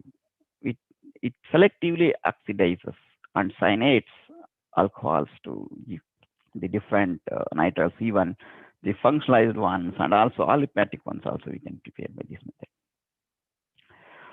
So then the corresponding cobalt catalyst used for the oxidative cross esterification. Of course, this catalyst is very selective and works for even we can prepare the ethyl acetate starting from ethanol. And Devjit Banerjee, he was here in 2014 or 2015. Now he's associate professor in IIT. So use the same type of catalyst for epoxidation. The epoxidation is a very important reaction. Even the cholesterol and tocopherol derivatives in alkenes can be selectively epoxidized without affecting the other structures. That is the uniqueness of these catalysts. So these type of catalysts are very selective. They work for something and they will not work for other things. So this is very important in catalysis to exhibit. One kind is the activity, the other side is selectivity. Achieving both activity and selectivity is very important for any catalyst development. So we used metal complexes. Of course, we spoiled the metal complex and we obtained nanoparticles. So then we wanted to use metal organic frameworks. So actually, some people are passionate about metal organic frameworks, those who are preparing, and they're asking us, so why you guys want to spoil the MOFs? So of course, we want to spoil the MOFs to get the nanoparticles or the desired catalyst for the desired applications. The MOFs generally built up of with metal ions and linkers. So based on the linkers, so linkers are, for example, dicarboxylic acids and some nitrogen ligands can be used, and the plethora of these can be obtained there commercially and also very cheaper. So based on different metal ions and linkers, we can create a hell lot of materials with different structures. Just we can assemble these ones on the support. Then if you pyrolyze, you will get ends up with the nanoparticles. This is a very well-known process. There is no surprising in this one. So then we started with a simple MOF. So we produced in situ, then we supported on this one the similar way what we did in the supporting the complex and pyrolysis in the previous case. Then in this case, we observed the formation of the nanoparticles and also single atoms. So when we use the metal complexes, we observe the formation of metallic or metal oxide particles, but we observed also single particles. In this case, MOF acts as a structural controlling template and also as an reducing agent. So then our plan is to use this MOF derived catalyst for synthesis of all kinds of amines. So we can use the radioaminations to prepare a different, and also we can use the hydrogenation process to prepare a different kinds of amines. So amines. So synthetic organic chemists and also medicinal chemists, we know the value of amines. Either we prepare the amines or we use the amines to prepare other products. Of course, 50 to 60 synthetic organic chemists, they use amines. So amines are highly privileged chemicals. So they're very essential. If you look into the industry, they're very essential chemicals. So look into the medicinal applications. Key scaffolds present in majority of existing life science molecules play crucial roles. So more than 80% of 200 top-selling drugs contain ammonia or nitrogen moiety. So that's the value of amines. So I think you can just Google it. So you cannot see the structure of this one, and also we can find the top-selling drugs of 2019 also. The majority, more than 80%, they contain amine groups.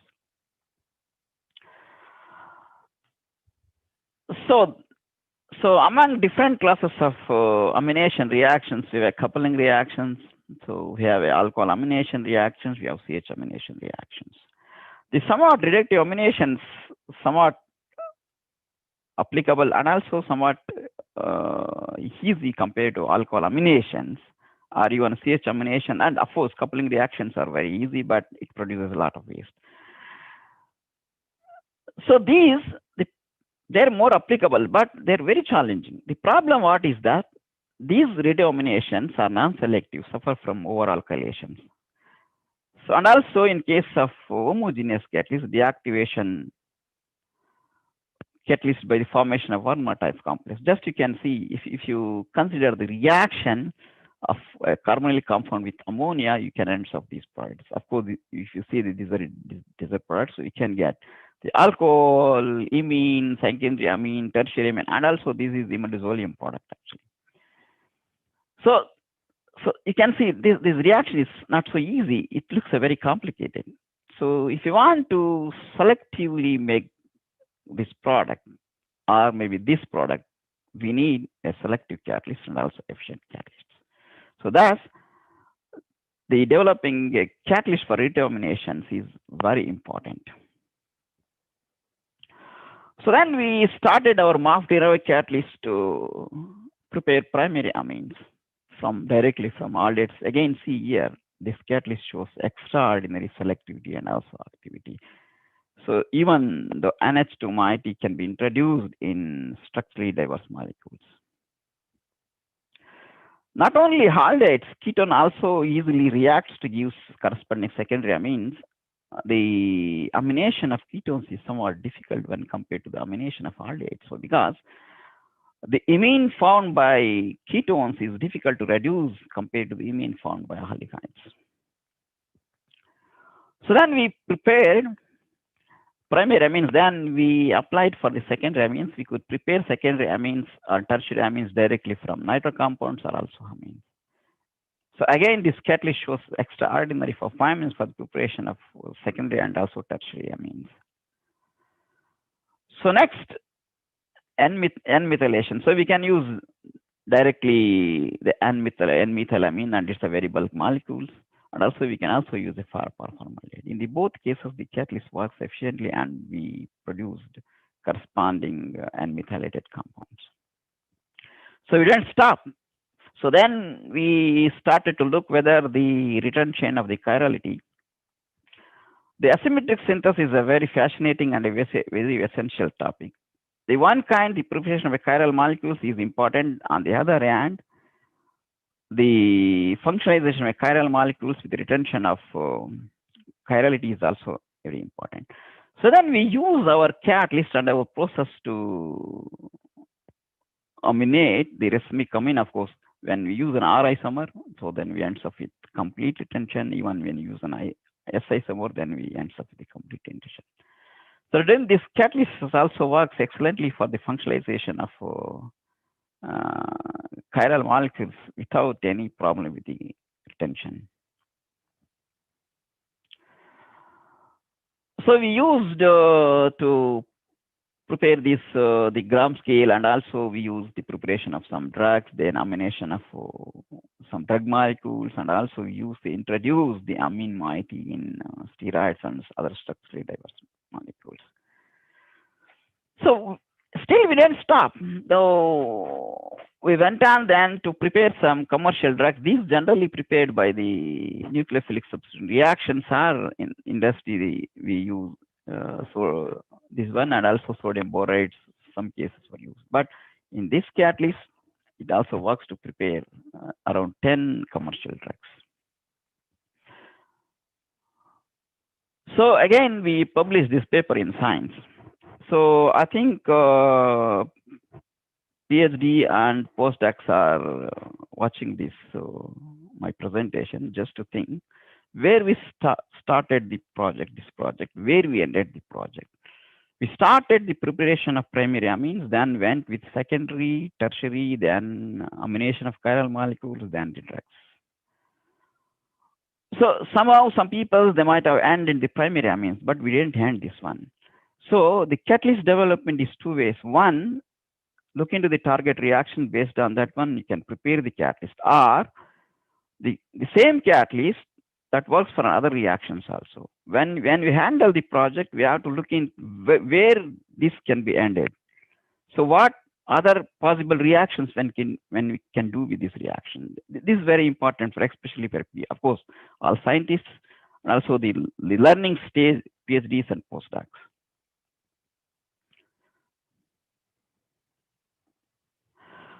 What is specialty in these nickel nanoparticles? Sorry, I will take some water.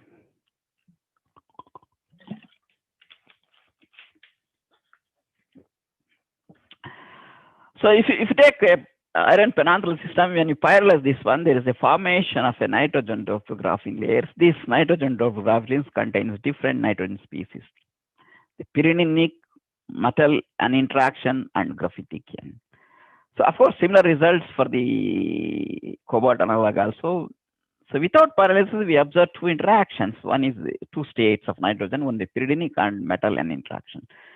Then 400, of course, there is no change, much change. Of course, this is less active. 800 is the most active. So of course, this interaction is retained and also pyridinic, and also there's a new peak here. This corresponds to the graphitic nitrogen double graphitic layer. So if you go to 1000, so 1000 is less active again. So this disappears actually, this metal interaction is disappeared, but this graphene converted to the graphitic, this one. So that means the metal nitrogen interaction is also important, and also the graphene layers is also important. If the graphitic layers is a very thick and it's very difficult to access the reactions into the nanoparticles. So could we expect in this catalyst the similar mode of action? So if you look at homogeneous, so it is the influenced by the ligands. So we can observe a metal hydrogen hydrate complex the similar way. This interacts with the nitrogen, and also we can observe the metal metal hydrate species with the interaction of and activation of hydrogen with metal NPS. So this is one of the crucial aspects. These catalysts are so active and selective when compared to the traditional catalysts.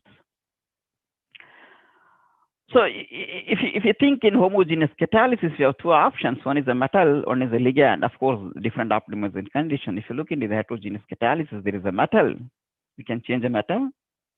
So we can change the ligand. We can change the support. We can change the pyrolysis. We can calcination temperature. Of course, we can invent new reactions. So we used heterogeneous catalyst for redominations. The still homogeneous catalyst is very challenging. So if you look at the challenging organosynthetic reactions and also the advanced synthetic reactions make use of the sophisticated metal complexes or ligands. So practical and convenience and economical standpoint, the catalyst should be simple and should be available just to take from the bench and use it. So our PhD guy now, he has finished the PhD and he is doing postdoc in my group. So he invented this very simple catalyst, so ruthenium catalyst. So it works similar to the like a sophisticated metal complex. So it's very simple. So it gives the hydrate species, then hydrate species, which is the catalytic species in this case. So why I'm showing this one? So the cooperation is a very important aspect. So we believe that cooperation can be viewed as for more general phenomenon. So every aspect, even if you look into the politics, the cooperation is very important to run a country or run the system. If you look at the catalysis, in homogeneous catalysis, metal ligand cooperation plays a crucial role. So when we use ruthenium there, we do not need a ligand, and of course there's a ligand, very simple ligand, triphenyl phosphine. When we move into the base metals, we need a sophisticated ligand system. So this is the first homogeneous system we developed. You think over. So this is a very old reaction. So still there is a lack of non-noble metal-based catalysts. So that is the reason we need to look back to the reaction, how it was done, what is the catalyst have been used, and we need to replace those processes. So then we used iron-based and manganese-based and cobalt-based salt, and also we used different ligands. So among these, the cobalt salt and tetropose is the best ligands. So in this case, there is a formation of Werner complexes, especially this tridentate ligand, which binds to the cobalt very in a convenient and suitable manner that avoids the formation of Werner complex.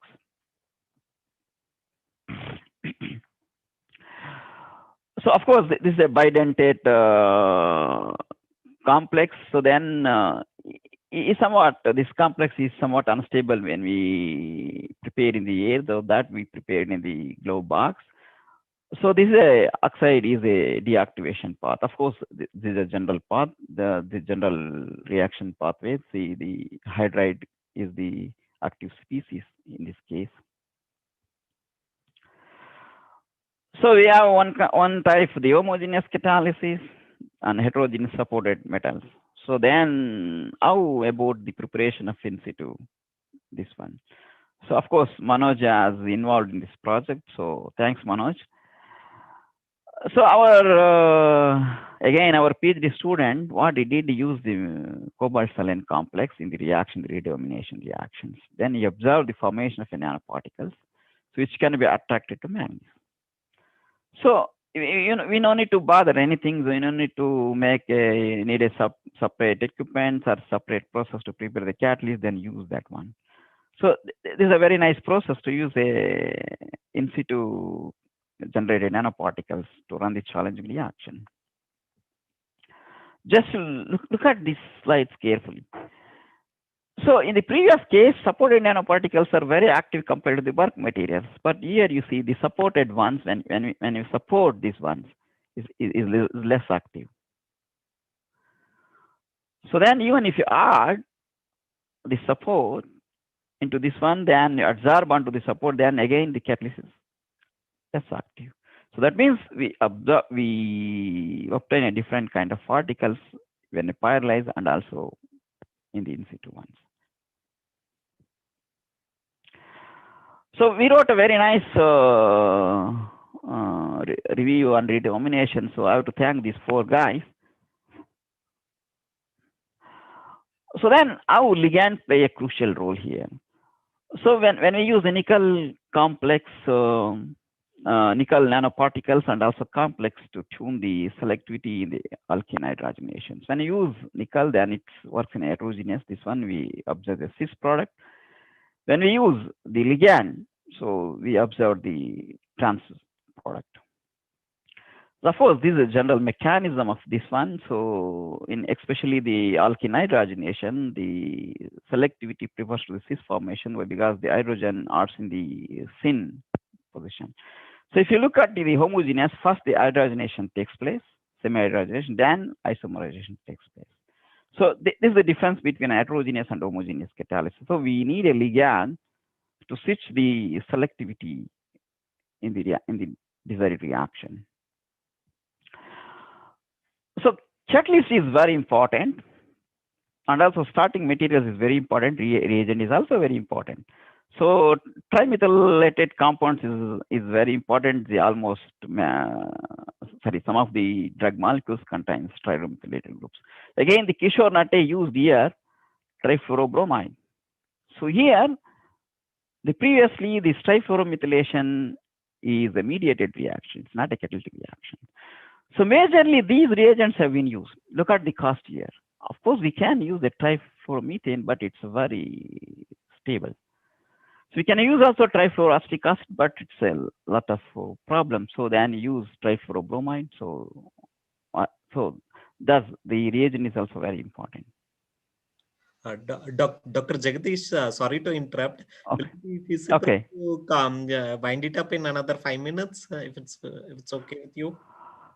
Yes, I can wind up. No problem. Yeah, thank you. Thank you very much. I can wind up. Okay, in 5 hours. Yeah. Okay, then we used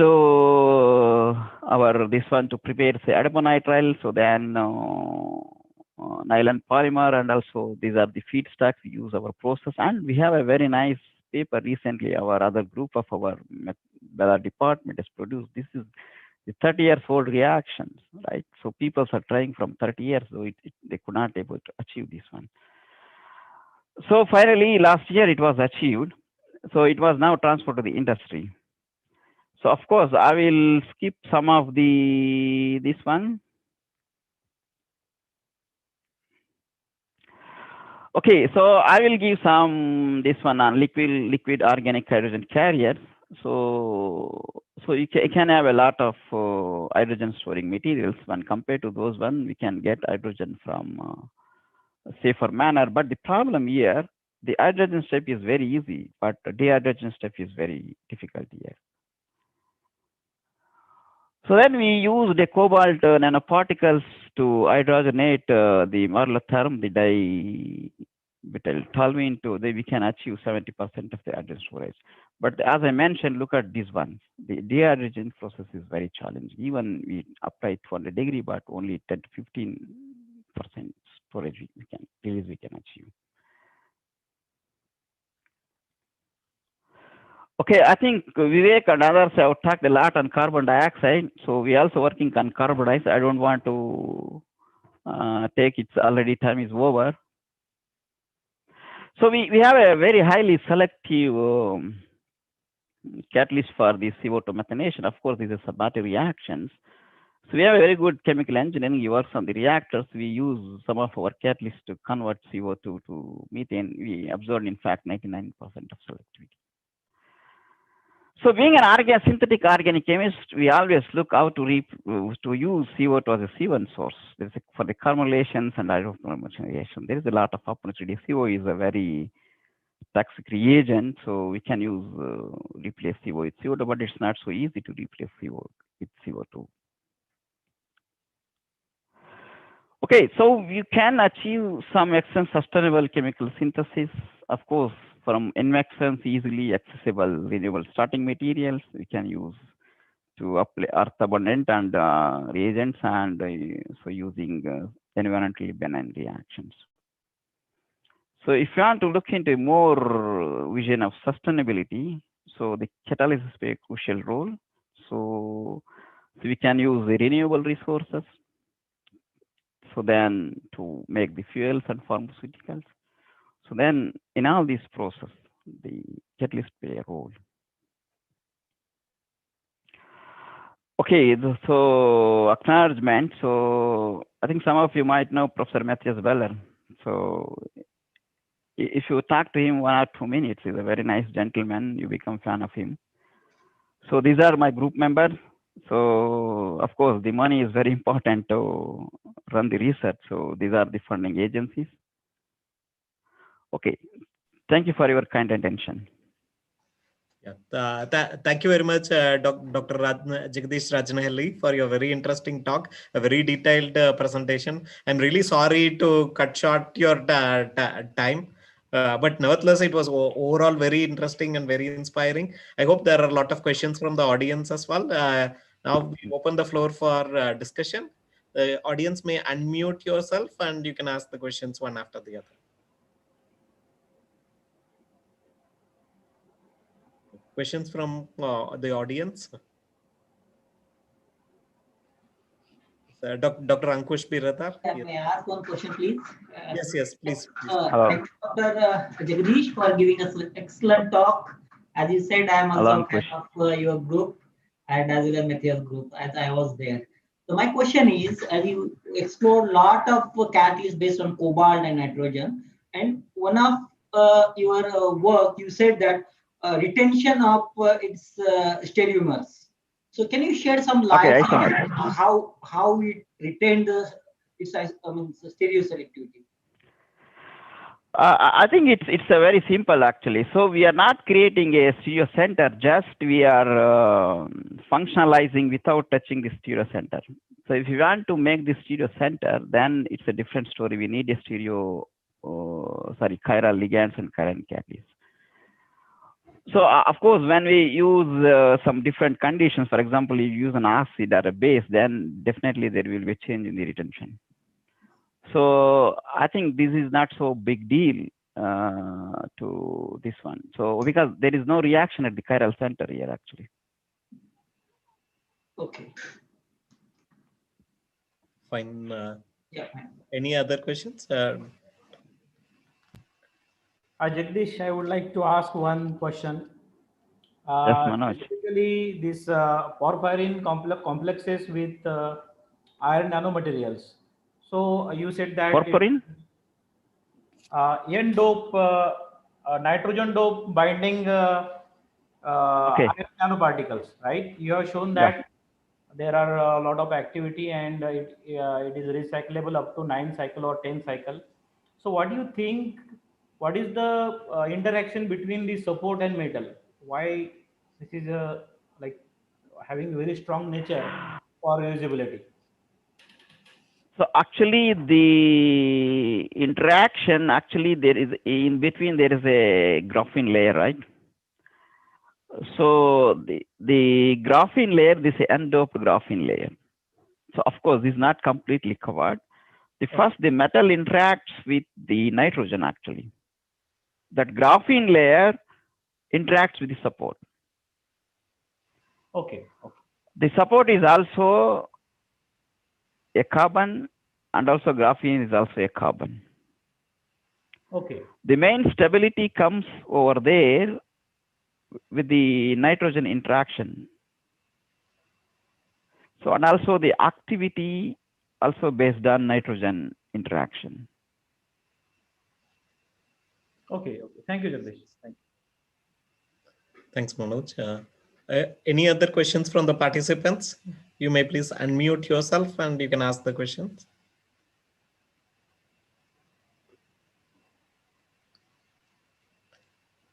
So if that's not the case, I have one question. So this MOF derived metal nanoparticles, this is a very interesting area and it's very much upcoming. So what are your thoughts about controlling the size of these metal nanoparticles which are derived from the MOFs? Can we reach to the level of a single atom? And if so, this could be a very good strategy for a single atom catalysis. So I'd like to know. Yeah, of course, we can do the single atoms. I think that's based on the different MOFs. For example, if you use a single linker, so that ends up with the nanoparticles. When you use a more complicated linkers, for example, tricarboxylic acids or a di or tridentate, the combination to this one. So then we can end up within a single atoms. Okay.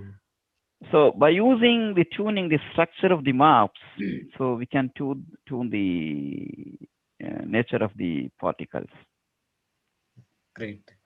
Yeah, of course, you know, sometimes the catalysis is different. We have to look into the trial and error methods also, right? So especially we look into the application wise compared to the design wise. Yes.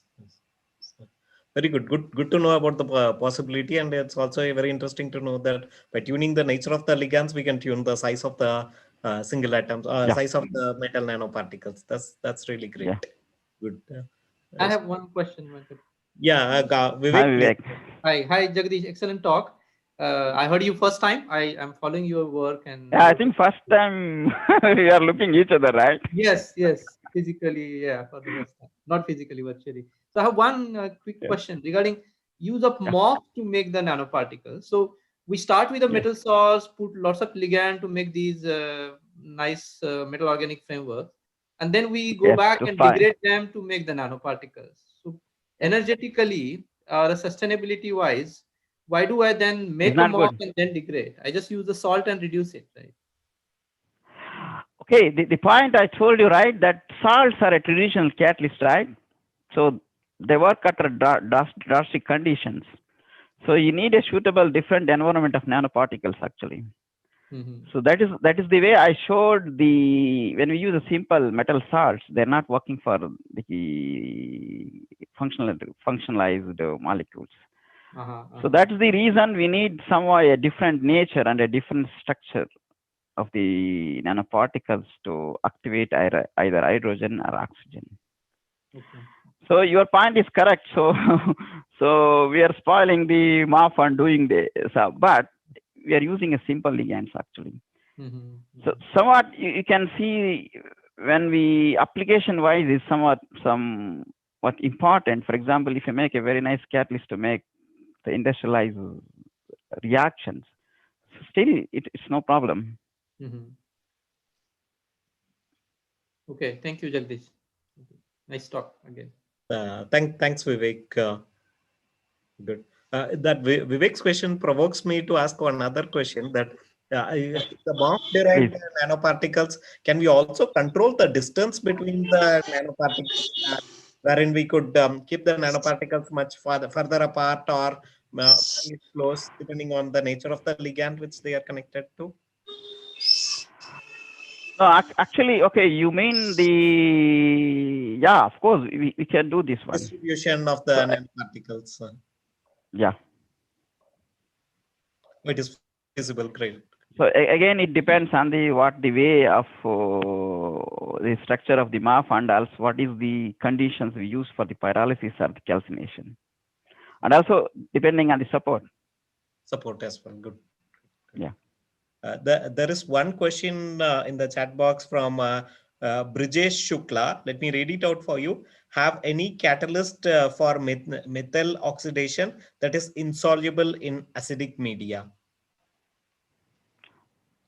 What, methane or methyl? He has written methyl oxidation. Brijesh, I think it should you're be. online, you may unmute yourself and you could ask the question yourself.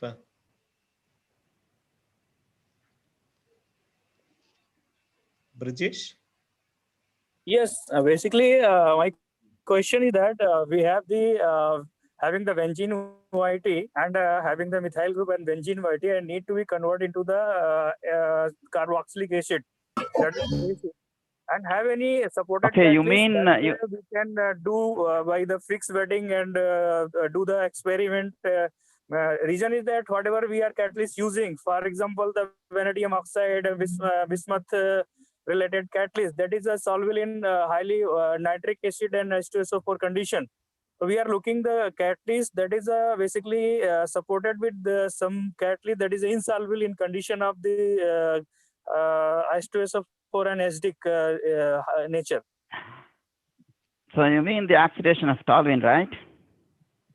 Yeah, oxidation of toluene. A commercial any means Okay, so why that is I think commercially why you viable want to for the use.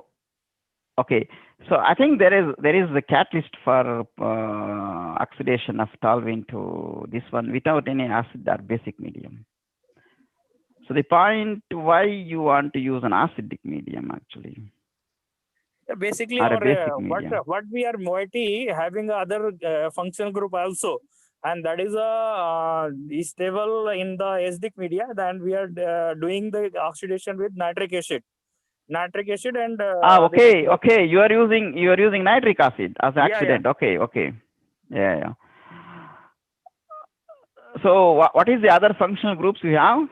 Other functional group is a sulfonation is there, sulfone group, and other is nitro group also is there. Yeah, of course, nitrotoluene is not so easy to oxidize. Yeah, basically it is nitrotoluene substituted compound, and that is very difficult. Is that we are doing the using the nitric acid and the H2SO4 and nitric acid mixture, and we are forming the some nitrating compound also. That is a very difficult for us to yeah, of course, you're using nitrating mixture itself.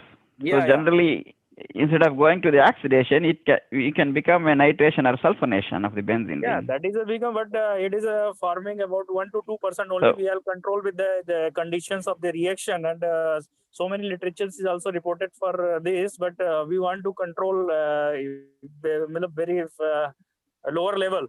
So are you using supported that will help to do experiment in vapor phase. If we can support it in a forming bed and we pass our reaction, and if it is converting into very fast run, definitely it will lower our increase the selectivity. The vapor phase, I think it's not convenient to use nitrating mixture. So why can't they use air or N2O as oxidant?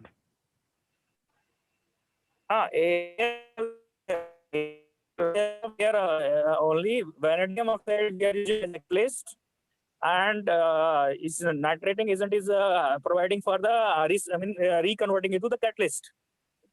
Dr. Brijesh, I have a suggestion in this regard. Since we are running out of time, maybe you can directly contact Dr. Jagdish over email. Yeah, sure. Thank you. And you could take up this conversation offline. So definitely you could have a lot of insights in a more detailed discussion offline with Dr. Jagdish Rajnahali. Yeah, sure. Of course, I will connect with Dr. Jagdish and will get the help for the. Basically, we are also working our PhD work is doing in nanomaterials, so bismuth molybdate related compounds. So definitely we'll discuss same. And thank you for your input.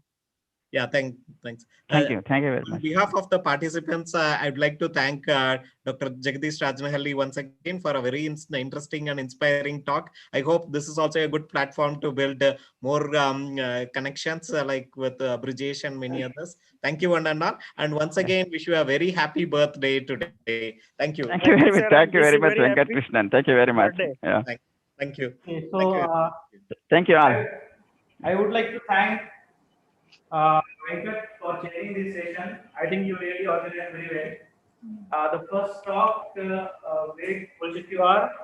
It's very nice. He talked about the dendritic fibrous nanosilica. It's very interesting and fascinating material for energy and environmental applications. I believe that we will find some industrial applications in the future. I would like to thank Dr. Jagdish. He also speaks sustainability, that is the bridging between the homogeneous as well as heterogeneous catalysis. It was nice to see that the inexpensive metals, that cobalt as well as iron, are contributing in various important pharmaceutical synthons. So it was nice to hear both of you. So at the end, I wish you happy birthday again. So I hope you can go Thank home. you, Manoj. Thanks, Manoj. Cut the cake. Yeah. So No cake cutting, right? Okay. Yeah. So you already grown up, huh? Yeah. Okay. Thank you so much. So we can move to the next session now. Okay.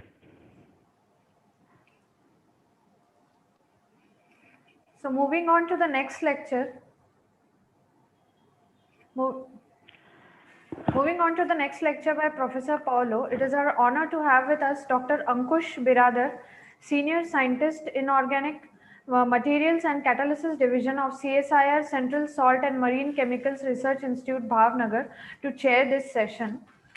So Dr. Ankush Biradar is a Senior Scientist at CSIR Central Salt and Marine Chemical Research Institute, Bhavnagar. Dr. Biradar obtained his PhD in catalysis from NCL Pune. Then he moved for postdoctoral studies in the laboratory of Professor T. Asefa of Rutgers, the State University of New Jersey, USA. His research involved the design of various homogeneous and heterogeneous multifunctional catalysis. He has also worked on designing of nanocatalysts, carbon-based materials, mixed metal oxides, and of late his group is significantly working on biomass utilization for catalysis and chemicals. He has recently initiated new program on CO2 utilization. Additionally, his group is working on high temperature and pressure reactors. His expertise topics includes heterogeneous catalysis, synthesis and characterization of nano multifunctional catalysis, oxidation, dehydrogenation, hydrogenation, carbonylation, and animation, and so on and so forth, gas phase and high pressure reactions, biomaterial synthesis. Yes. So may I now invite Dr. Ankush Biradar to carry forward the session 2. So ladies and gentlemen, please lend your ears to and put your hands together for Dr. Ankush. Over to you, sir. Thank you. Okay, thank you, Ratika Joshi. I hope I'm audible. Yes, you are audible. Okay. Great pleasure to be a chair this session because Dr. Manoj Gawande has organized these nanomaterials and sustainable applications in catalysis particularly. Due to this pandemic situation, all of us cannot come together, but it has given us a new opportunity to meet at least virtually, and our show must go on. So thank you, Manoj, for organizing such a inspiring talk, inspiring whole conference. We carry forward with this session. I would like to introduce Professor Paolo Fernancio. He is a professor from University of Italy. He is particularly a full professor in inorganic chemistry. His research basically focuses on application of inorganic materials to nanoscience for the preparation of useful of this material in the application in the field of energy and protections. This is actually exactly this 21st century is required. So Professor Paolo Fernancio is working on these directions. he has very broad careers of his research. During his research, he has published so many peer-reviewed publications, which is more than 260 publications. He also wrote 16 book chapters, and to his credit, he has 4 patents. His careers rewarded with many awards, particularly starting with the 2005, he awarded with the Nancy Gold Medals. Then 2013, Chausuli Gold Medals, and then 2016, Hans Heyman Award. Then very recently, like 2017, he also awarded the Kramer Award, and also of late, like 2018, he has been awarded MT Mysore Recognition Award. Particularly, he is well known for the synthesis of different inorganic materials, particularly nanomaterials, and different applications for electro, photo, and very recently for the single metal catalysis. He is also associate editor in SES Catalysis. It is a great pleasure to, on behalf of organizing committee and myself, and I would like to invite Professor Paolo for giving his talk on from metal to metal-free catalyst road for fine chemicals. I cannot read fine chemistry. So it is really great pleasure to invite Professor Paolo. Please, you can deliver your talk on this session. Over to you, sir.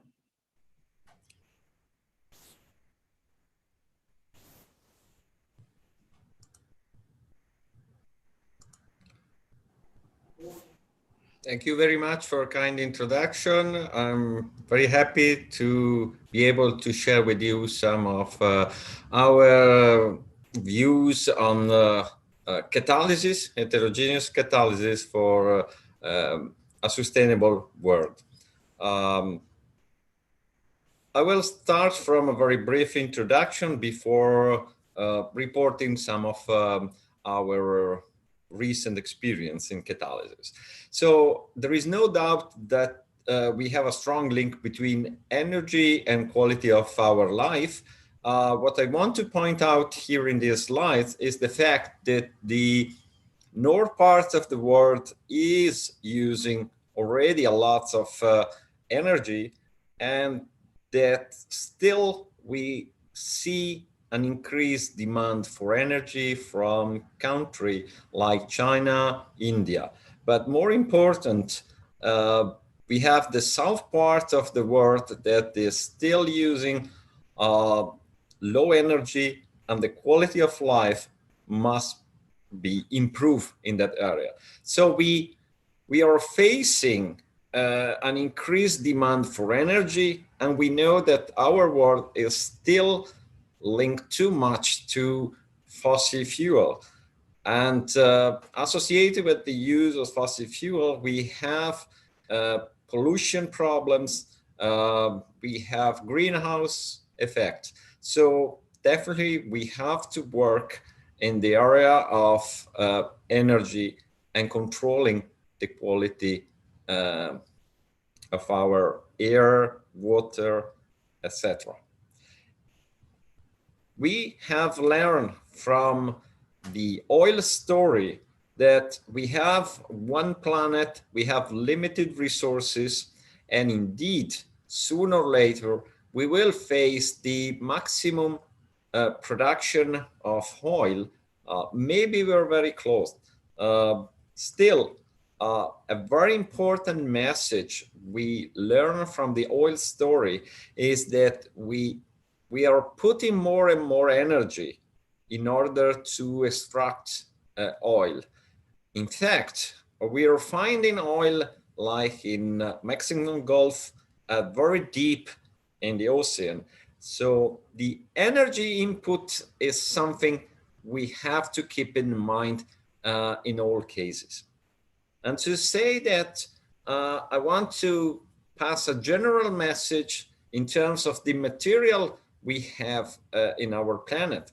So the world is a combination of about 100 atoms, which are reported here in this periodic table, which is quite different from the usual ones in the sense that the distorted area under which we can see the atoms represents the abundance of these elements in the Earth. And so you can observe in different color which elements are more or less critical, and in some cases also they're used in important application like in iPhone and technology. So I wanted to immediately highlight the fact that, for instance, carbon and nitrogen that will be the major constituent of the final catalyst I will try to show you today are very abundant or non-toxic and available, while other, like for instance cobalt, start getting critical elements. So designing catalysts, we have to keep in mind the availability of these elements that will make our catalyst. And just going back to the same lesson we learned from the oil, also for the extraction of component of catalyst like gold. Gold is used in plasmonic catalysis for heterogeneous catalysis when it is in a nano form. Well, this is the type of gold that was found 100 years ago. Today, more often we find very diluted gold. It means that we have to put an energy input quite significant to obtain gold as a material to make catalyst. And this is just an example of the huge machine we are using today to extract components that then will be used to make catalyst. We have to keep in mind this. And then when we design catalysts, we have to consider also other aspects like toxicity. Everyone knows that nickel has negative effects like allergy. Coins contain nickel and are making problems. But nickel was used as a catalyst to make hydrogenation from vegetable oils to margarine. And leaching of heterogeneous catalysts led to contamination of margarine with very tiny amount of nickel. ppm, ppt, still a problem. So today, nickel has been replaced with ruthenium, much more safe. But toxicity is not well defined and not the same concept applied to all countries. Nickel is still used a lot in different countries in catalysis. But think about asbestos. Asbestos should be banned everywhere. But very recently, Donald Trump is putting back asbestos as a potential material in constructions. So toxicity is something that we should consider more carefully. And last, but absolutely not least, we have to also think about ethical aspects, like cobalt, which is used in all iPhone batteries, and the way it is extracted in Africa, for instance. So designing a catalyst is complex, and we have to think about what element we have to put together to make catalyst. So how a catalyst was designed in the past for decades, for a century, a catalyst design was a long process, starting from preparing heterogeneous materials, testing for a specific reaction, identification of the most active sample, and then by applying different spectroscopy, different techniques, it was possible to identify the active sites. So this is a long process. Of course, today we have throughput reactors that make this process more more efficient. We have very sophisticated microscopy technique, operando technique, and even DFT technique that can simulate, predict properties. Still, this process takes many years from the beginning to industry. But in the last decades, we had another opportunity, the opportunity offered by nanotechnology. Nanotechnology allowed to prepare a library of precise material, nanomaterial, all equal in shape, size, composition. So we can now use this well-defined material to perform reactions and to have a very clear correlation between shape, size, dimension, and catalytic activity. So this is an opportunity to make efficient, stable, selective catalyst. And the type of nanomaterial are shown here as an examples where you can see, you can obtain objects, nano objects with the same size, and you can tune the size, you can tune the shape, you can tune the composition. So it's a very powerful approach.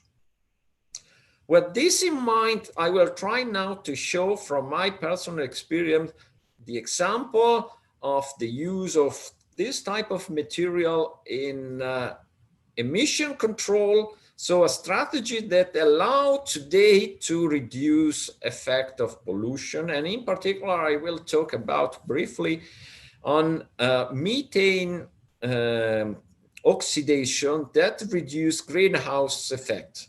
Then I will move to example of the use of well-defined nanocatalysts for biomass catalytic upgrading. And finally, I will show some example on a long-term strategy discussing photocatalytic hydrogen production, electrochemical conversion of CO2, and some green organic synthesis.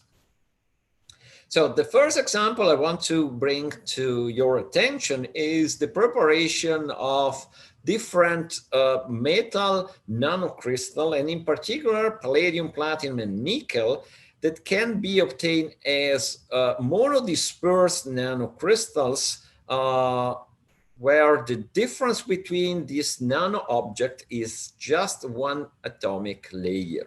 So very, very well-controlled nanocrystal. And having the possibility to obtain small, medium, and large nanocrystals, we use this as precursor of heterogeneous catalysts by depositing these nanocrystals on two different supports, alumina as non-reducible oxide and cerium dioxide as an example of reducible oxide. And after gently removing the capping agents that were used to prepare these nanocrystals, we tested this for very simple but industrially important reactions, CO to CO2 oxidation. And the results of a long investigation that involve a deep characterization of this material allow us to understand that the reactivity for this specific CO to CO2 oxidation reaction occurs at the interface between the metal, nanoparticles, nanocrystals, and the support, being the support cerium dioxide, an oxidizing support.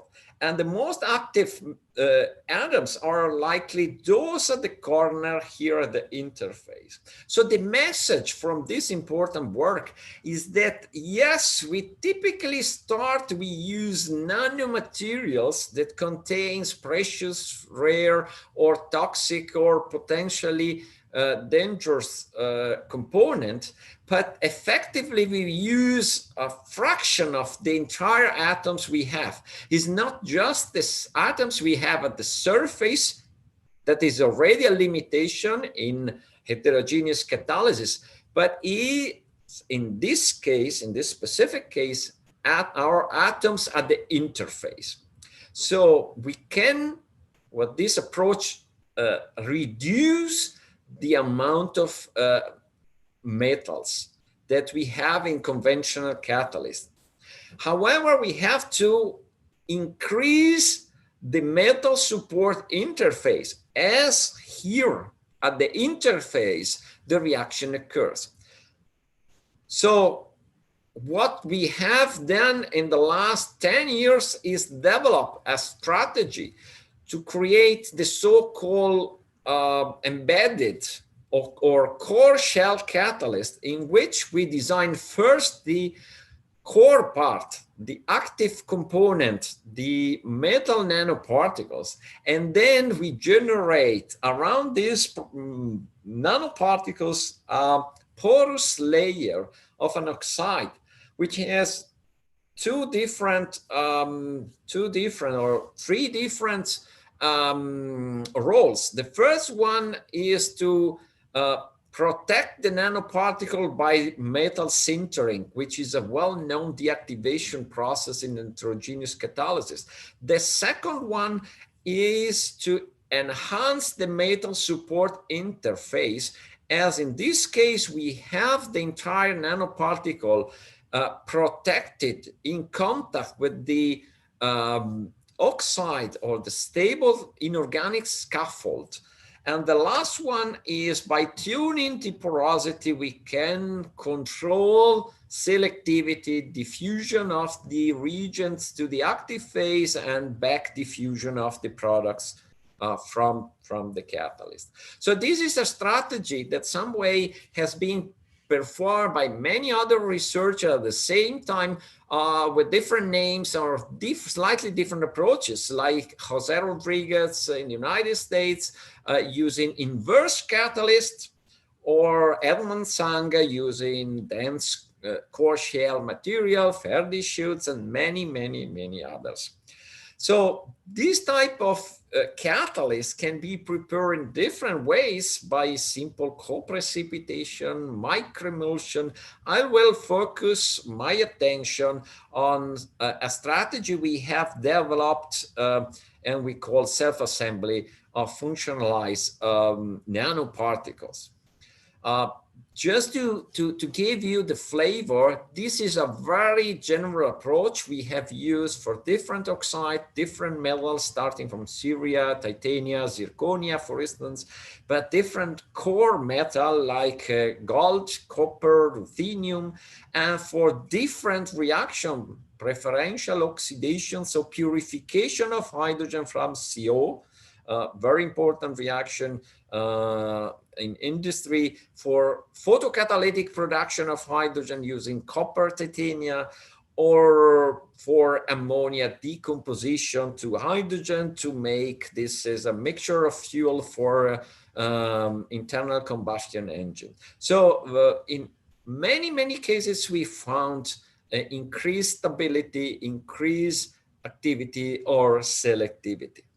So let me show you some example more in details, starting from palladium at ceria core shell type structure.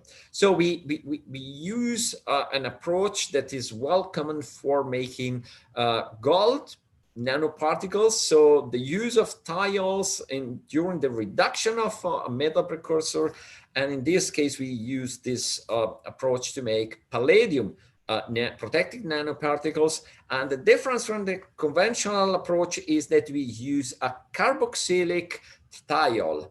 The reason is because we can use these carboxylic groups at the end to coordinate when you have formed the protected metal nanoparticles, you can coordinate a metal alkoxide, can be cerium alkoxide, zirconium, titanium alkoxide.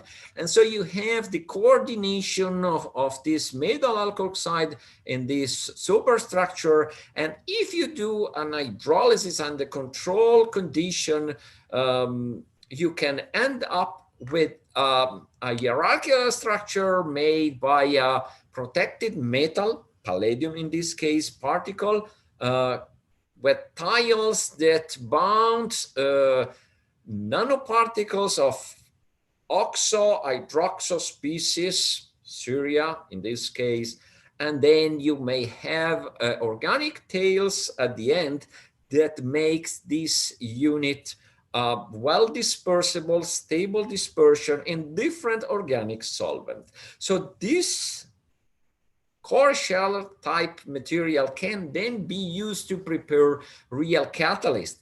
If you have a stable inorganic scaffold, you can impregnate this scaffold with this dispersion, obtaining interesting catalytic material.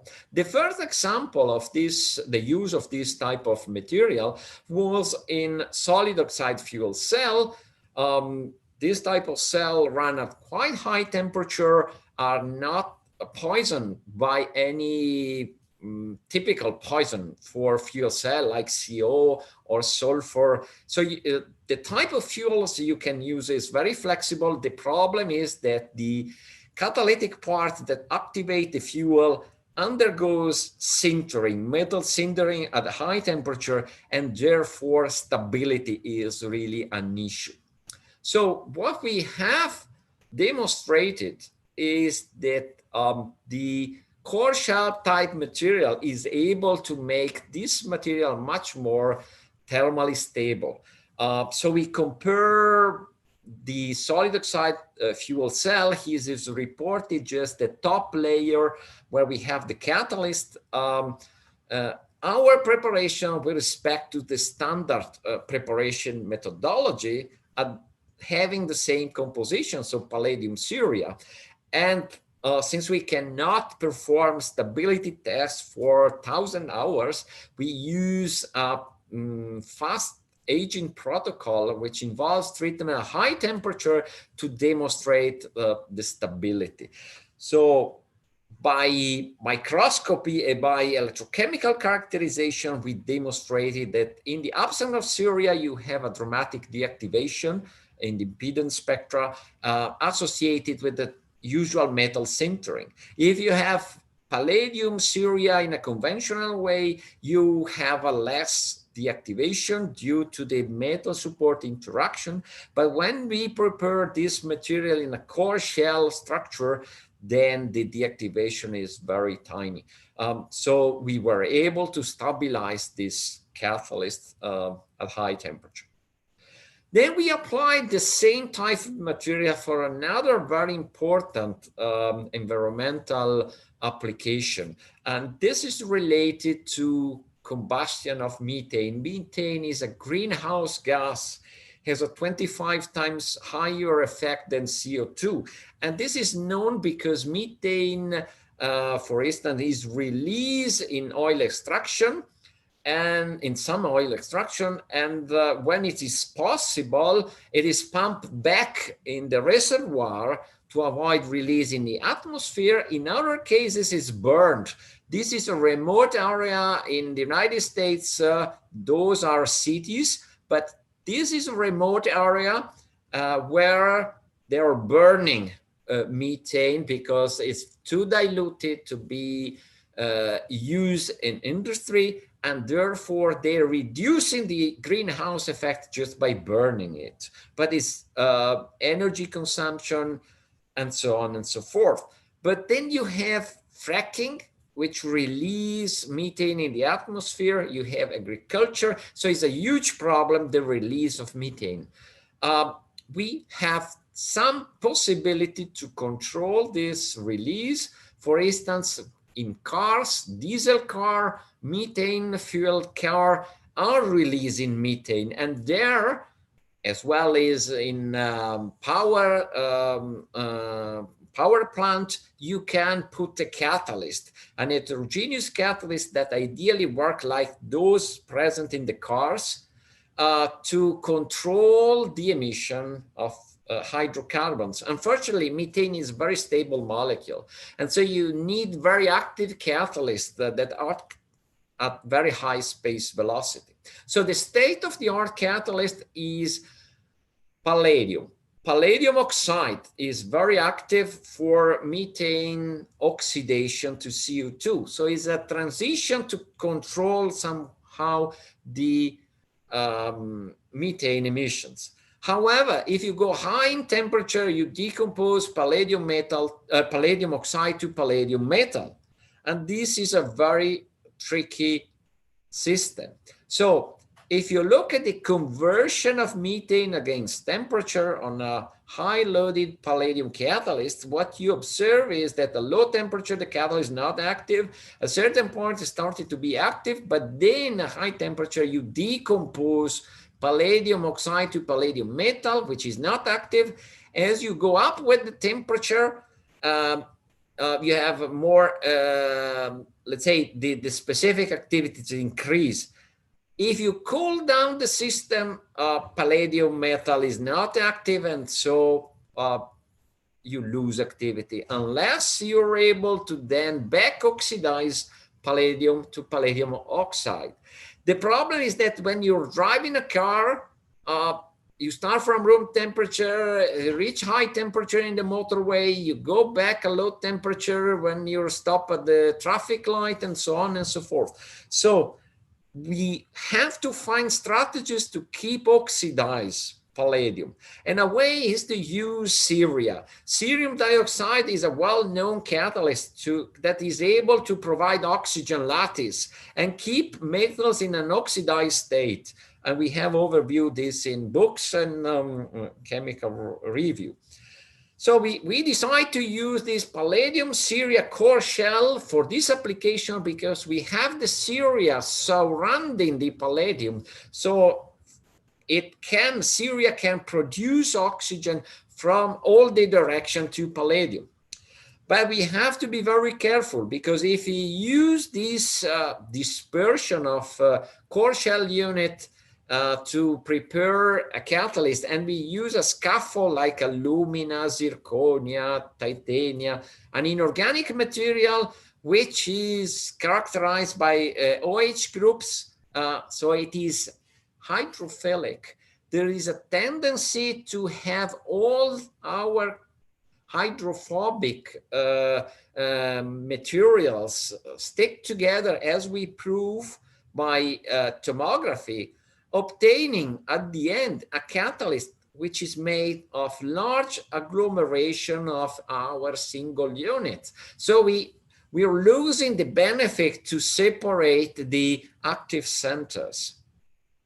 So we had to modify the scaffold, being in this case alumina, make it hydrophobic by treatment with TIOS.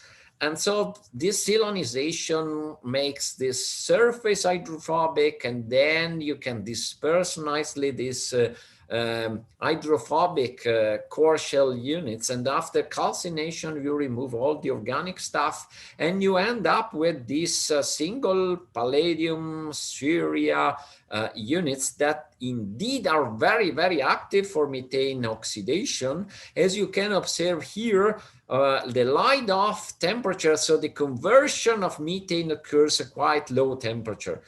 And this occurs at high space velocity as required by the industrial application. And our catalyst is much more active than any state-of-the-art catalyst, similar composition. And the very important aspect is that if you look at the high temperature here, you don't see, in our case, the typical deactivation that was observed and was related to the transition of palladium oxide to palladium metal. So we're bringing lots of oxygen to palladium, keeping it oxidized. So this allows us to open a new direction in methane oxidation. And we play for many years on the composition of the core, changing from palladium, platinum alloys, and the shell of zirconia to more stable ceria zirconia that are compatible with sulfur, water, phosphorus present in the media. But I want also to make an important message. We were able to stabilize the activity, but far from our intention is to say that this catalyst, any catalyst is stable. It doesn't change under reaction condition. And indeed, by using operando TM, so at high temperature and in the presence of gases, we were able to show that the morphology of the catalyst change with time. As you can observe here, there is a clouds of atoms of ceria. You have to trust me. Those are atoms of ceria that are moving, disappearing. So the catalyst is changing, still remaining stable thanks to a tight contact between the components. Of course, the way we design this catalyst is quite sophisticated with involvement of solvents and organic stuff, but companies want to transfer this to reality, and to go in this goal, we started to using the atomic layer deposition to protect supported metal nanoparticles covered by a thin layer of reducible oxide. This time was not ceria, was a different component, still very attractive, lanthanum ferrite. And we proved that this protective thin layer is able to make very smart catalysts that do not undergo sintering. They remain small palladium particles that can move up and down from this thin layer by a next solution process by applying a redox stimulus. So this is opening direction to transfer this into reality, to technology for industrial application. And now I want to spend some time showing that this nanotechnological approach has an important application in the valorization of biomass. And this is a very huge topic. Biomass is really an area in which we have to be careful in what we are saying. We have first generation biomass that are not sustainable at all, second generation, third generation, next generation. So I'm focusing on agriculture waste, forestal waste, biomass that are not competing with food, etc. So we have different ways to transform biomass in platform molecules like C5, C6 sugars, thermochemical processes like steam explosion, and then other treatments. The problem here is that we start from complex molecules and we go down, and the selectivity is really a huge task. So we want to obtain selectively one or two products, the separation of which is simple, cost effective, etc., etc. So making catalyst selective is the most important topic in this area. And then we can work in flow or in batch reactor. Different approaches, many in the literature. We do believe that working in flow has many advantages. So we are working in flow, and just to be very simple, I want to talk about a simple reaction. So starting from this HMF, so not a mass that you can obtain from biomasses, but already something separated. And we want to obtain interesting biofuels, that DMF. But you can immediately realize that on the hydrogen, you can get these unwanted blue products. And the problem is that you do not stop typically the reaction at DMF, but you can further open, for instance, the ring and obtaining these unwanted red products. Typically, platinum on carbon is used for this type of reaction. But we wanted to slow down at least this process here. So we want to reduce the production of these red components. And so we started from making platinum nanocrystals, and then we added cobalt, which is not active for the same reaction. And to make this story very short, we have two samples, let's say cobalt rich and cobalt poor. So platinum 3, cobalt 2, or platinum 3, cobalt 1. What is the characteristic of platinum and carbon? So we work in flow, so you can change the space velocity, and changing the space velocity, you change also the conversion. Let's say at low space velocity, you form basically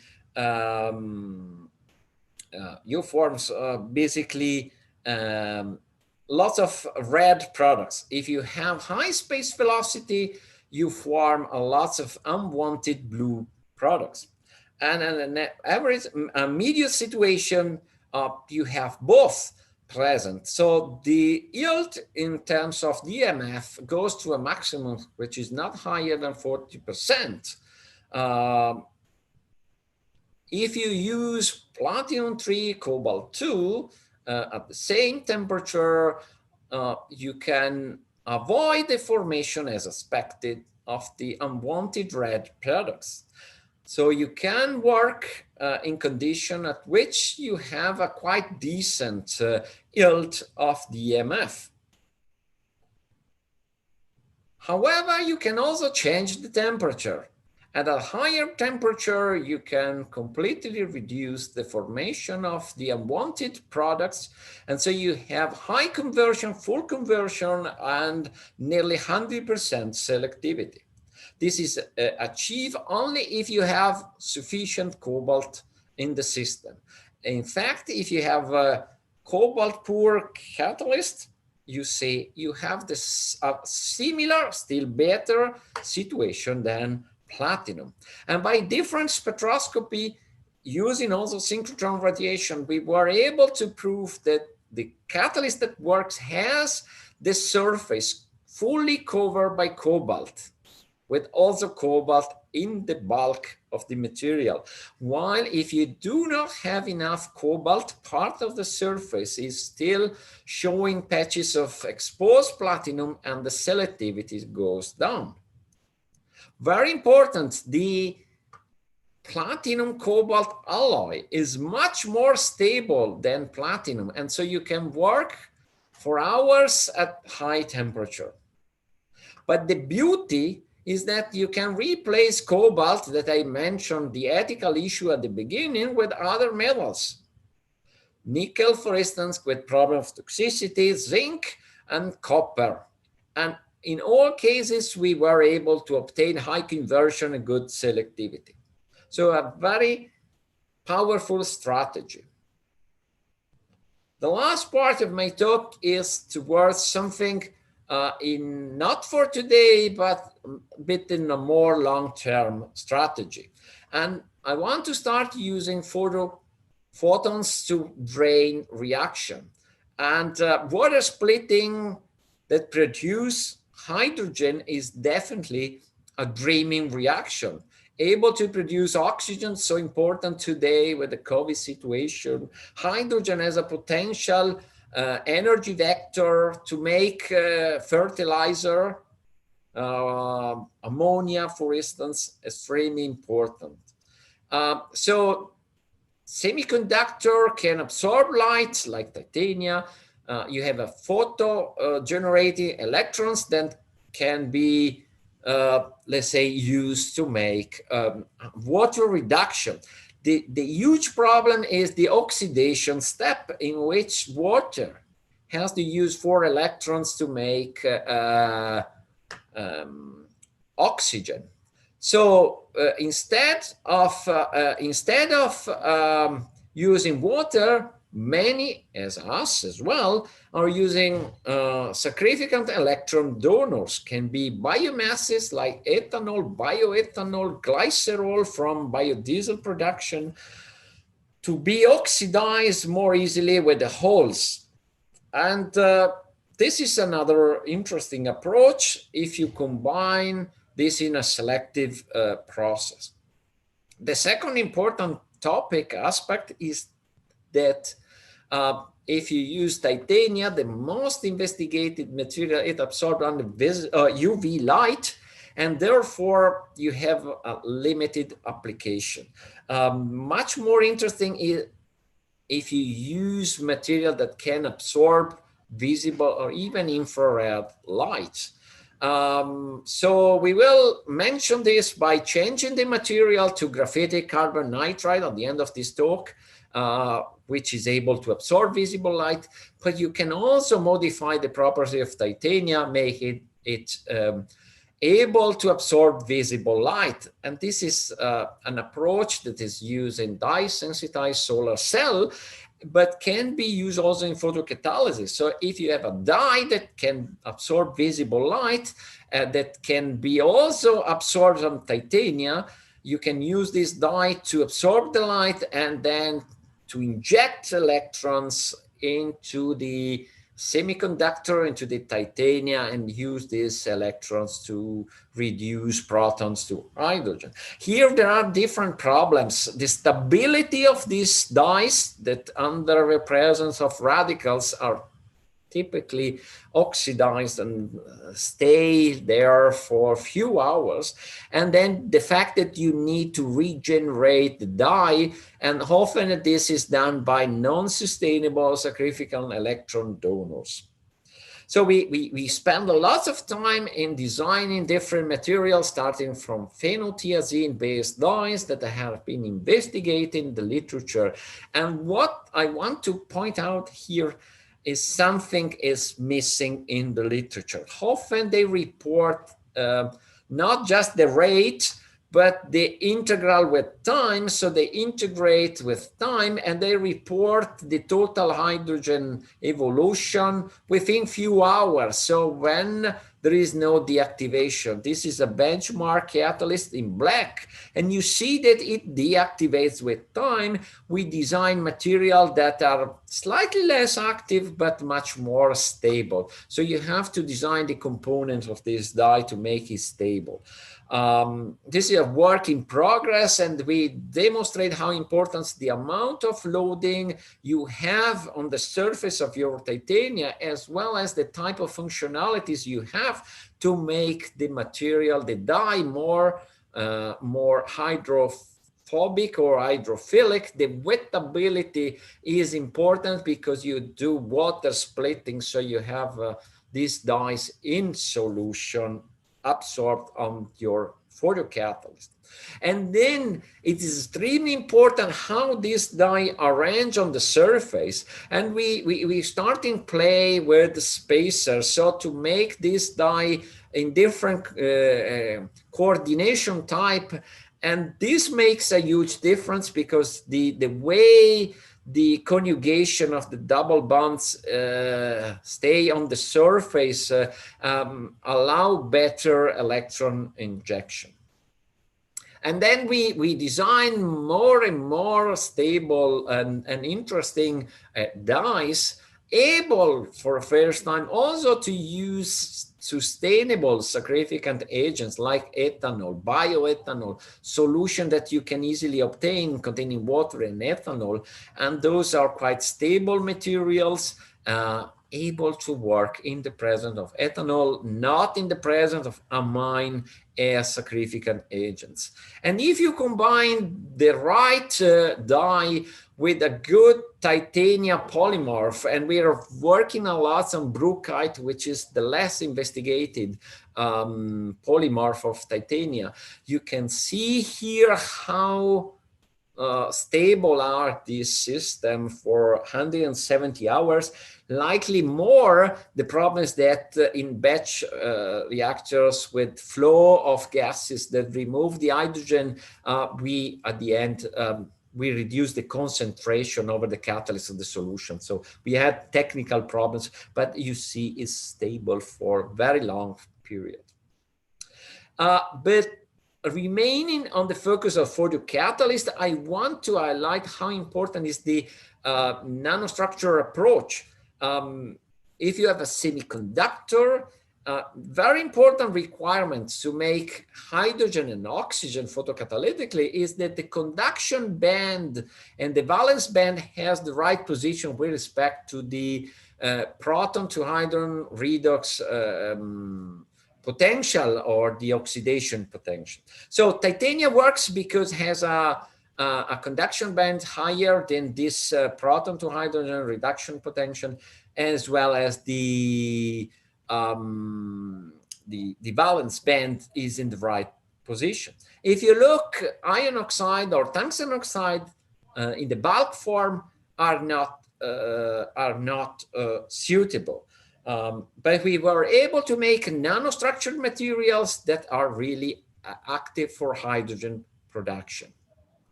And so this is low solar fuel efficiency, but the proof of concept that if you go nano, you can really make material active.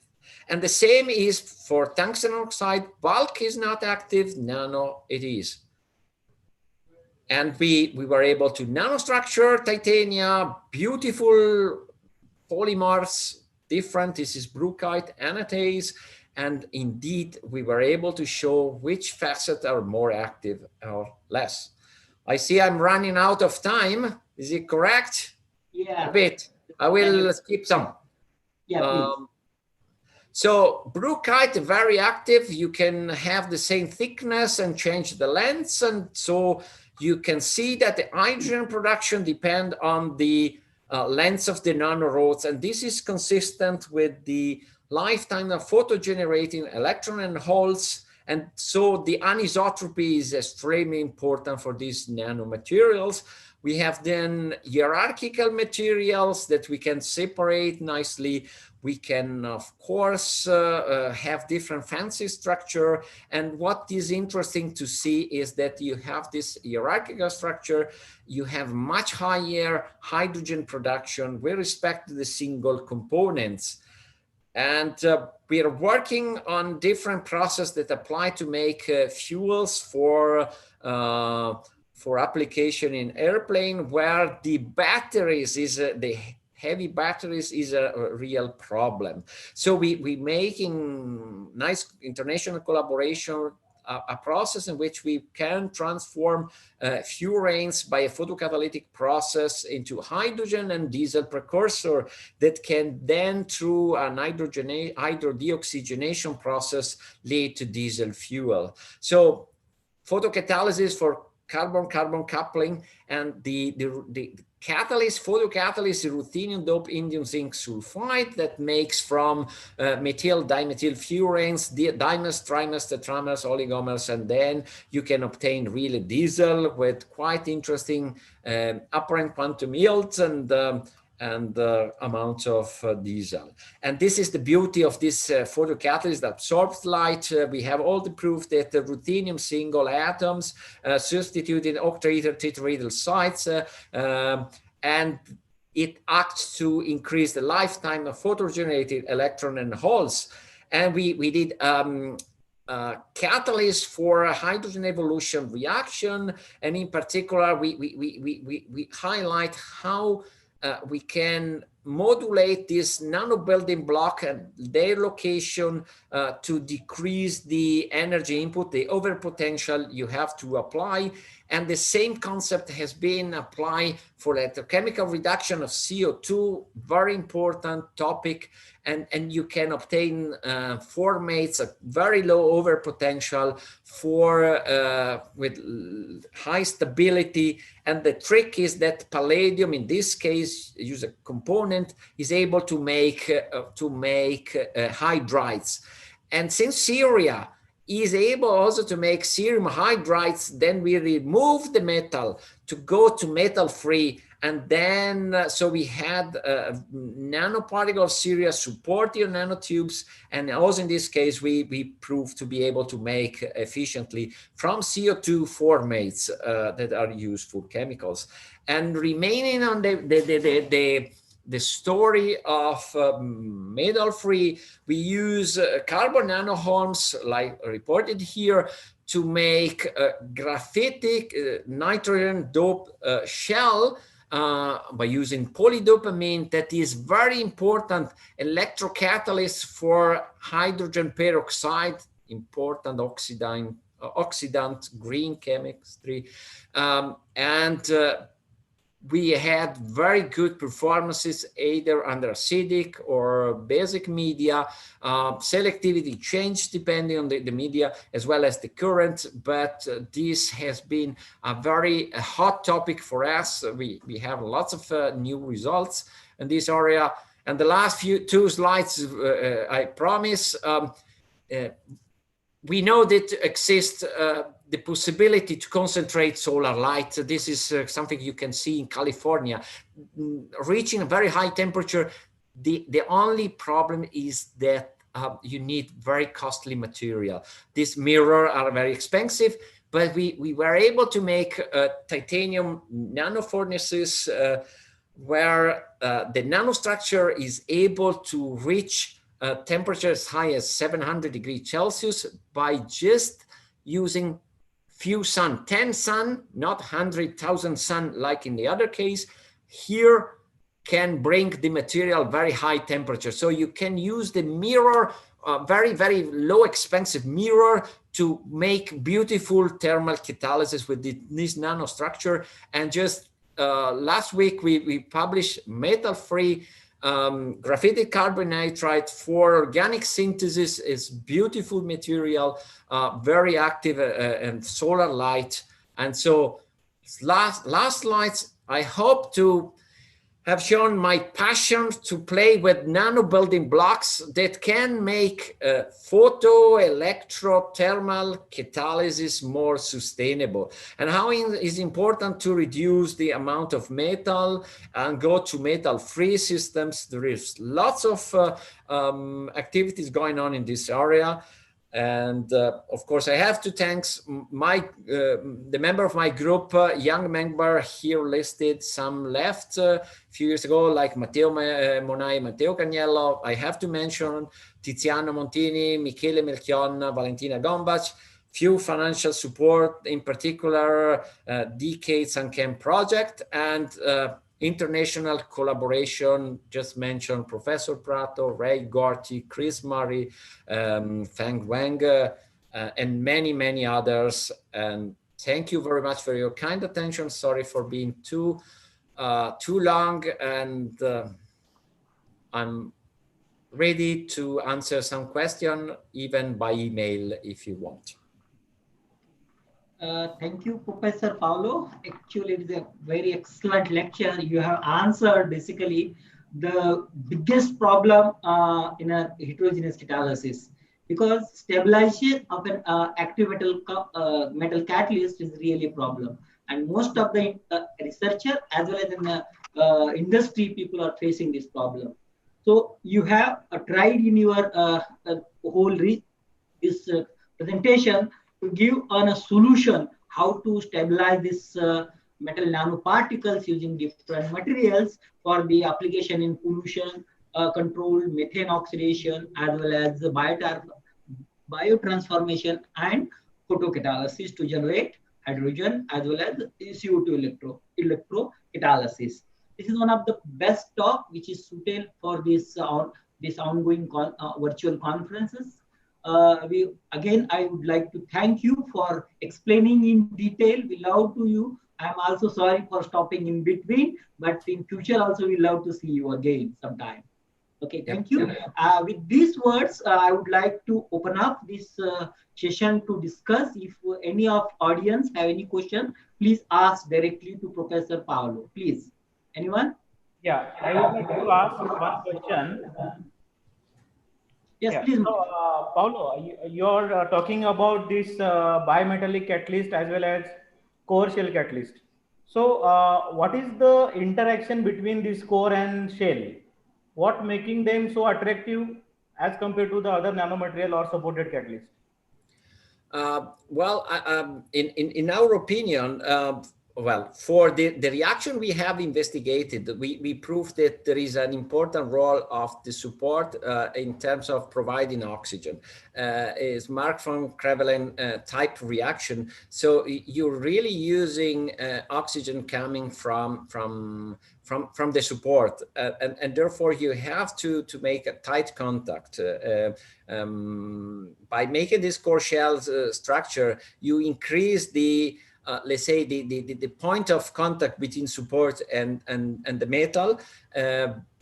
Of course, you lose some accessibility because if you make chemisorption, for instance, you see that this core shell approach reduce the accessibility of the metal to reagents, and this is very tricky because, of course, I mentioned that you need to have a porous layer.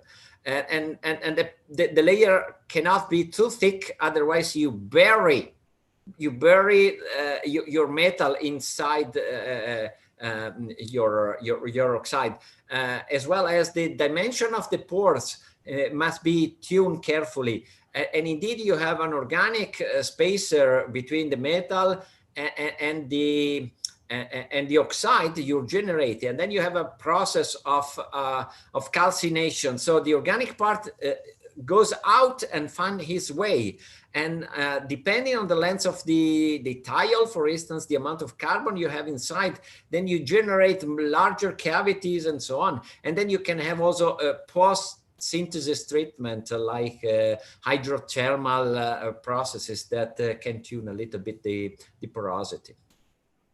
Thank you so much. You're welcome. Any question from the audience?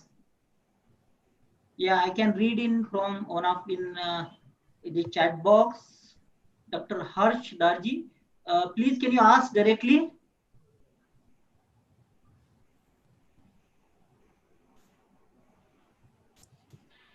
Hello, Harsh, are you there? Okay, it looks like he cannot come online. So, Professor, I will read his question. He said that what would be the effect on the catalyst activity and yield if the shell is made up of the particular morphology and the shell is made up of mesoporous material? Would that be a good system for catalyst? Well, the question is very, very complex. I mean, we cannot be too general. Always depend on the type of molecule substrate you have, because the molecules in our case has to diffuse to the catalytic center, like having a MOF, of course, depending or a zeolite. The selectivity depends on the opening. So it is extremely challenging to modulate, let's say, also the mesostructure, and every reaction has its own rules. So just to remain on the small molecules, I have shown you oxygen, methane, the diffusion of these two is different. So if you're talking about total oxidation of methane, as we did, there is no problem. If you start talking at partial oxidation of methane, our system are very, very interesting because you can play with the partial pressure of oxygen and methane to tune the selectivity thanks to the control of the porosity. Yeah, thank you. Any more questions? Okay, if not, I would like to ask another question from my side, because one of your slide you said catalytic controlled catalytic converter basically, and that can be used in a outgoing methane gas in industry. Actually, this is the biggest issue in all over the world. So my question is, because you have nanoparticles are known to have high surface energy and try to agglomerate at high temperature and longer time. This catalyst can give a longer time, because in industry it is not possible to change of the moment of the catalyst. So Yeah. I mean, you got two very important points: the issue stability and the issue also the synthesis. I already mentioned that the nanoparticles we made are prepared in the presence of capping agents, so large volumes and organic solvent, which are not the best for industry. With the preparation we have, we can prove stability, very high stability. Transfer of the technology, as I mentioned, would necessarily involve a completely change of the design of the material. And what we are doing with company is now to use the atomic layer deposition. So we start from some particles and then we cover. So atomic layer deposition makes this interesting because you can work with powders. And ideally, there are very nice industrial level equipments that are able to be used for our processes. And indeed, we are working with the company in that area. It is possible to coat on a monolith also? Sorry? Monolith reactor? Let's say once we get the final powder, so in the core shell, you could, and that's something company are trying also to do, to use the slurry technology to make then the monolith, to functionalize the monolith. Depend on the binders and other stuff, but I don't see any theoretical problems in going in that direction. Okay, yeah, thank you very much. If there is no question, really we enjoyed, and indeed it is a great pleasure to have you here. On behalf of organizing committee, I would like to thank once more again to you, your time and explaining us to your research. Thank you once again. So now it's over to Professor Manoj again. Thank you, Dr. Biradar, my friend, for chairing this session for one lecture. My special thanks goes to Professor Paulo for accepting our invitation from his busy schedule and delivered a very interesting talk on energy-related applications, including core shell catalyst, bimetallic catalyst, as well as solar thermal fuel. So I think you made it very clear for the students as well as participants. So overall, it is very inspiring lecture. So thank you for this. Thank you so much for your interesting talk. Thank you so much. Yeah. Thank you. Yeah. So we have now 30 minutes breaks. We will start our next session at 5:30. Yeah. Thank you so much. बरोबर ना?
Hi, Harish.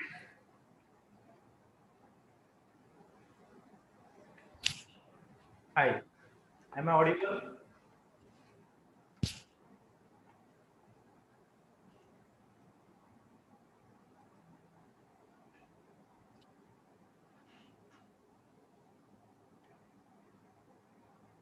Hello, Harish. Can you hear me?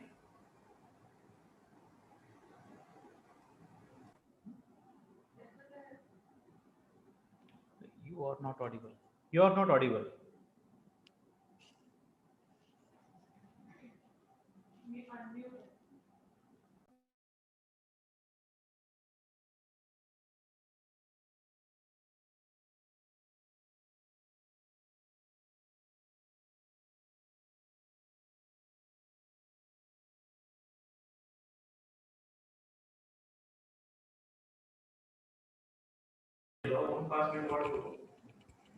Hello, sir. You are not audible.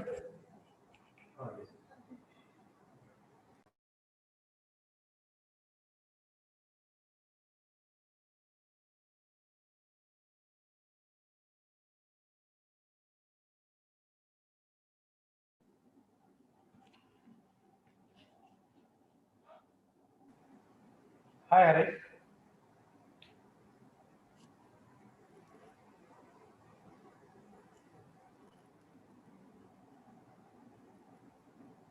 You're not audible.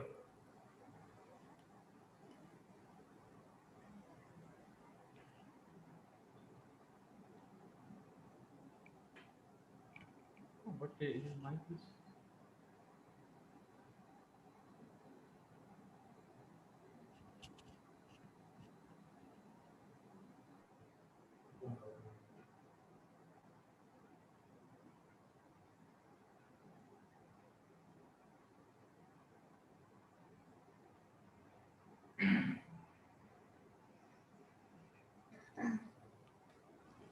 Hi, Harish. You're not audible.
Hello.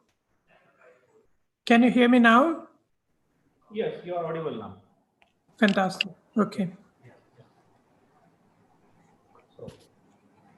Welcome back, ladies and gentlemen. Next, to begin with session 3, we are privileged to have with us Professor Harish Maniar from Queen's University, Belfast, to formally begin and chair session 3. So Dr. Maniar is a senior lecturer in chemical engineering at Queen's University, Belfast, and is leading the research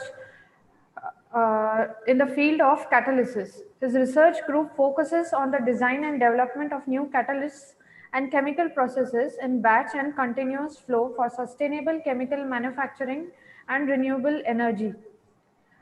Dr. Manyar has received Queen's Teaching Award 2016 for excellence in teaching and American Chemical Society's INEC Research 2019 Excellence in Review Award. His current research projects include a number of industrial collaborations including Almac Sciences UK, Corriton Biofuels UK, Chevron USA, Shell Netherlands, and Oleon Belgium for development of batch and continuous flow platforms for synthesis of APIs, specialty chemicals, and biofuels. His research output includes 6 invention disclosures, 51 papers, book chapters, and 55 conference proceedings with an H index 21. He has received successful grants from Royal Society, EPSRC, Invest NI, STFC, and Industries. He is a member of the UK Catalysis Hub Steering Group, an editor of the Journal of Sustainable Chemical Engineering, Universal Visor, and he is appointed as an expert by ERC on Individual Marie Curie Actions Program. He is also appointed to the Leadership Forum of the IChemE Energy Center Board. He has delivered numerous invited keynote talks worldwide. So, may I now invite Professor Manyar to carry forward the session 3. So, ladies and gentlemen, please. So, ladies and gentlemen, please lend your ears to and put your hands together for Professor Manyar. So, as per the schedule, we had a lecture of Professor Raphael, but due to some reasons, he won't be available with us today. So, Professor Manyar would be taking over and he would be delivering the first talk of this session. So over to you, sir. Thank you. Thank you so much for a very kind introduction, and I am very grateful to the organizers for giving me an opportunity to share some of my research with you today and share some of the work that we have been doing here at Queen's University Belfast. And like everyone else, even I am a little bit disappointed. I was also looking forward to listen to my friend Raphael, and we have been close friends for past 12 years. So I am sure that everyone is disappointed for he not being able to make it, but I hope that I will be able to fill in the gap and keep you amused with what we have been doing at Queen's University Belfast. And I hope that in the end, you will not be very disappointed. So let me share the screen with you, and then please let me know if you're able to.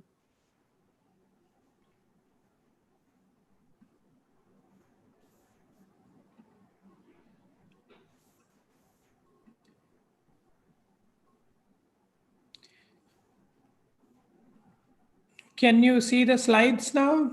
Yes, yes, we can see that.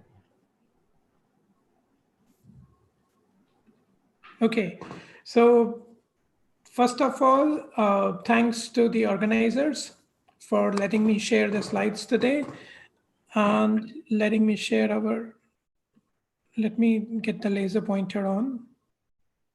Yeah, okay. So that as the title of the talk is Sustainability Through Catalysis. And catalysis is one of the key components, one of the important factors. It is also mentioned in the 12 principles of the green chemistry for achieving sustainability and for developing green chemical engineering processes. And as the theme of the conference is on nanomaterials and sustainable applications, so today's talk, I will be talking about how we can use catalysis as an enabling technology for developing the sustainable chemical processes for achieving sustainability and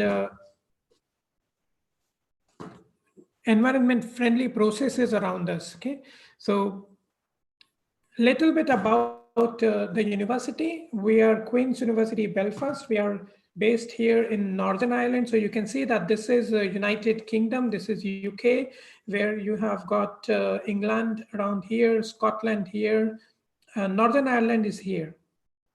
Okay, on the island of Ireland, in the north, we have Northern Ireland, and the capital of Northern Ireland is Belfast, and we are located in Belfast. Queen's University was founded as Queen's College in 1845.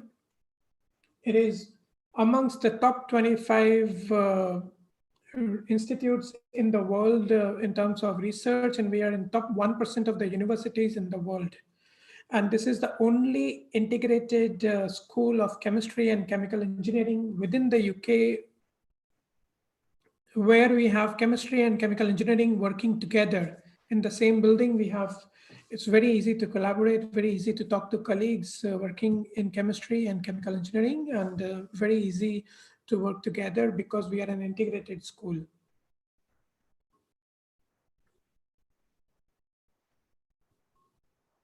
Okay, so in our school, we have a dedicated team on catalysis, and we have special focus on developing new catalytic materials and new catalytic chemical processes, with emphasis on the processes for sustainability. In fact, in our school, sustainability is one of the most important strategic research area.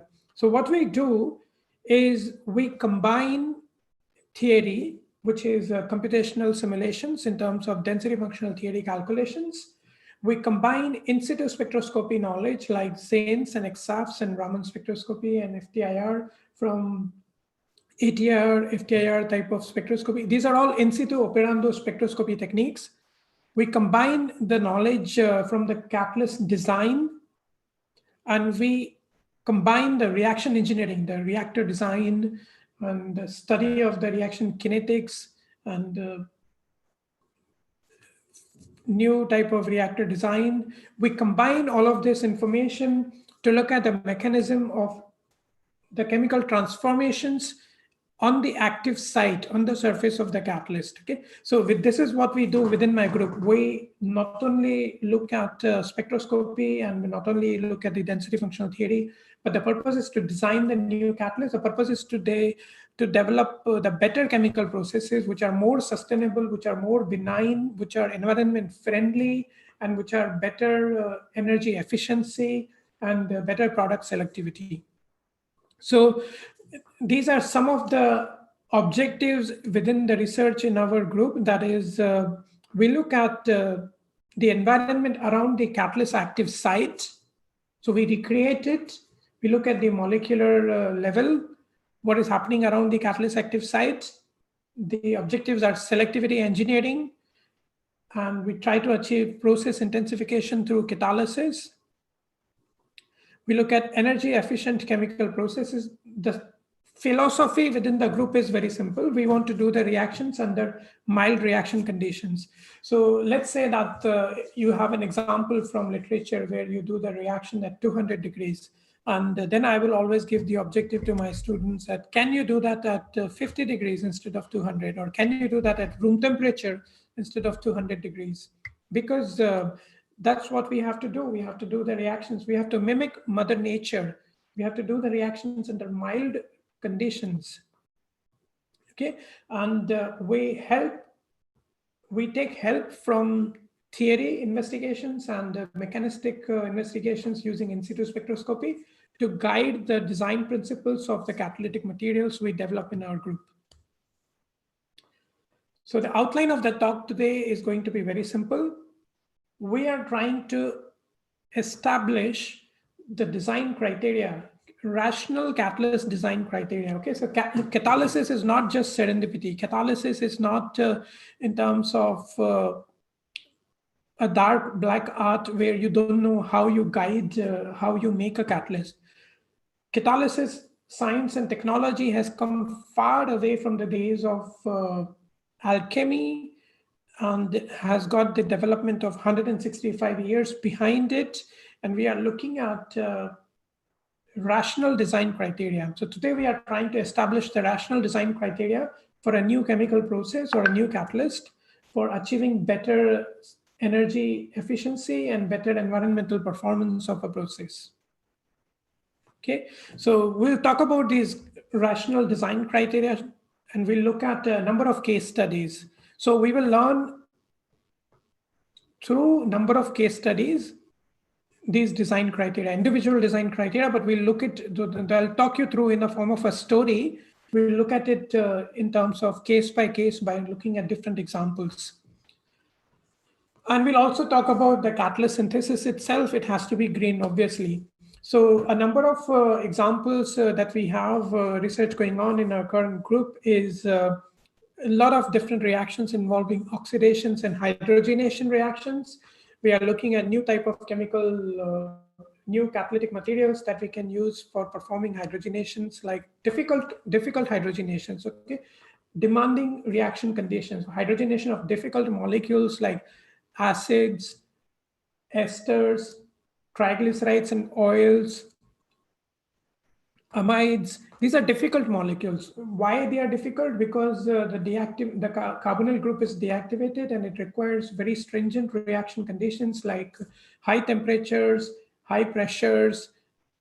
We aim to do these things under mild reaction conditions. Can we do that under really mild reaction conditions? Mild hydrogen pressures, instead of 100 bar or 150 bar, can we do that at 10 bar or 15 bar, 20 bar, like that, okay?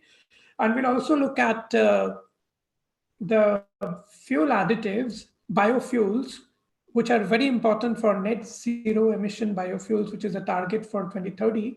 Can we look at the processes which are renewable processes, renewable biofuels, biomass derived biofuels? So we'll talk about a particular type of fuel additives like alkyl levulinates, which are of the origin from biomass. We'll also look at how to valorize glycerol to convert into fuel additives like glycerol di and triacetylens, glycerol carbonate, glycidol, how we can achieve the transformations. We'll also talk about non-fossil hydrogen production. So can we produce hydrogen from photoreforming of alcohols, for example, glycerol?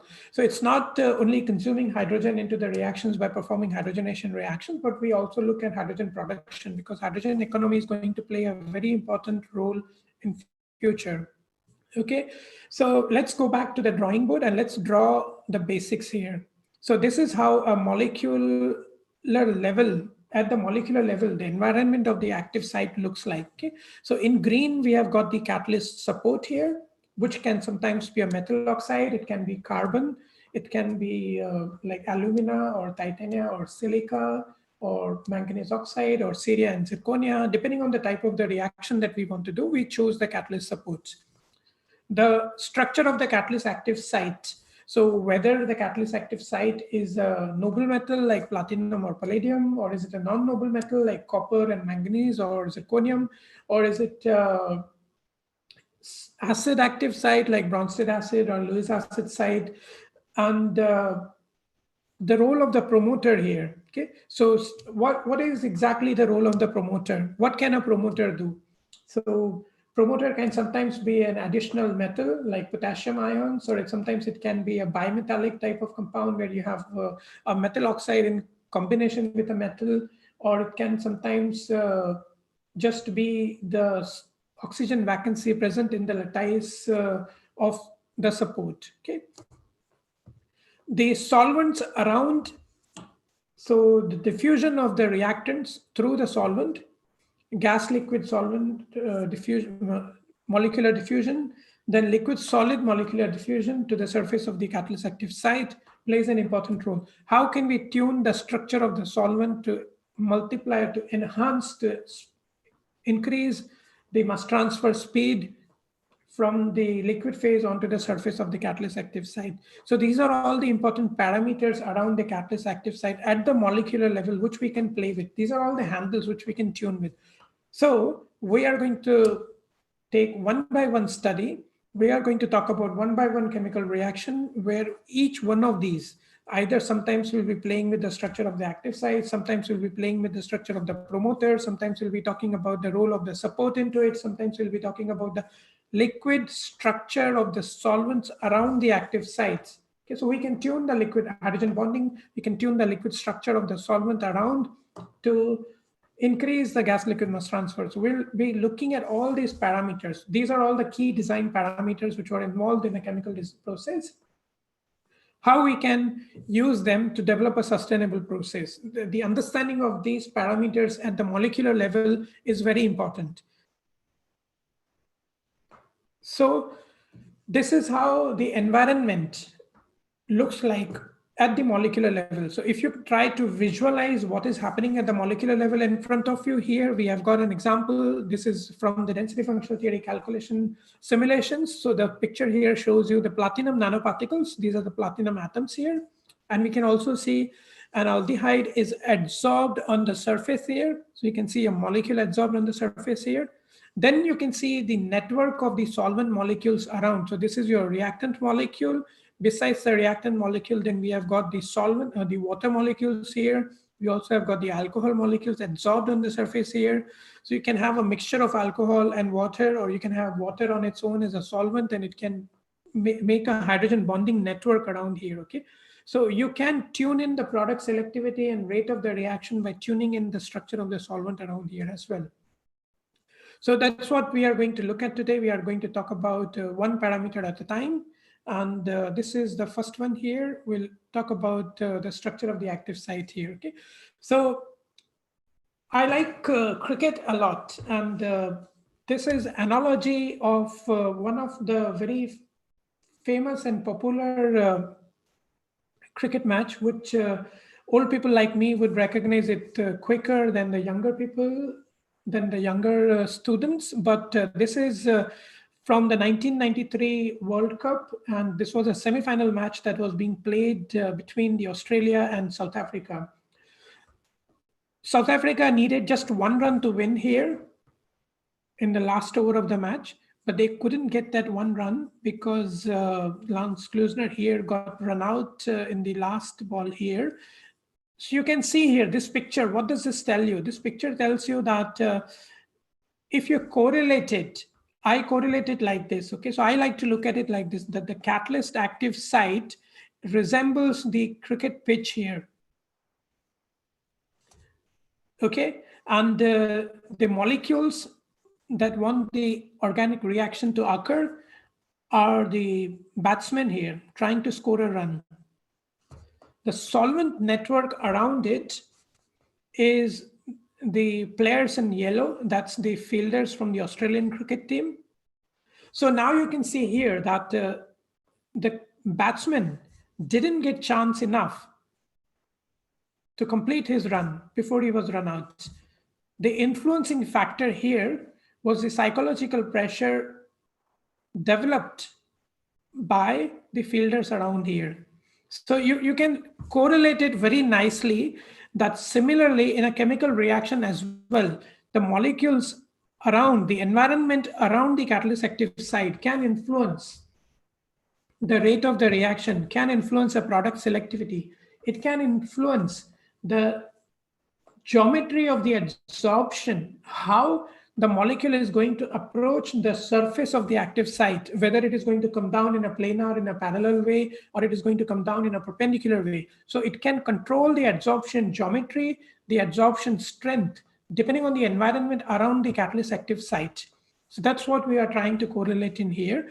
And each parameter can influence that adsorption geometry and adsorption strength, which can lead to formation of different products and which can lead to formation of, which can lead to improvement into the reaction rates and the mass transfer and the diffusivity around the active sites.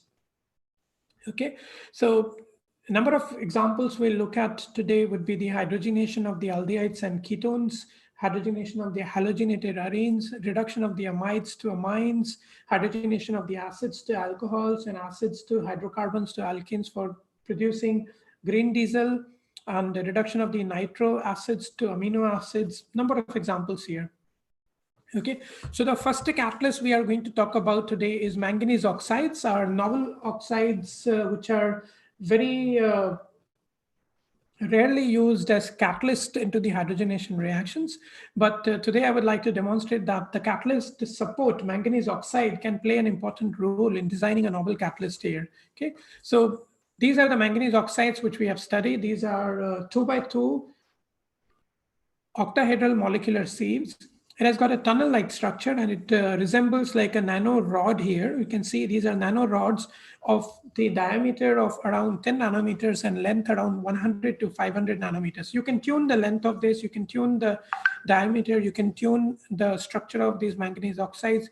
Instead of 2x2 nano, you can have 3x3 or 1x1 or 1x3. You can tune. So that helps you to discover the shape selectivity as well, because you can tune the dimensions of the molecular sieve here, pore size, pore dimensions. You can play with the materials, and you can tune in the lattice oxygen vacancies here. That will really help you in controlling the structure and activity of the catalytic materials here. Okay, so the first case study here is selective hydrogenation of ketoisophorone. Ketoisophorone has got multiple functionalities in it. It has got carbonyl group as well as carbon-carbon double bond here in the ring.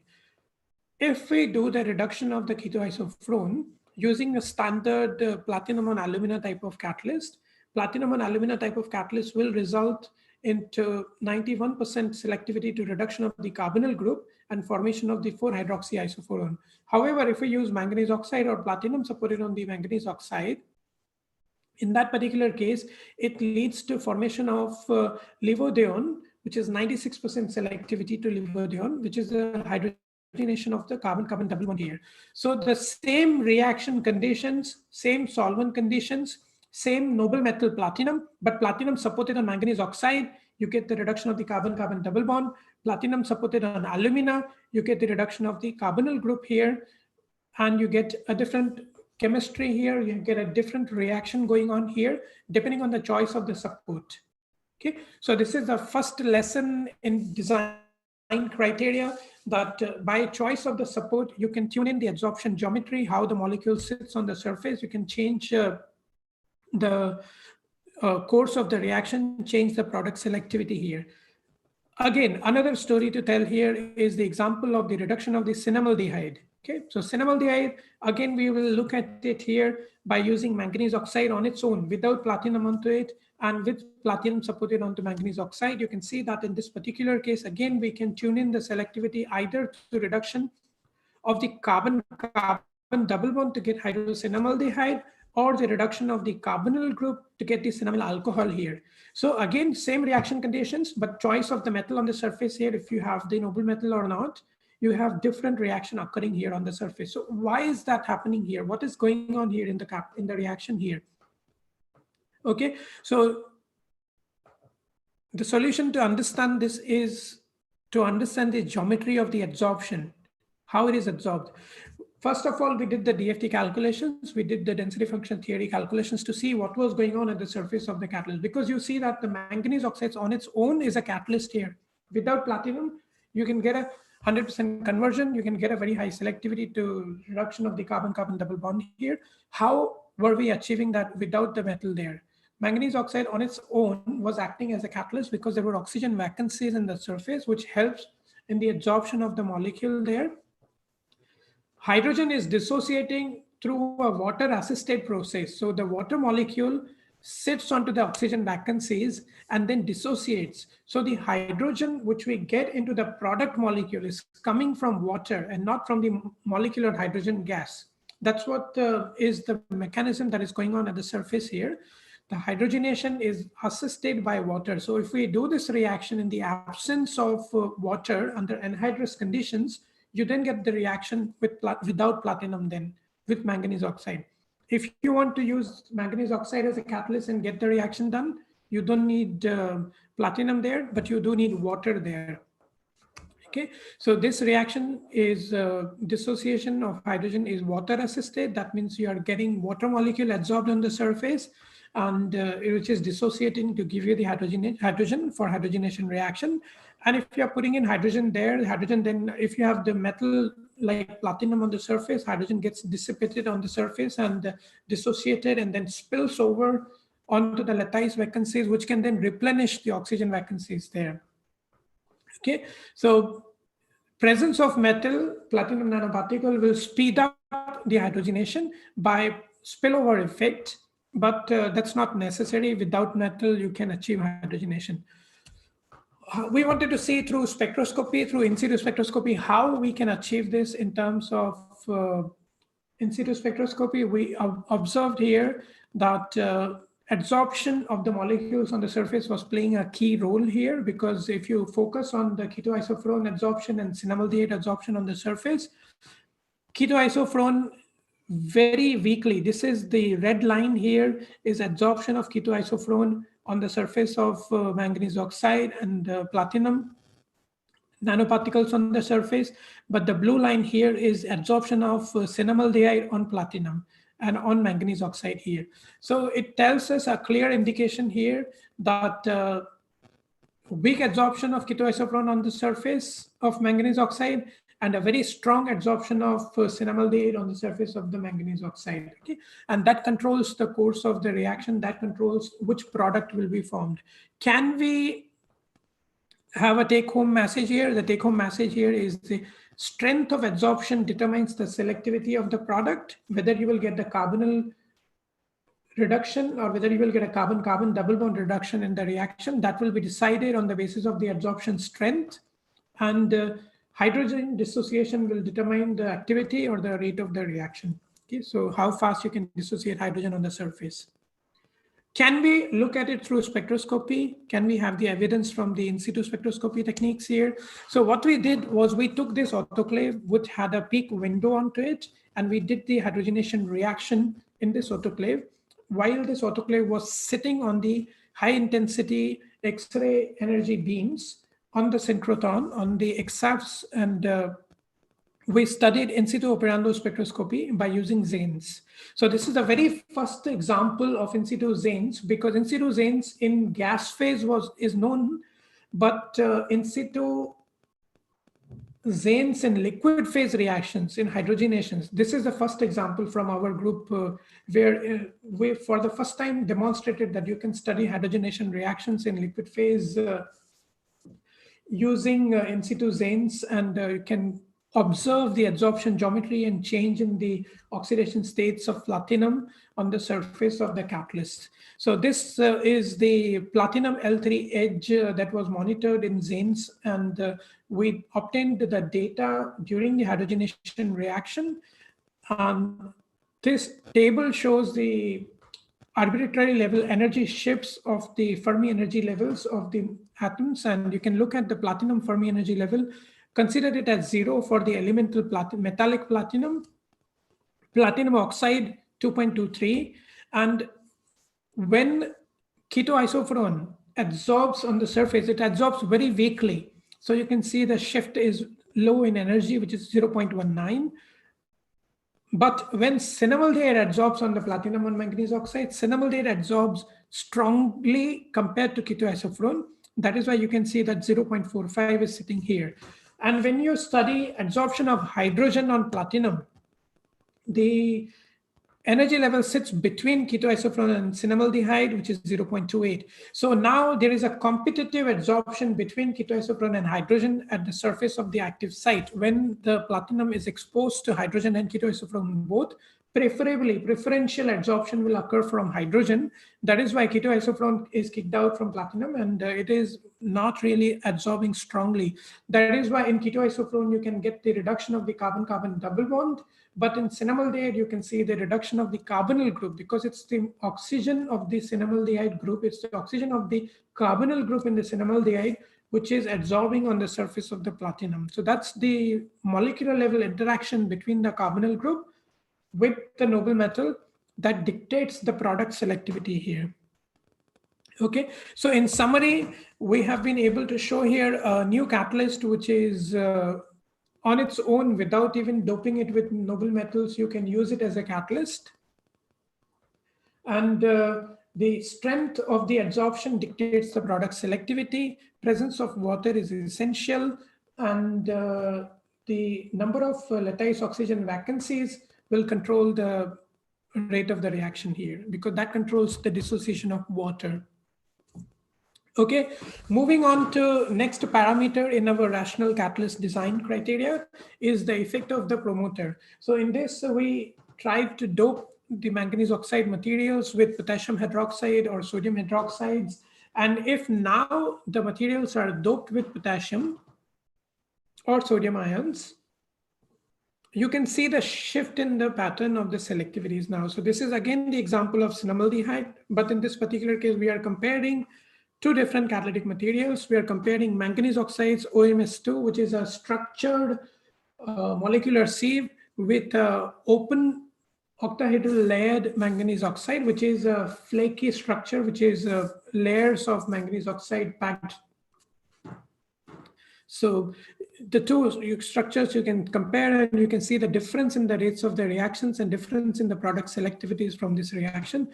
And because of doping with the metal, you can achieve close to 92% selectivity here towards the product here.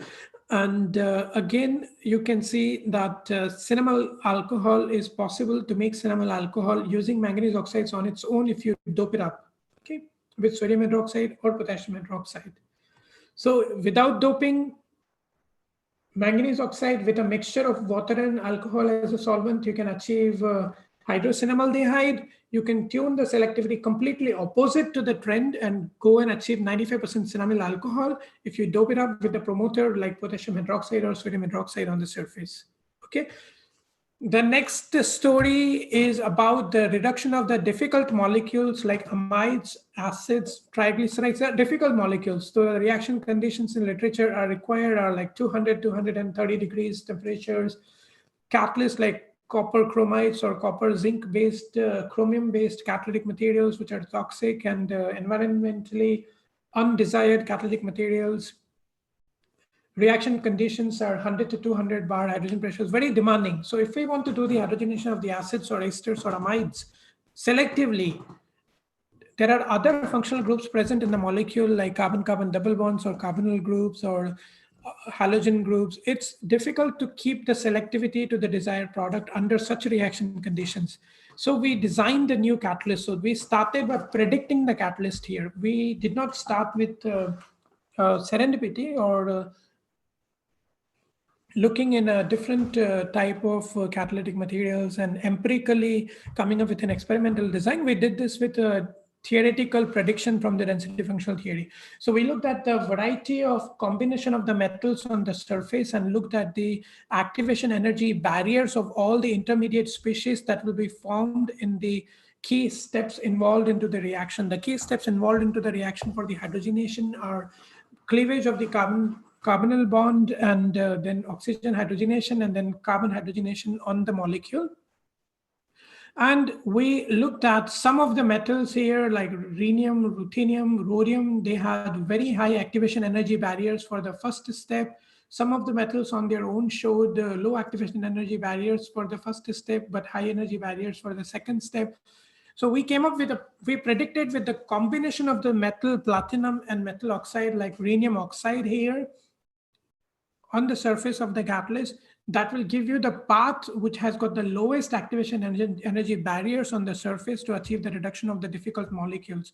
So what we did here is we predicted the catalyst from the theory, then we went into lab and then we tried several different combinations of this bimetallic catalyst on many different types of the catalyst supports and then many different types of synthesis techniques like wet impregnation or sequential impregnation.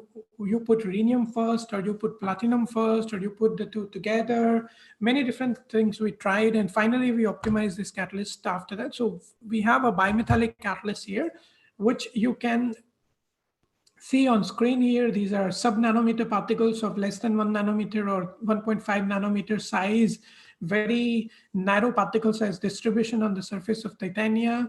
And we studied it for reduction of the amides, for example, pyrrolidinone to 1-methyl pyrrolidine. And we did this reaction under mild reaction conditions of 20 bar hydrogen and 120 degrees temperature. And we were able to achieve very high conversion and very high selectivity, 100% selectivity to the desired product. And Titania was the best support compared to alumina or sierra zirconia. And we also extended this to the reduction of the acids. We can selectively reduce the acids, carboxylic acids like stearic acid to alcohol and hydrocarbons to alkenes. What we observed here that monometallic platinum was more selective towards formation of the alcohol, while the bimetallic was more selective towards the reduction to formation of the hydrocarbons like heptadecane and hexadecane. Okay. High activity from the bimetallic catalyst and high selectivity to alkenes. Alkenes are used as green diesel or hydrocarbons for aviation quality fuels, while alcohols are used as oleochemicals for development of many different fine chemicals used in high pressure lubricants and many different cosmetics and shampoos and things like that. So both products are very important. But the key message is here is we were able to bring down the hydrogenation pressures down to 20 bar and temperatures to around 120, 130 degrees. In this year, we studied the effect of different temperatures. Even if we did the reaction at 60 degrees, we were able to achieve significant rate of reaction at 60 degrees and low pressures such as 5 bar hydrogen. So we brought it down to 5 bar, and you can do the reduction of the acids and amides at such low temperature and so low pressure conditions. Again, one of the breakthrough benchmark reaction which we have demonstrated in the hydrogenation of the difficult molecules. Okay, the same was true for the direct hydrogenation of the oils as well as the triglycerides. We can directly reduce triglycerides or the vegetable oils for selectively producing either alcohol or alkenes as a major product, depending on how we tune the catalyst, if we go for a choice between the bimetallic or the monometallic type of the catalytic material here. So we studied the range of different types of vegetable oils, and looking at different types of vegetable oils, then we selectively reduced them to formation of the alkanes or the alcohols. This research was done with the focus on the used cooking oils, converting them into the biofuels.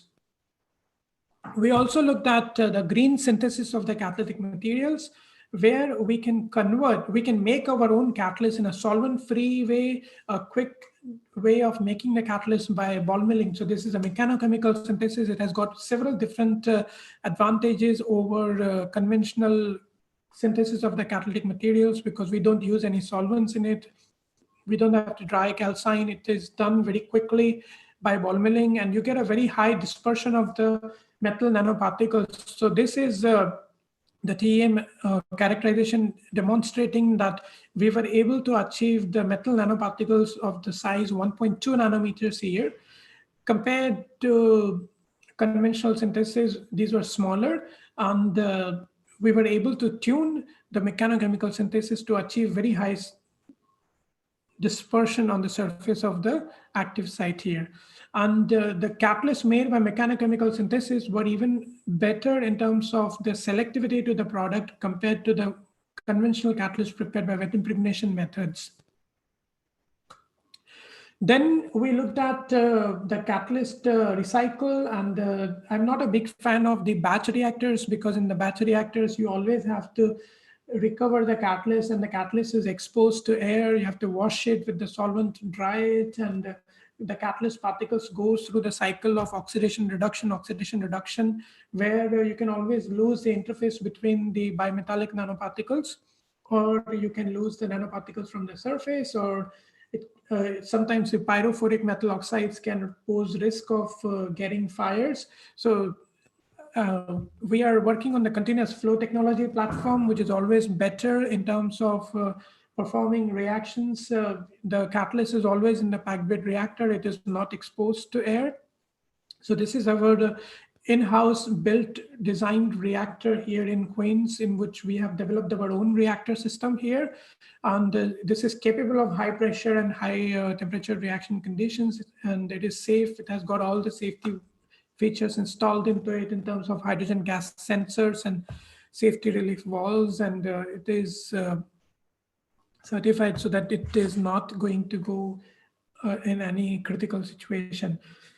So again, we studied here the reduction of the hydrogenation of the amides to amines, and again, this is the very first example of the reduction of the amides to amines in the continuous flow hydrogenations.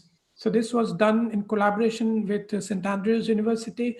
And here we have demonstrated that it is possible to achieve the hydrogenation of the amides to amines with very high selectivity under mild reaction conditions with a high stability, good catalyst life, and good catalyst longevity here. And we compared with the homogeneous system with the heterogeneous system. You can see clearly there is the evidence that we have much better selectivity using the heterogeneous catalyst system compared to the homogeneous catalyst. And also the catalyst bed is being like, there is no deactivation in the flow conditions. The catalyst is active. You can get it active for a very long period of times. We did it for the reduction of the acids as well in continuous flow. Again, in continuous flow, mild reaction conditions, and you can have the activity for several days. In fact, we studied the activity for 36 days. The same catalyst on the bed was active to the same level of activity and selectivity. And after 36 days, we took it off, not because the catalyst deactivated, but because we had to try a different catalyst, because we are a university and not a company manufacturing a product. So it has a very long life on the catalyst, on the reactor, and you don't need to change it very quickly. Okay. Another example is in collaboration with a pharmaceutical company here, where we developed continuous flow hydrogenations for reduction of the nitro to amine reductions, for converting para-nitrobenzoic acids to para-aminobenzoic acids, which are useful in synthesis of APIs. And depending on the type of the isomers, it is useful either in the perfumes or in the dyes or in the APIs manufacture. And again, we did demonstrate here that hydrogenations can be done either in the batch or in the continuous flow. But the advantage in the continuous flow reactor is the stability of the system in terms of the product selectivity. And one of the key advantage which we had is the formation of the intermediates. So in batch reactor, the reaction leads through formation of the coupling intermediates. You see this azo compounds as the coupling intermediates, which are toxic impurities. These are genocytic impurities, and which are really toxic and which are really undesirable. But if we do the same reaction in the continuous flow platform, the reaction does not make any of these impurities. So we avoid formation of these genotoxic impurities if we do the reaction in the continuous flow platform rather than doing it in the batch.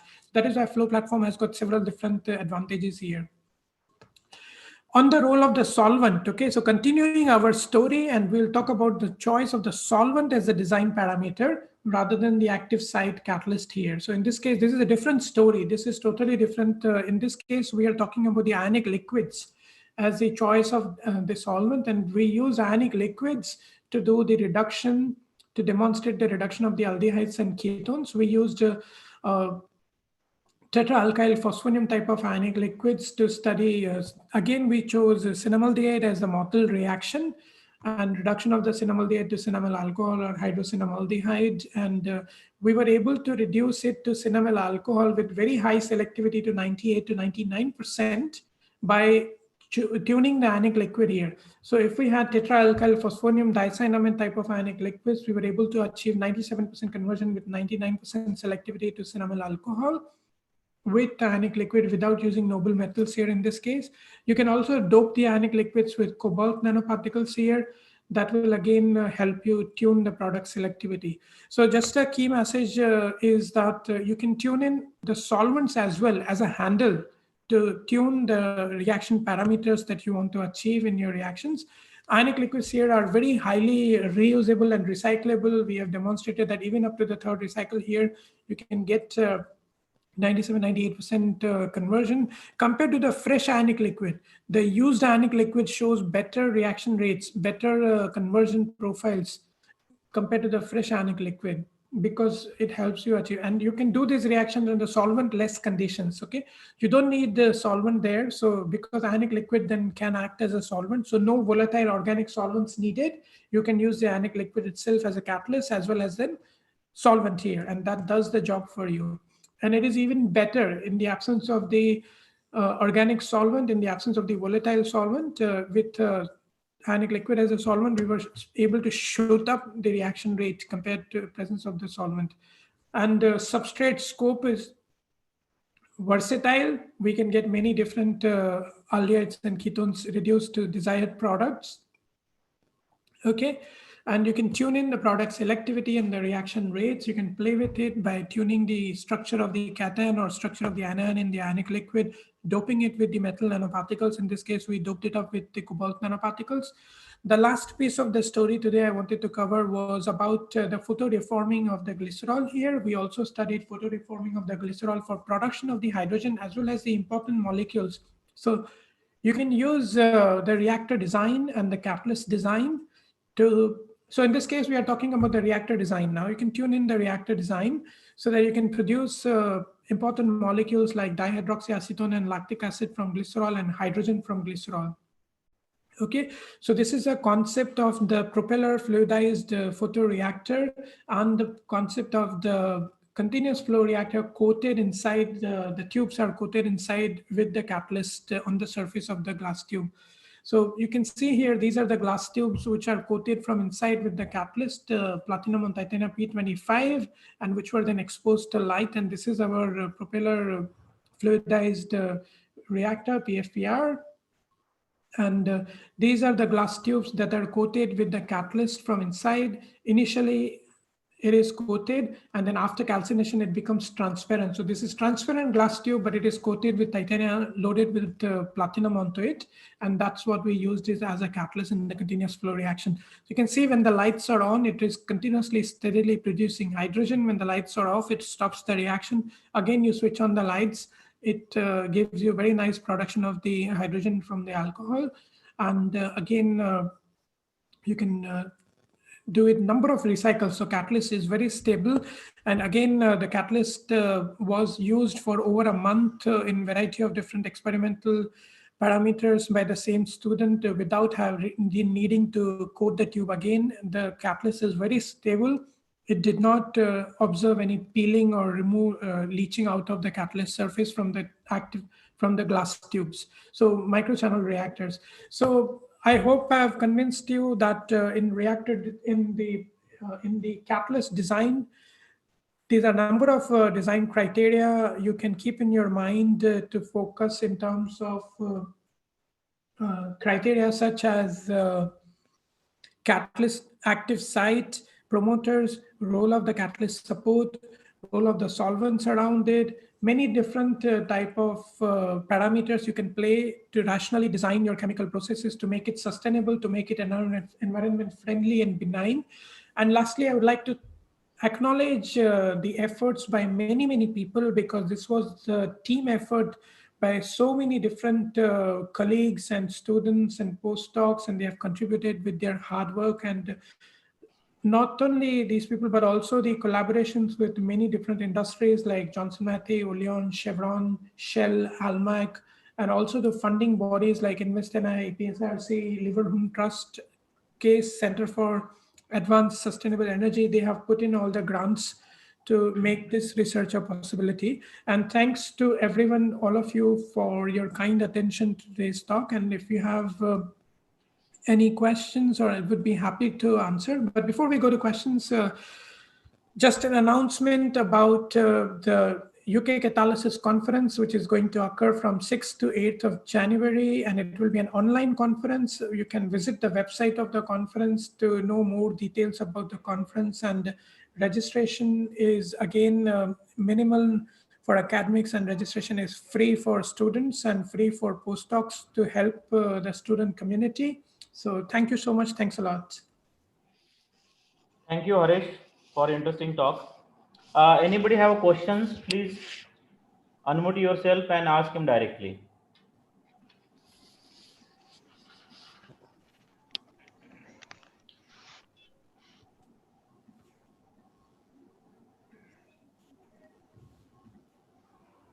Yes. Hello.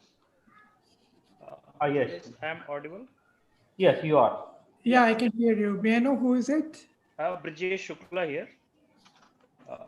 Actually, actually, my question is that are you explaining very well about the flow synthesis, where it is basically a flow doing the flow chemistry for the basically hydrogenation, and what are the major concern about the hydrogenation in flow synthesis is the clogging.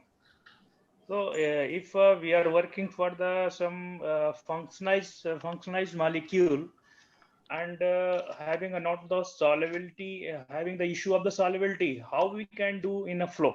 That is the basic. And most of the if we can talk about the biodiesels molecule, that is definitely have the good scope in the hydrogenation.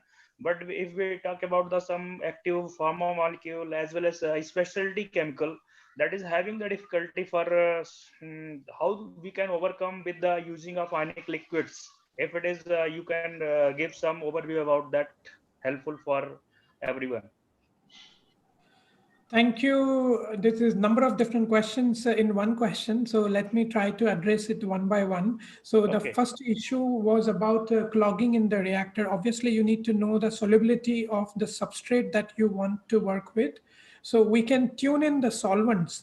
We can tune in the mixture of solvents.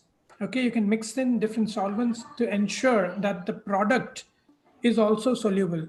So if you know the solubility of the starting material and the solubility of the product, then you can definitely design the solvent composition for your reaction, which will ensure that there is no clogging in your reaction. And at the same time, we are using many different filters and gas liquid separators, which are fitted into the reactor after the reactor, so that you can separate the liquid there, and then there is no issue about it's the scale of the reactor. We are not using any microchannel reactor here. The scale of the reactor is quite big. The tubings which we are using here are quarter-inch tubings. So this is a small scale, but we are scaling it up with a pharmaceutical company to go up to 100 kilo per week, to the production scale of 100 kilo per week. So you need to tune the solubility in the solvent. You need to not only study the starting material, but also study the solubility of the product and the solubility of any of the intermediates that you'll be forming. Then comes to the reactor design, so that the reactor is protected in terms of one-way filters and the proper mesh, so that the catalyst particles does not leak out into the tubings to clog it. Then you will be fine.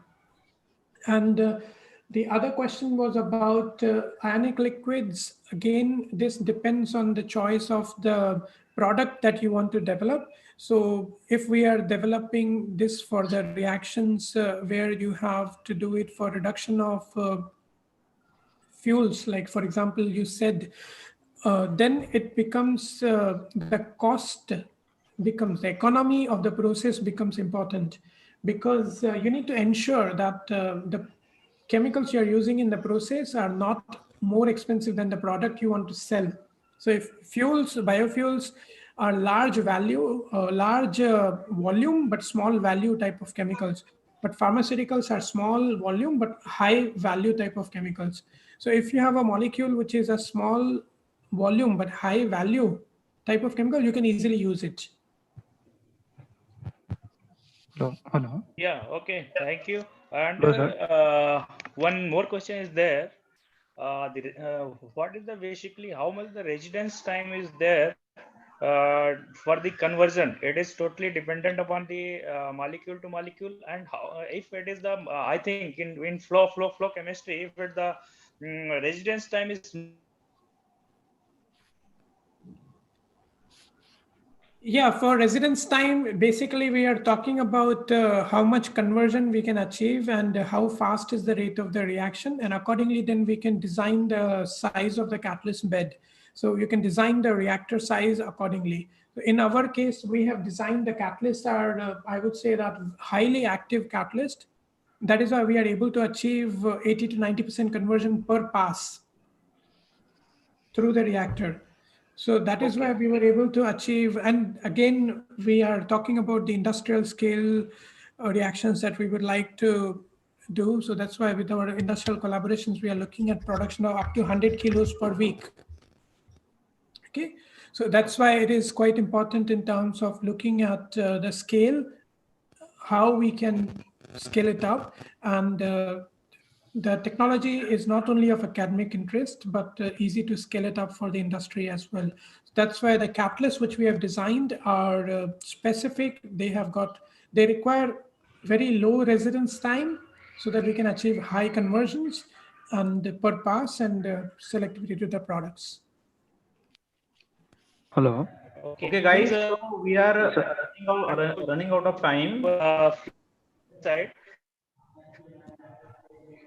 Okay. Hello. Yeah. Yes. So if Hello, you sir. have any questions, please ask him directly after the talk, okay? Or you can email him. So we are running out of time, so we need to start the next talk. Yeah. So Haresh, I really appreciate that you have accepted our request to fill in Professor Rafal's lecture and happily deliver the talk. It was nice to hear about the design of new catalysts, various important chemical processes, including liquid phase hydrogenation reaction, biomass to butyl leolinate, non-fossil hydrogen production. Especially, I like the ball milling process for the synthesis of nanomaterials, as well as the tubing process where inside the coating of various kinds of nanomaterials, which really can help for various kinds of catalytic processes. So thank you once again for this interesting and inspiring talk. Now I would like to request you to introduce our next speaker, Professor Asifa, for the last talk. Thank you so much. No problem. Thank you so much. Thanks, Manoj. And I will stop sharing my slides first so that. Yes.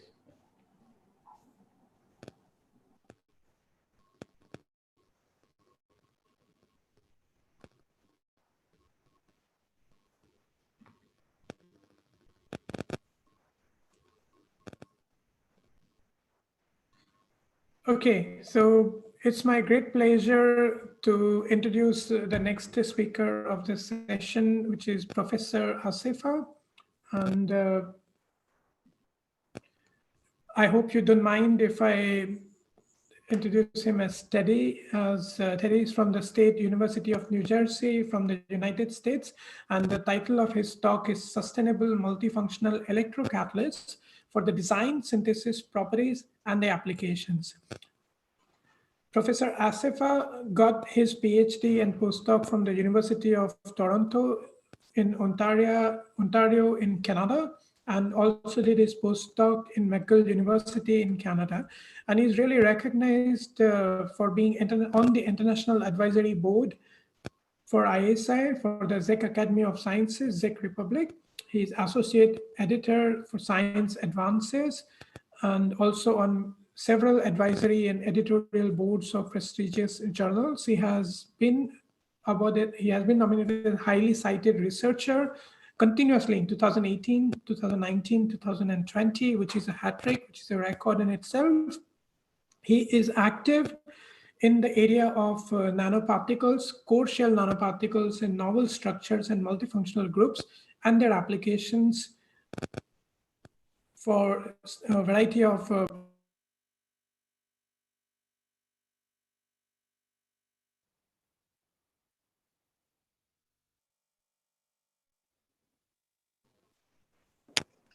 Sorry, somebody muted me there. So can you hear me now? Yes, sir, we can hear you.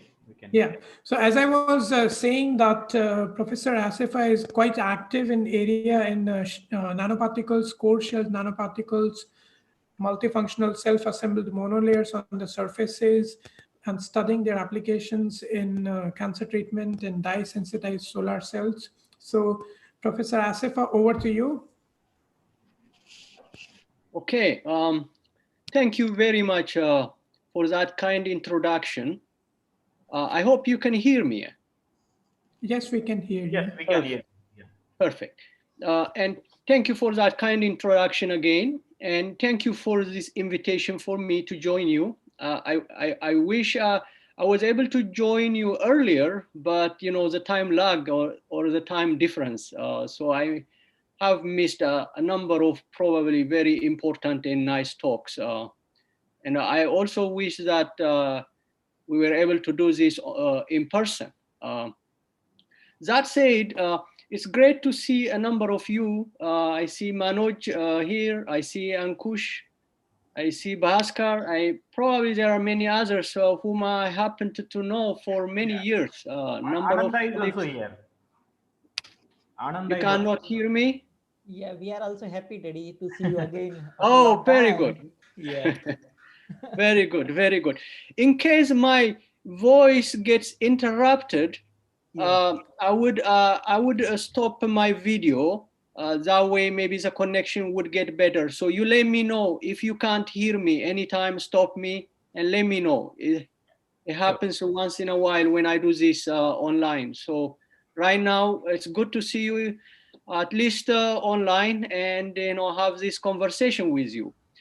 So let me see if I can share you with some of my slides. Let me see.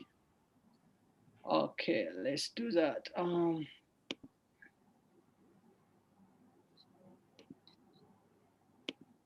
Okay, where is it? You don't see.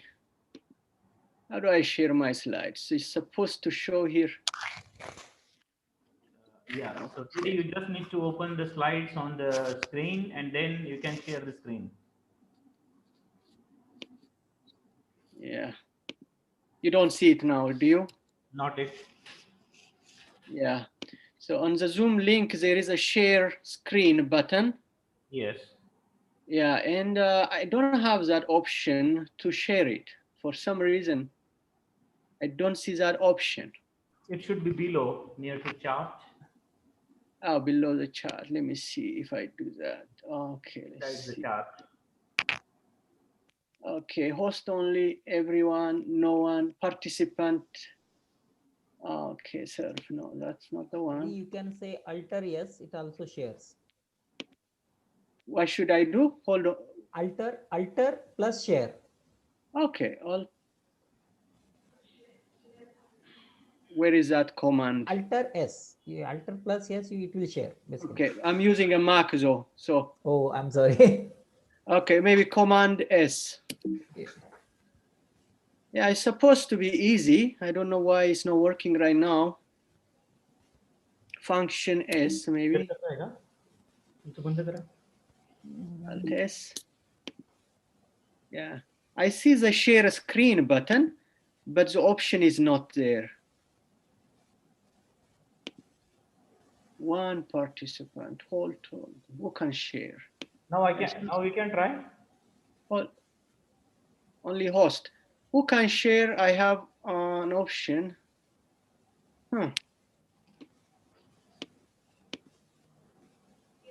Okay. All right, sorry guys. The slides are important. Yeah, can you just, Teddy, can you see the options? Security, participant, chat, and share screen. It's just below. So share screen, I see. Yeah, so just click there. Yeah. Yes. But we are not able to see your screen yet. Yeah, that's right. Because, I used to share it with using that share screen button. So the option I have there, it says one participant can share at a time, multiple participants can share at a time. Okay, just give 1 second. I'll just make a call. Okay, sorry guys. It's taking time. Let me see. It happened the other day too. I was hosting a talk and other people can share, but I couldn't share, even if I'm hosting it.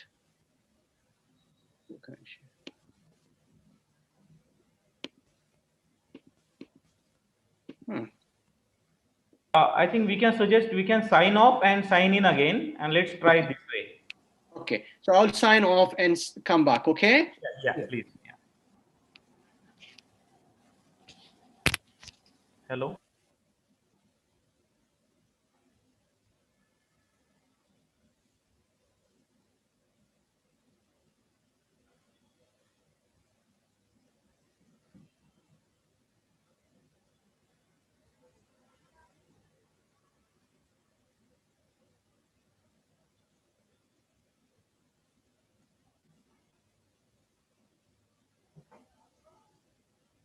Yes, it's working now. Perfect. Yes, Teddy, it's working now.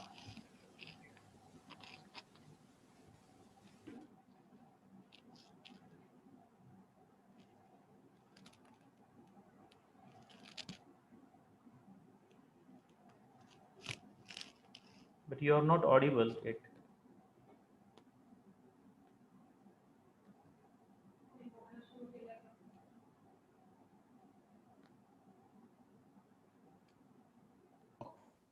All right. Yeah, perfect. All right. It's good now. It should be good, I hope. Now you can see me, you can hear me, you can see the slides. Yes, yes. Perfect. Stop me if you cannot. I don't know. I don't see you though, if you give me a signal, but let's try it. Okay? Yeah, yeah. Sure.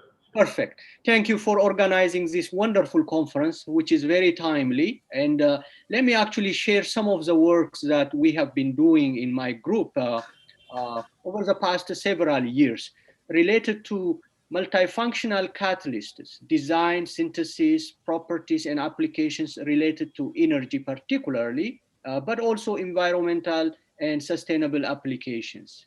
And these works have been done by a number of groups, some of which are actually in the room, some of which are some of my wonderful former co-workers, collaborators now, and people I'm happy to say I have worked with. With that said, what I want to do is I want to make this more informative rather than showing off what we have achieved, what we have done. I know there are many people in the room who are students who want to learn, who want to understand the basics, the fundamentals. So I may go through that as much as time allows me. So we're dealing with one of, there are several problems that the world faces as we speak, energy and environmental issues being among the top. So it's needless to say that. And the energy problem, if we just take that, the issue is compounded by a number of other issues or things that we have to go through. We look at the world population, for example, is constantly increasing, at least as we speak. So we are adding about 170 people worldwide every second. Every time I speak, a word, another 170 people are born on the planet. But the planet has only limited resources, as we all know. And that also means we have limited supply of energy if we continue to use what we have, unless we come up with other technologies that allow us to produce additional amount of energy. So the rapid increase or constant increase of population worldwide is one issue that is directly related with energy.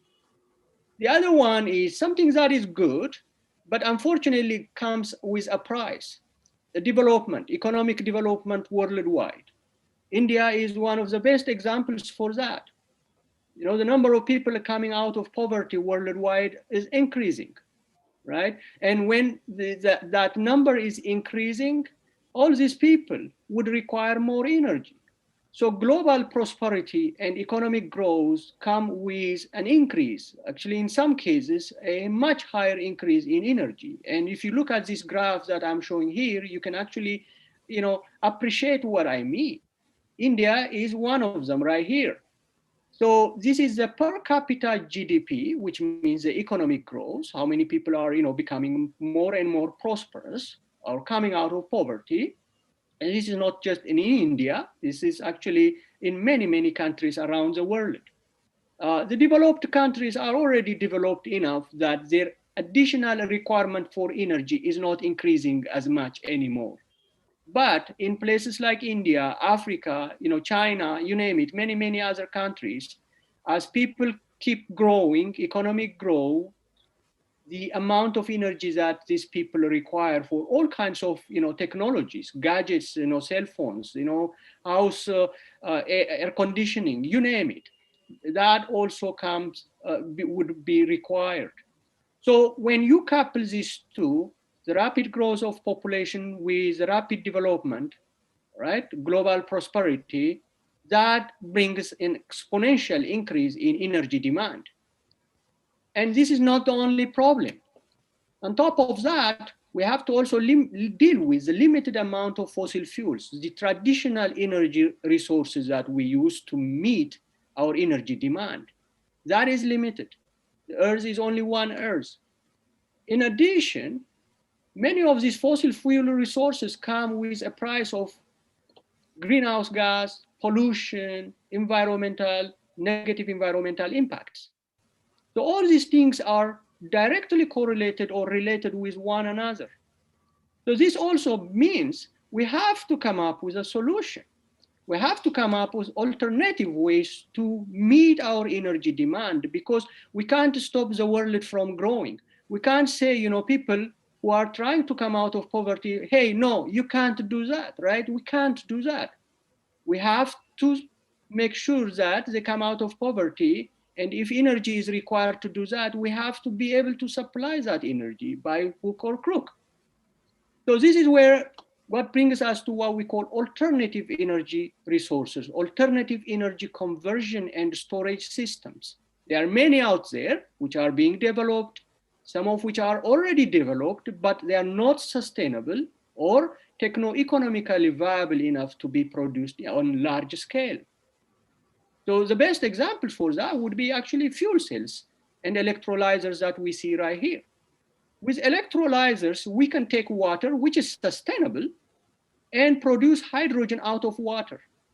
And hydrogen can then be used in fuel cells to supply our electricity, either for driving purposes or for heating our homes or for supplying our air conditioning, right? But to do that, we have to get that hydrogen. And getting a hydrogen from water is not that easy. That reaction is going against thermodynamics. Water is more stable. Hydrogen likes to be with oxygen if given a chance. Stripping it away from oxygen is difficult. It needs energy to do that. So you see, so to get energy supply, a sustainable energy supply for our fuel cells, we need energy to do that. Okay, and sometimes we can actually think of doing that by using solar energy or wind. But the wind and the solar energy come and go. We may get them at certain times, but not at other times. So if we get our hydrogen from water, a sustainable hydrogen source, at a weird time when we don't need it, we should be able to store it. So storage of these renewable energies is another problem on its own right. But one thing that is really, really common in many of these systems, these alternative, very nice energy systems, especially if we are able to tap into the sun and wind energy or all these sustainable energy sources out there that are available via water in water splitting systems or using them via fuel cells. One thing that is very common in many of these is that they require catalysts or electrocatalysts or photocatalysts or thermocatalysts, which means that they do require energy to proceed. If we can reduce the amount of energy required to do these energy conversions, say from solar energy to fuel, okay, say from solar energy, sunlight, which is free, abundant, easily available, to a clean chemical energy, hydrogen, that we are going to use in our fuel cells. If we are able to do that at low energy requirement, at the expense of catalysts, that is a huge endeavor on its own right.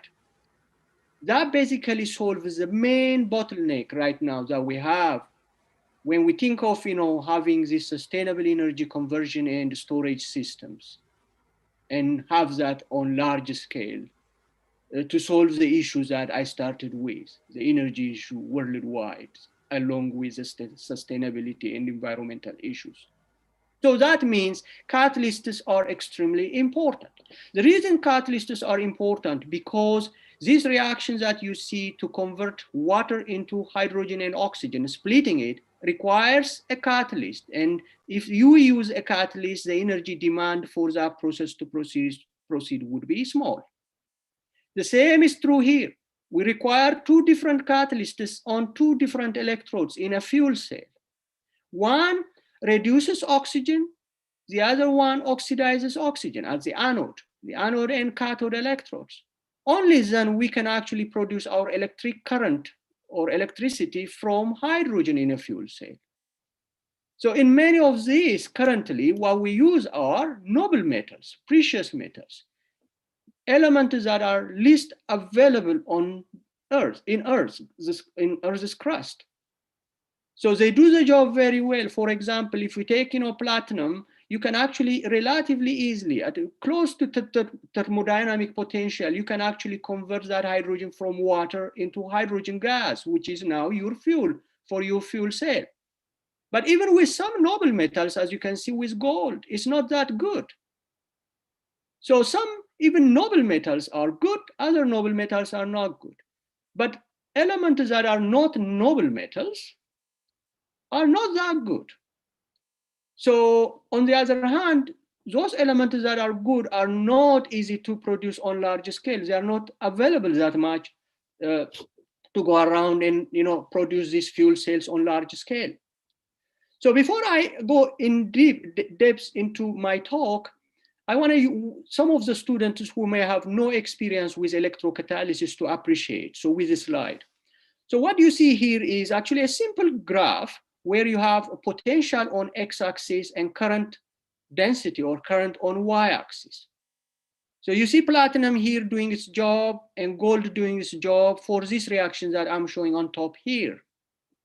But pay attention to this. So if you come from this potential and you're basically dialing like a radio, you dial like the frequency of a radio. So there's no reaction happening when it's going on this flat x-axis. So there's nothing happening. Both of these elements are not doing the job. But at a certain point close to the potential, the thermodynamic potential of this reaction, basically the barrier, if you will, for this reaction to proceed from reactant to product, traditional chemical reaction. So you go from reactant to product. In this case, our reactant is hydrogen ion. The product will be hydrogen gas, which we need. So there's always a barrier to overcome. How big that barrier is the issue.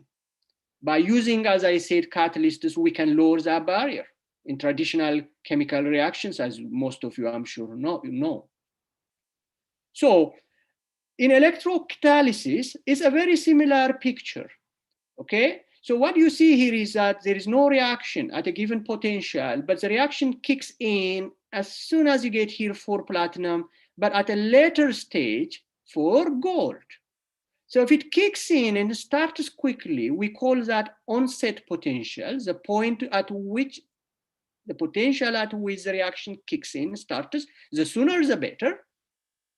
Or the catalyst or the metal, whatever material you use to drive that process is called a better catalyst. Just like this catalyst right here in traditional reactions, platinum would be called better catalyst because it allows you to drive this reaction at lower energy barrier, whereas gold does it at a much greater barrier, meaning it costs you more energy to do the job, to go to your desirable product.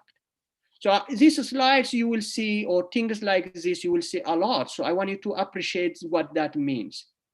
The y-axis is basically like a yield of the reaction. So the greater amount of current density or on y-axis that you see here, you can achieve at a smaller over potential above that onset potential, okay, the better the catalyst will be. Meaning you get large amount of product in traditional chemical catalysis sense, you get larger amount of product per smaller amount of time. So platinum, that means it's better catalyst than gold.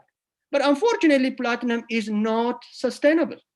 We don't have a whole lot of platinum to go around to do this job. So the reaction I showed you is just a piece of the iceberg, okay? The tip of the iceberg. So you have water to hydrogen. That's one possible reaction. If you do so, you have hydrogen for your fuel cell coming from water. And when you burn or use it in a fuel cell, it produces back water. So it's a very nice hydrogen cycle, as you can see, okay? So you split water with an electrolyzer, you get hydrogen, You use hydrogen with your fuel cells to get water back, but more importantly, your electricity. But what if you do carbon dioxide reduction? You go from carbon dioxide to fuel sources, let's say methane, methanol, etc. Again, you can do that in principle if you have the right catalyst onto which the carbon dioxide can land and its overpotential can be reduced. And you get your fuel. When you burn this fuel either directly or via fuel cells, direct methanol fuel cell, for example, you get your carbon dioxide back, but more importantly, you get your energy. So you can do all kinds of reactions like this by using catalysts or electrocatalysts or thermocatalysts or photocatalysts. The main thing in all of this is you want to reduce the energy penalties that you need to pay to do this desirable process. And so what do these catalysts do, by the way? What they do is they help these reactants to land on their surfaces, as you can see, for example, for a hypothetical catalyst M metal. So hydrogen lands in, and that transformation to hydrogen adsorption in this case gets smoother or easier. So there's less energy penalty. So once this hydrogen is converted to hydrogen atom, and it can easily now combine to a second hydrogen ion in the solution to become hydrogen gas, and then gets desorbed. So this is one mechanism in which the metal or the catalyst or catalytic site helps that process to take place at less energy barrier. So if you do in fuel cell, it's the same process, similar mechanism, similar things. Okay, so so the catalysts allow you to do that. But the main thing now, I come back to now the main highlights of my talk. Back to the main goal. How can we do these desirable processes? We know why we need them. How can we do them at higher efficiency in a very sustainable manner? All right, of course, we need to get these catalysts in a sustainable manner from sustainable elements. So there's no question about that. Platinum cannot be an ideal choice. So we have to find elements in the periodic table that are abundantly available in the Earth's crust and that can be tailored to do the job as effectively or close enough to as much as platinum or these noble metals do the job, close to the thermodynamic over potential, okay, or the thermodynamic potential required for these reactions. So when you do that, the element is having the element is may not do the job by itself. So you have to tailor the active sites on this element so that this adsorption, desorption, or electron proton transfer processes, which I just mentioned right here with this example.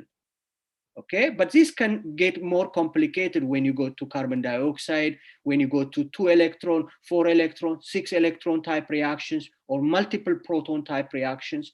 This is a simpler version, okay, a simpler reaction comparatively, and they can get complicated. But you can also, as a scientist, an engineer, or a technology type person, you can always think of designing and rationally designing, as the speaker said earlier than me, the previous speaker, you can tailor them, you can design them in such a way that they can do this job better. So having the right catalytic site is not enough. Having them in a higher density, this is where nanostructuring, nanoporosity may become very relevant, high surface area, so that per unit amount of mass of material or volume of material, you will get the highest possible density of catalytic sites. Of course, in electrocatalysis, and this is also true for photocatalysis, conductivity is very important because you are dealing with charges, electrons, protons, charged species. So if they are not able to shuttle through, it's not like traditional catalysis where if it's not redox reactions, it's not a redox reaction, this is not necessary. But if you are dealing with electrocatalysis, a little push by electrochemical potential, then these charge transfer processes become extremely important. So high conductivity or low electrical resistance, and more importantly for my talk, or what I actually think would be extremely important in here is theory, modeling, computational guided design and synthesis. as well as computational modeling, guided interpretation of the result, so that when you go back and do the job again, it becomes much easier. So you're not really looking for a catalyst in a wrong location, in a wrong place. Rather, you are guided to look for it in the right location. In other words, you will do less number of experiments, and yet those experiments can have a higher chance of being getting to fruition. Okay, so this is where this theory guided concept comes at. So I'm going to touch this. I'm not going to dwell too much on every point, but I want to try to convey this message through in a way that most of you guys can understand. If you are, someone who have no experience with electrocatalysis, at least you should be able to appreciate in the way I try to describe things. Okay. So I may not cover every slide, especially with that 5 minutes, maybe I may have lost already. But let me show you some of the key concepts that one can actually take, into use to do the job. So this is one example. So several years ago, we picked this paper published by Hector Abruna's group at Cornell University here in New York State in USA. So they presented this work where they use something called scanning electrochemical microscope. This is like an electron microscope, except there is an electrochemical process involved in it on a graphene. So they took a graphene sheet, they cut out a piece from that graphene sheet, and then they probed the electron transfer processes at different locations of this graphene. So what they found out, not surprisingly, probably for most of you, or at least those of you who have expertise in related areas, the faster electron transfer processes took place in their work in areas where the cut was made. So at the edges of this graphene sheet, which we call defect sites, okay? So they took out a piece. So that basically creates a defect site. On those locations, there is a higher rate of electron transfer. So what that means then is these are really the sites. If you're looking to do electron transfer processes, electrocatalysis can be considered as one. These are the sites one has to look into, right? So there's less electron transfer processes on these basal planes or on these carbon atoms that are in these flat, very organized areas, very little. But in this disorganized, relatively disorganized region, there is a large amount of electron transfer process. So we thought, okay, well, we make catalysts. We didn't make that many catalysts, but if this process happens to be true, then one can actually design a catalyst that can have a higher density of such sites. Okay, so we thought we could do that. So to do that, of course, we also have the goal of making it to be sustainable. So there's nothing else to look for to get a carbon source other than biomass or bio-waste. So cellulose can be one. Okay? Cellulose, actually, if you digest biomass, you get cellulose, hemicellulose, lignin, etc. But the cellulose piece is crystalline.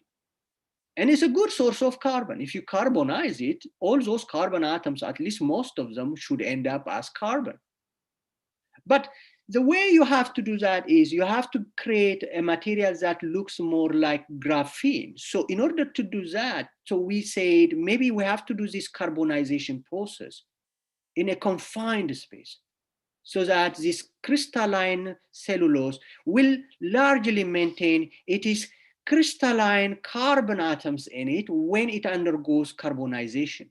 So to do that, my group is very good with making, silica and metal oxides, mesoporous silica, and all kinds of, sol gel involving processes. So we said, why don't we just apply that on a cellulose nanofiber or cellulose nanofibers that we can derive from biomass?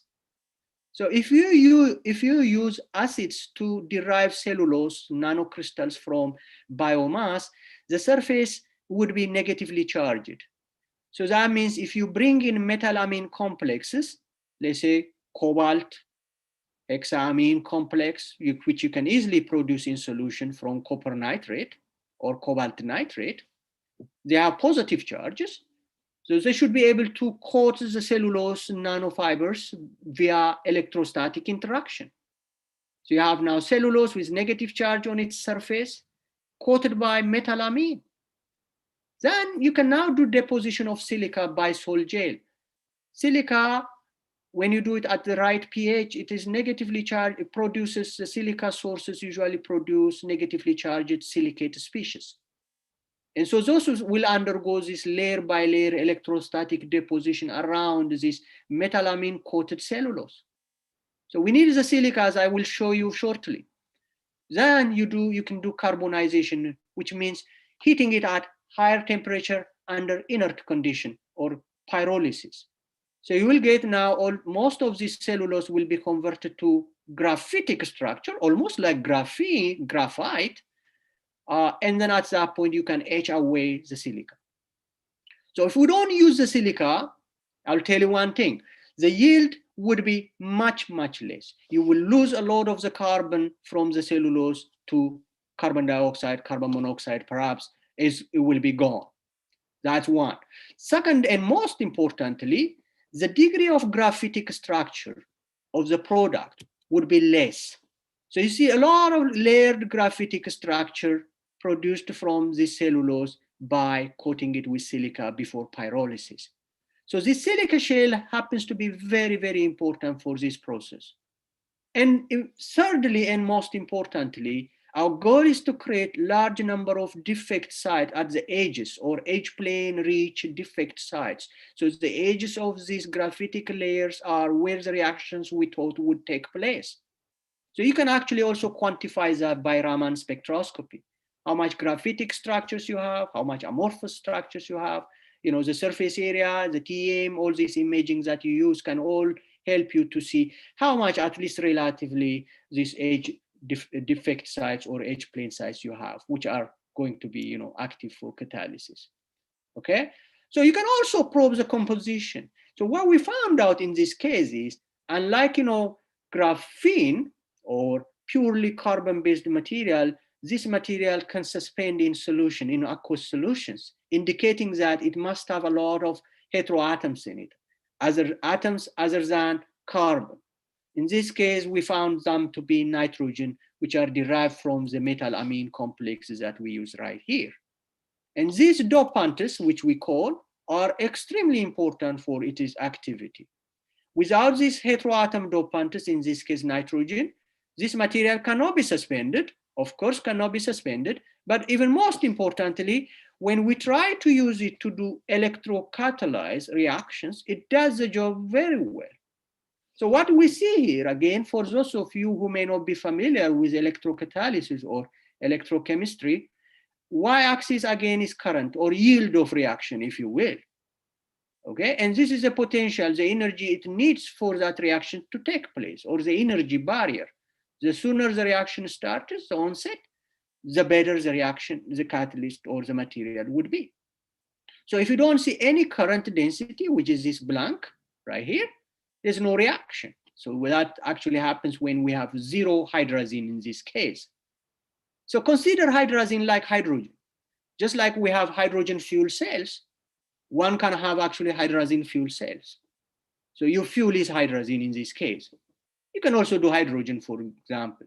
But this material that I just showed you is graphitic carbon nanoneedles derived from cellulose with heteroatoms, nitrogen, these groups, turn out to be a very good electrocatalyst for hydrazine oxidation. So the hydrazine undergoes oxidation, all right? And basically, if you have a fuel cell, the hydrazine oxidation takes place at the expense of oxygen. Just like in hydrogen fuel cell, hydrogen and oxygen, here it will be hydrazine and oxygen. In fact, you get a higher potential than what you get from hydrogen fuel cells. It's 0.156 volt per, okay? Compared to hydrogen, which is 1.23. About 1.23 is what the energy that you may get at standard conditions. So in any case, without this catalyst, this material or this reaction will not take place. Now, the question is, how good is it? So you have to always use these noble metals to compare or benchmark the activity of this catalyst, in this case, carbon nanofibers derived from cellulose. They're actually about 70% as good as platinum. Not bad for a sustainable material, which is predominantly carbon, derived from biomass, doing this reaction at 70% efficiency, as much as what platinum does, is a good thing, okay? So now the question is, now I may rush through some of these slides because they are very, very related. Once I've been able to explain the other part, this should be easy. So instead of biomass, can we use yeast? Yeast that we use for cooking purposes or making bread, for example. So they are biomolecules, if you will. You know, they're dead in this case, but they are yeast cells. They are cells. They do also have hydrocarbons, a lot of hydrocarbons, and in fact, in this case, nitrogen in the nucleus too, because of their DNA. So in any case, you can also coat them with metallamines. You can then coat them with silica, as you can see right here, and then you can carbonize them. You can also do that by extracting the internal component and do this only on the cell walls. And you can also do the carbonization and get materials. So if you do with the intact yeast cell and do carbonization after coating with silica and then etch away the silica, this is the kind of particles that you will get. So this is one yeast cell derived carbon, doped with, as you can see, nitrogen predominantly close to the nucleus, some phosphorus, because these microorganisms do have phosphorus. So those phosphorus atoms end up being phosphorus dopants in the carbon. And there's, of course, there is oxygen that ends up being in the structure as well. And these yeast-derived carbons materials turn out to be very good as electrocatalysts as well. There's one thing I want to point out. If we don't coat them with silica, this is the kinds of structures that you get, meaning that all these yeast cells during carbonization start to neck with one another and lose their morphology. So the silica shell turns out to be very good, actually, if you want to maintain their morphology intact during carbonization. So that the carbon materials you get after carbonization would look just like the yeast cell's morphology, except with a slight shrinkage. Okay, and you also keep most of your dopants, the phosphorus and nitrogen atoms, which would be needed for this material to have electrocatalytic activity, would be also kept by the silica shell. And you can actually see that by doing compositional analysis. So for different materials that you obtain using different synthetic strategies that I just showed you, plus temperatures, you can actually get different compositions. Okay, so and you can do Raman spectroscopy to monitor their graphitic structures and etc. And these are all relevant when it comes to their electrocatalytic properties. Again, here is hydrazine being used as an example, but this very material can also do oxygen reduction reaction, which is one of the reactions needed for the fuel cells. Remember, I mentioned to you. But once you put this on the electrode, you can actually run these reactions at less energy barrier, meaning you have now the right catalyst to do the job, the right catalyst that is sustainable. How efficient it is compared to other state of the art, that is another question that one can address, okay? Which is something we looked into as well. By the way, you guys can hear me, right?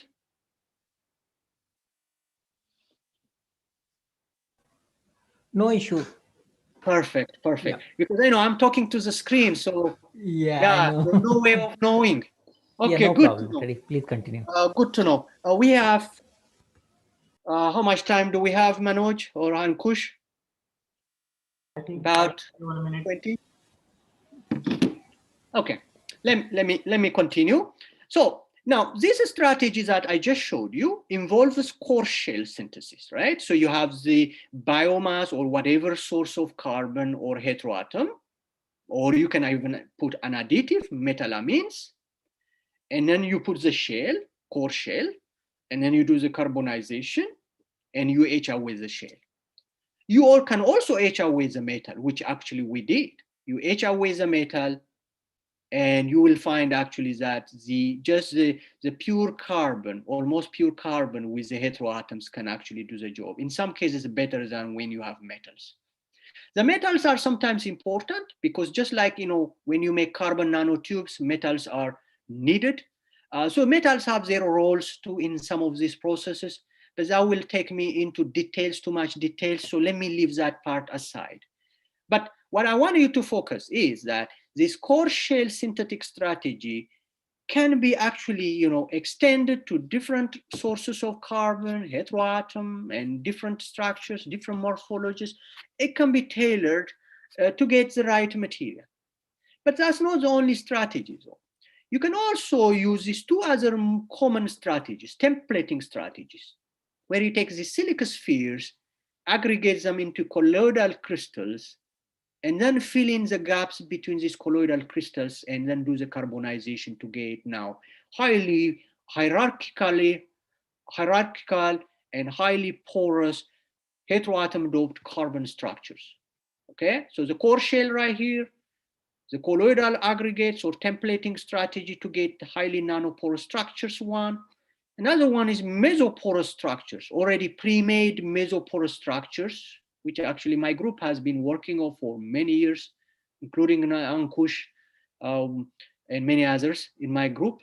So you can also use those materials to confine your carbon and heteroatom source in situ, inside, or you can polymerize them inside and then carbonize and etch away the template. So this is another strategy. So in all of these cases, your goal is to lower this energy barrier, okay, by using these sustainable materials. And there's no noble metal in these cases. In most of these cases, at least there is even no metal at all. And yet you can actually lower this electrochemical barrier to drive the reactions to the most desirable process. So we have worked on a number of these strategies, but let me highlight a couple of them that might be relevant, okay? Just as an informative way. So if you take silica spheres, monodisperse, and then put a monomer that can undergo polymerization, pyrrole in this case, so you can now aggregate them, assemble them. So now the polymerization will take place around these silica spheres, okay? And then once you get that, you do the carbonization or pyrolysis, and then etch away the silica. So that will leave you behind this highly porous structure, the porosity of which can be controlled by how much templates you use, how big the templates are, etc. Okay? But more importantly, in this case, what we found out that the temperature at which you do the pyrolysis plus the relative amount of templates that we use will affect actually the catalytic property or electrocatalytic property of this material for these two reactions that we have tested it. One is oxygen reduction in a fuel cell, let's say, to get electricity plus water. Even another one, which is alcohol oxidation. You go from alcohol to ketone or aldehyde. This very material can do that job as well. Okay, so, but how do these processes take place? If you are curious about that, these have been also studied by a number of groups. Here's one nice slide from this Science journal recently, actually a couple of years back. What happens is that the oxygen, O2, oxygen molecule will land on these sites. The carbon sites that are electronically modified because of the heteroatoms next door. So a heteroatom dopant, let's call this nitrogen. So if there is nitrogen dopant in this graphitic structure, you just replace one carbon atom by nitrogen or phosphorus or sulfur. What happens is the neighboring carbon atom becomes partially positively charged because this negatively charged nitrogen would say so. If you have just carbon, you have all carbon atoms will have similar charges, but now no longer. They are electronically modulated. This is what I mean by introducing catalytic active sites via doping. So a dopant enables that. So that partially positively charged carbon can now interact with oxygen molecule. So this is oxygen molecule, OO. And now it is Because of the bonding here, the electron donation, this bond gets weaker, or this electron inductive effects will allow this hydrogen to bind onto the next oxygen. You see what is happening? So now this oxygen molecule is no longer oxygen molecule, is bound with one hydrogen, it's also bound with 2 carbon. So eventually this will drive this reaction to take place either via 2 electron plus 2 electron process ending up to water, or via 2 electron process, 1 electron, another electron here, ending up to hydrogen peroxide. Partial reduction or complete reduction. Okay, 4 oxygen reduction, 2 electron reduction. We call this oxygen reduction process, reaction. So we usually like the full reduction, 4 electron reduction, because that allows the oxygen to completely undergo reduction, meaning the fuel will completely burn in another sense. Okay, and we get also water as a byproduct rather than hydrogen peroxide, which is corrosive for the fuel cells. Unless your goal is to produce hydrogen peroxide for other purposes, this is what you want. So now coming back to my slides, well, we found out that if I were to tell you that by simple change of the amount of colloidal silica template that we use, we can actually dictate whether the reaction is 4 electron reaction, complete reduction to water. Okay, 4 electrons, this y-axis is number of electrons involved for a reduction. So when we use a relatively higher amount of silica, that's all we did, nothing else. We get almost complete reduction. When we reduce the amount, we get at least 50% hydrogen peroxide. Okay, so it's not composition related. This is all related to structure. How much diffusion, mass diffusion process taking place in the pores that we create using these silica templates allows this reaction to be selective to full reduction versus partial reduction, or to completely going to water to versus hydrogen peroxide. So we can also, of course, monitor, the efficiency and etc. But let me leave that aside, as I have already told you. Temperature matters. Let me just mention that part. 800 degrees centigrade, 900 degrees centigrade pyrolyzed samples are better than the other temperatures that we have tested. Okay, and the reason again is the temperature at which you pyrolyze these carbon sources or heteroatom sources will dictate what kind of active site will be produced or dopants being produced on the carbon materials that you produce. That is it. So that means the active site can be tailored by the synthetic conditions that we use.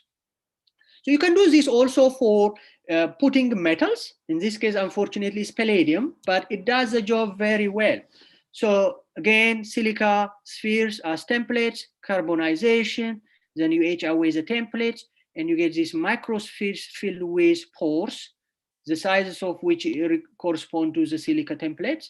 And then now you can introduce palladium nitrate or palladium source or metal source, and then reduce them in situ. And you get now metal amine or metal nitrogen groups inside these materials. So I called my talk, if you remember, multifunctional. So the materials I showed you so far can be actually called multifunctional. But this is another level of multifunctionality where you have now a metal, a nitrogen group, and a support material, in this case, actually carbon. But this can also be done with silica. So if you have now palladium and amine groups together, this very well-known hydrogenation and dehydrogenation reaction from formic acid. So you bring in formic acid, you can do dehydrogenation either via route A or route B. You can produce hydrogen plus carbon dioxide or water and carbon monoxide.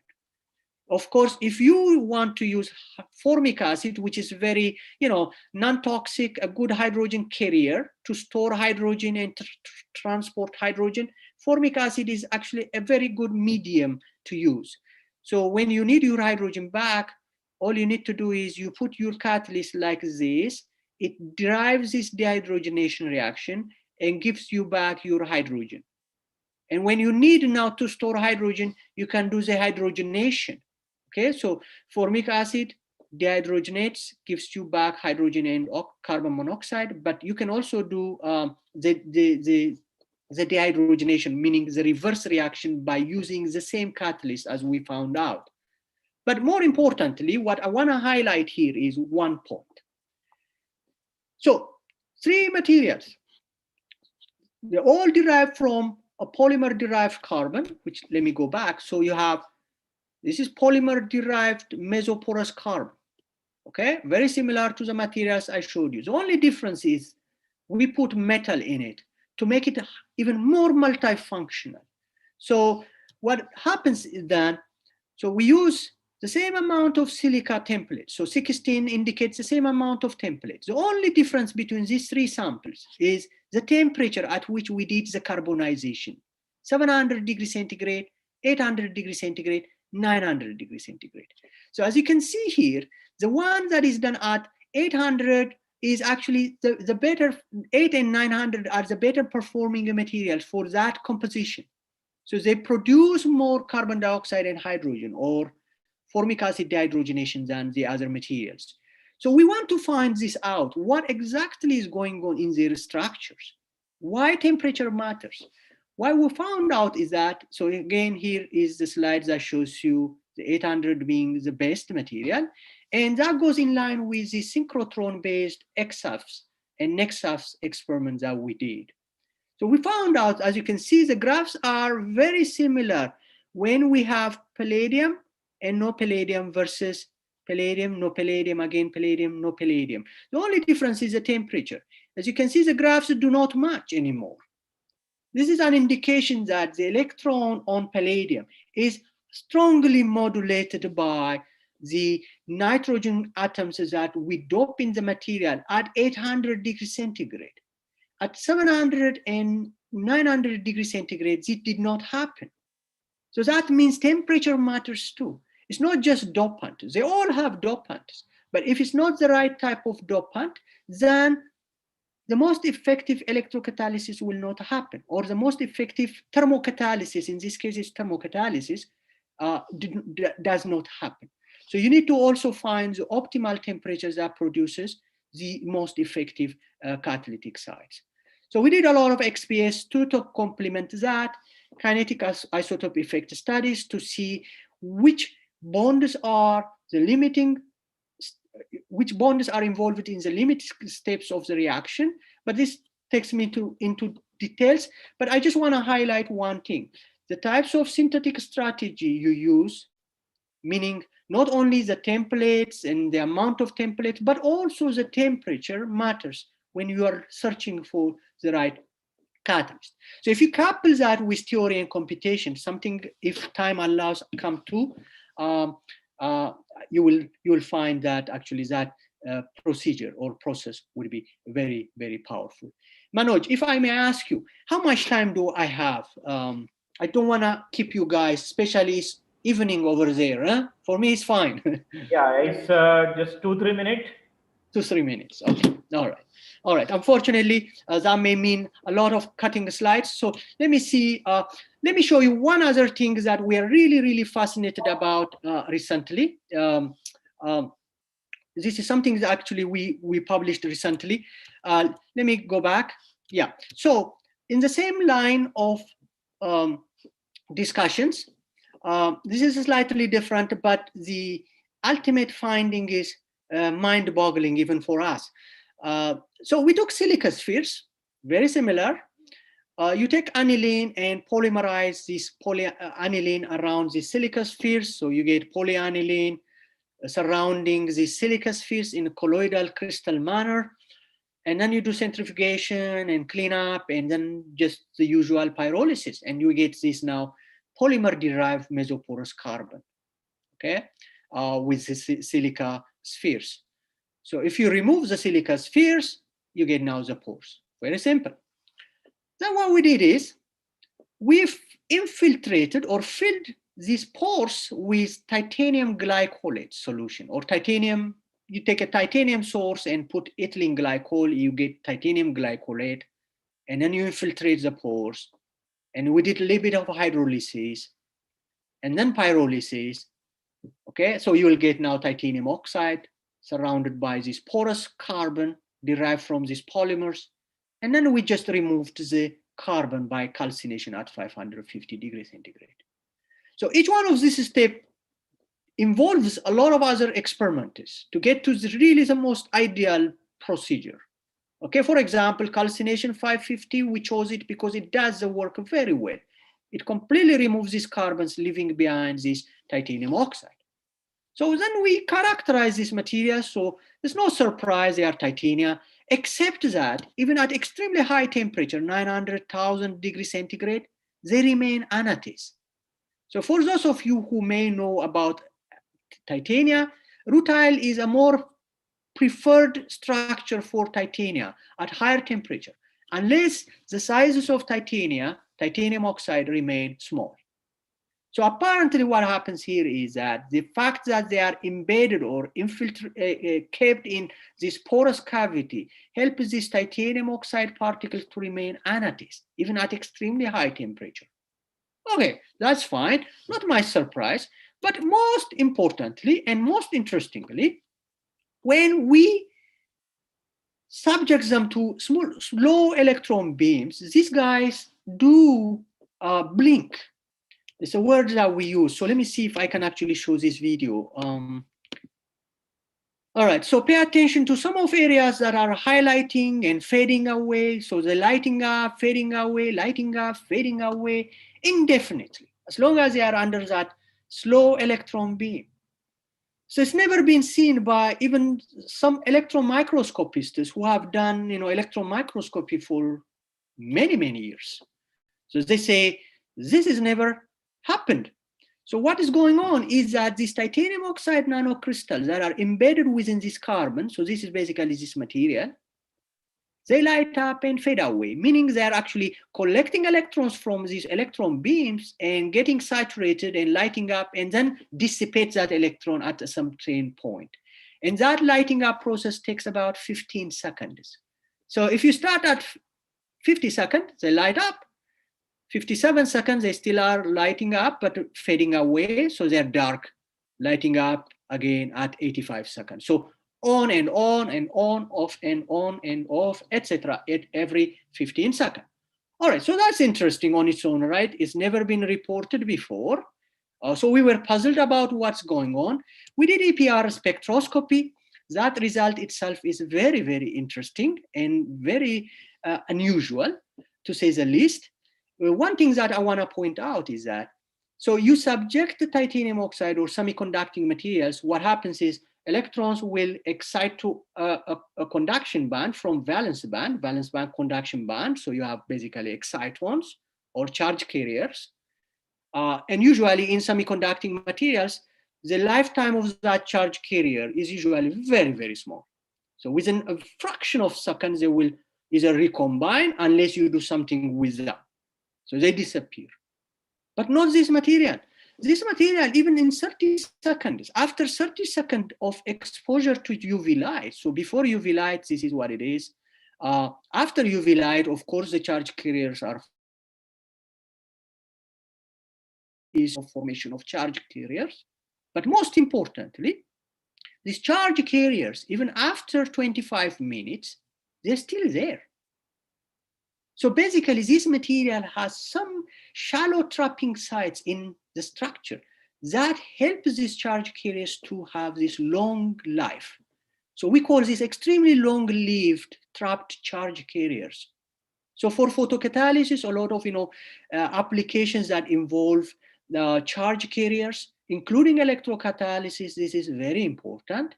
And that's exactly what we did with this experiment. So we shine light on these materials, and we tried it for carbon dioxide reduction. And it does perform that much better than the best materials that we had before this material. So again, indicating, the power of, getting these defective sites with this anatase structure, using this unique synthetic strategy, allowing this material to do this job. I know I ran out of time, so I better go to my conclusion section. Unfortunately, I couldn't share with you other important works that I may have highlighted theory. Unfortunately, I couldn't even do that.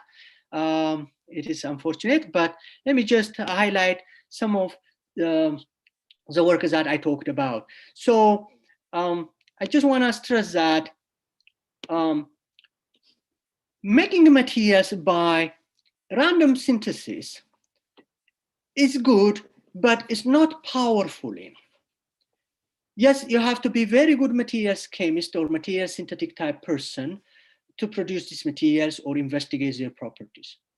But if you do that rationally, the ones that I've already been able to talk about is, for example, dictating their pore sizes, their porosity, pore structures, by using these templating strategies or self-assembly, okay?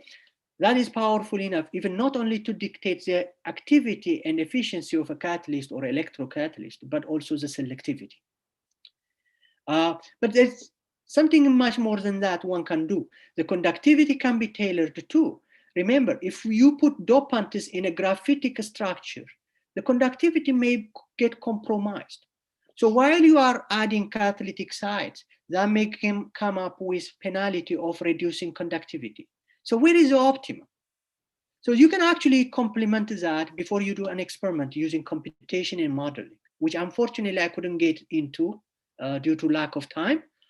The other thing, last piece I want to mention is that you can also get the results after you get and do modeling and computation on the reaction mechanisms and use that as a feedback loop to dictate and guide your synthesis.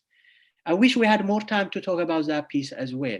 With that, I will stop and acknowledge some of the people who have actually gone through my lab.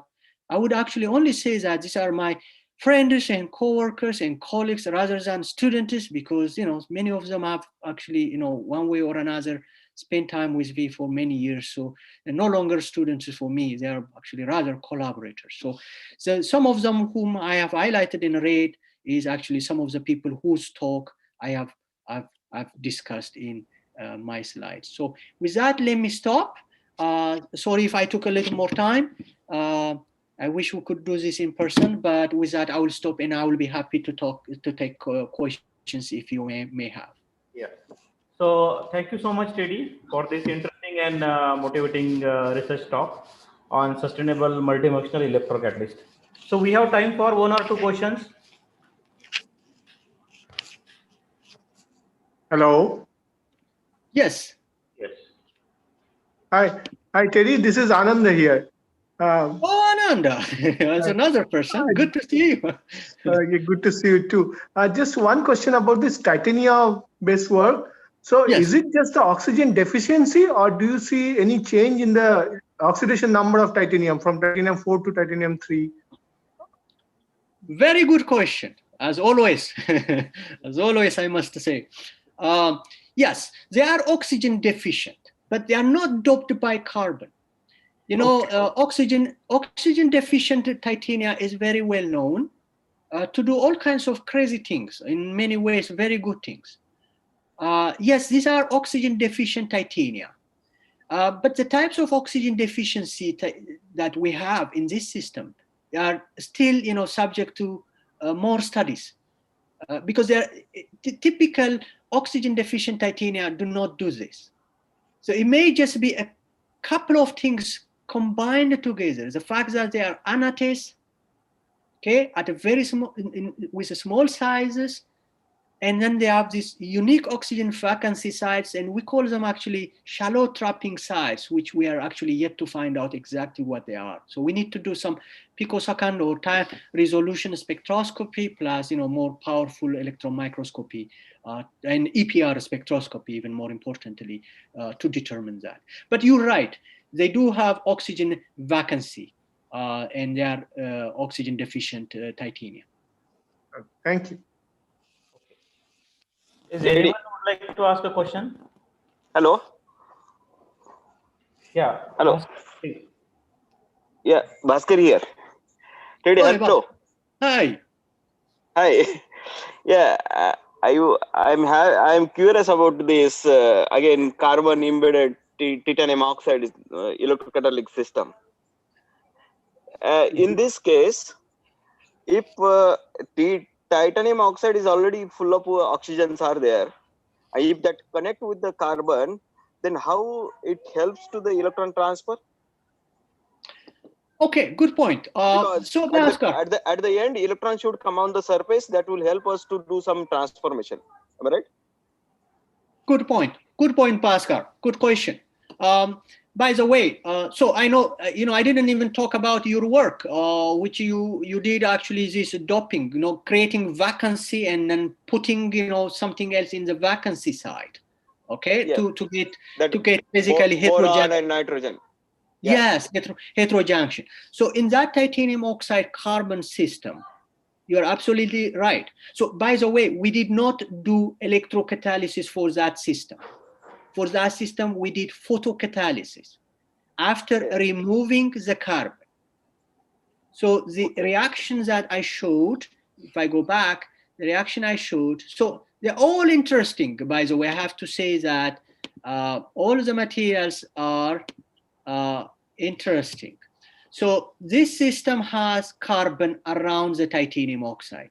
This system, which you see in the end, has no carbon. We actually completely calcined the carbon at 550 in air.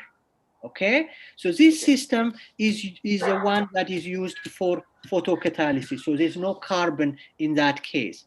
But even if there is carbon with the titanium oxide, and when we subject it to slow electrons, it can still show this lighting and fading effect. So the carbon is not involved in that process at all. It is the titanium oxide doing the job.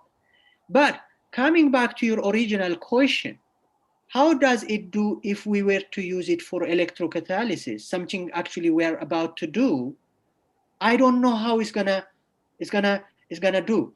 It may do well because there is carbon that is going to help shuttling those charge carriers on one hand, but on the other hand, I'm not sure if the carbon is taking away those active sites. So I don't know what's gonna happen. Okay, in some cases, as you know, carbon helps when you have carbon along with an active site. In other cases, it doesn't. In fact, some of my slides, which I didn't share with you, has this combination of, let's say, molybdenum carbide with nitrogen doped carbon, and having two or more than two systems like that would help the reaction take place better, because the electromodulation becomes even more effective when you have two different systems. Not only the doped system, but another completely different system along with the doped carbon. Did I answer your question? Yeah. Okay, thank you. Thank you for asking. Thank you. Yeah. So I think we should stop now. So if anybody have questions, please directly email to Professor Teddy, or you can post a question to us. We will ask on your behalf. So Teddy, thank you so much. Sorry to push you to stop today's lectures. I hope next time we will hear you completely. Maybe 1.5 hours or 2 hours, no problem, personally or any other virtual medium. So thank you so much once again, and have a nice rest of the day. No problem. Thank you again for having me. I know it's evening time and it has been a long day for you guys, but I wish you all the best. Huh? Thank you so much. Thank you. All right. Thank you.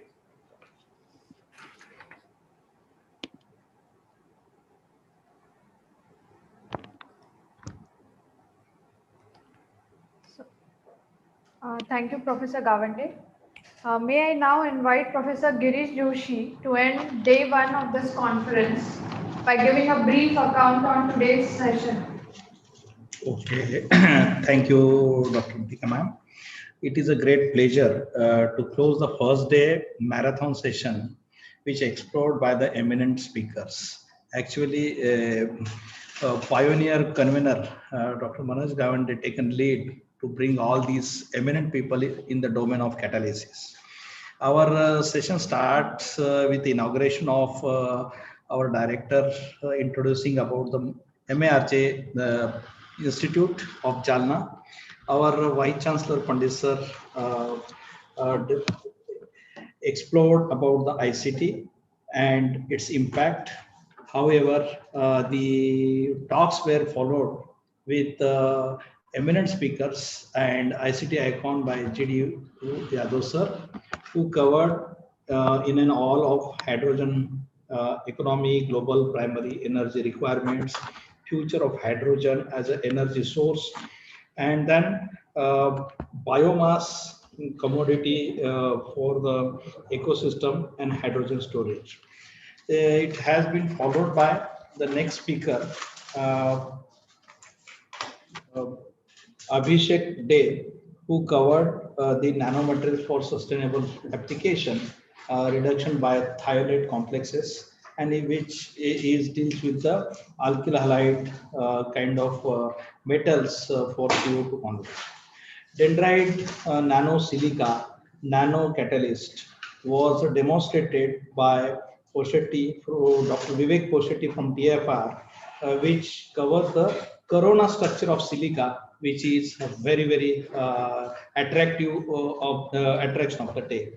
Dr. Jagdish Rajanhalli from Germany, he demonstrated the key technology for sustainable and advanced chemical technology in the domain of catalysis. The next talk, which is followed by an Italian expert, Professor Polo, from metal to metal, which is for pre-catalysis routes, a sustainable chemistry, which demonstrate the ongoing process and which is a world demand topic. Then the two more topics which are followed by our alumni Harsh Maniar from UK, who has given the complete brief sustainable catalysis for important chemical processes. However, the last talk, which is a you can say in the cricket call it as a batsman who plays the slog, or Professor Teddy, who covered the suitable multifunctional electrocatalysis, and he has taken the complete properties and applications. With this, this is the very right chance to learn in the domain of various catalysis and its impact in the actual say ecosystem and the life for the applications. So with this, I conclude the today's session. I request all the participants, please do join tomorrow at 9:45 a.m. Thank you for your cooperation.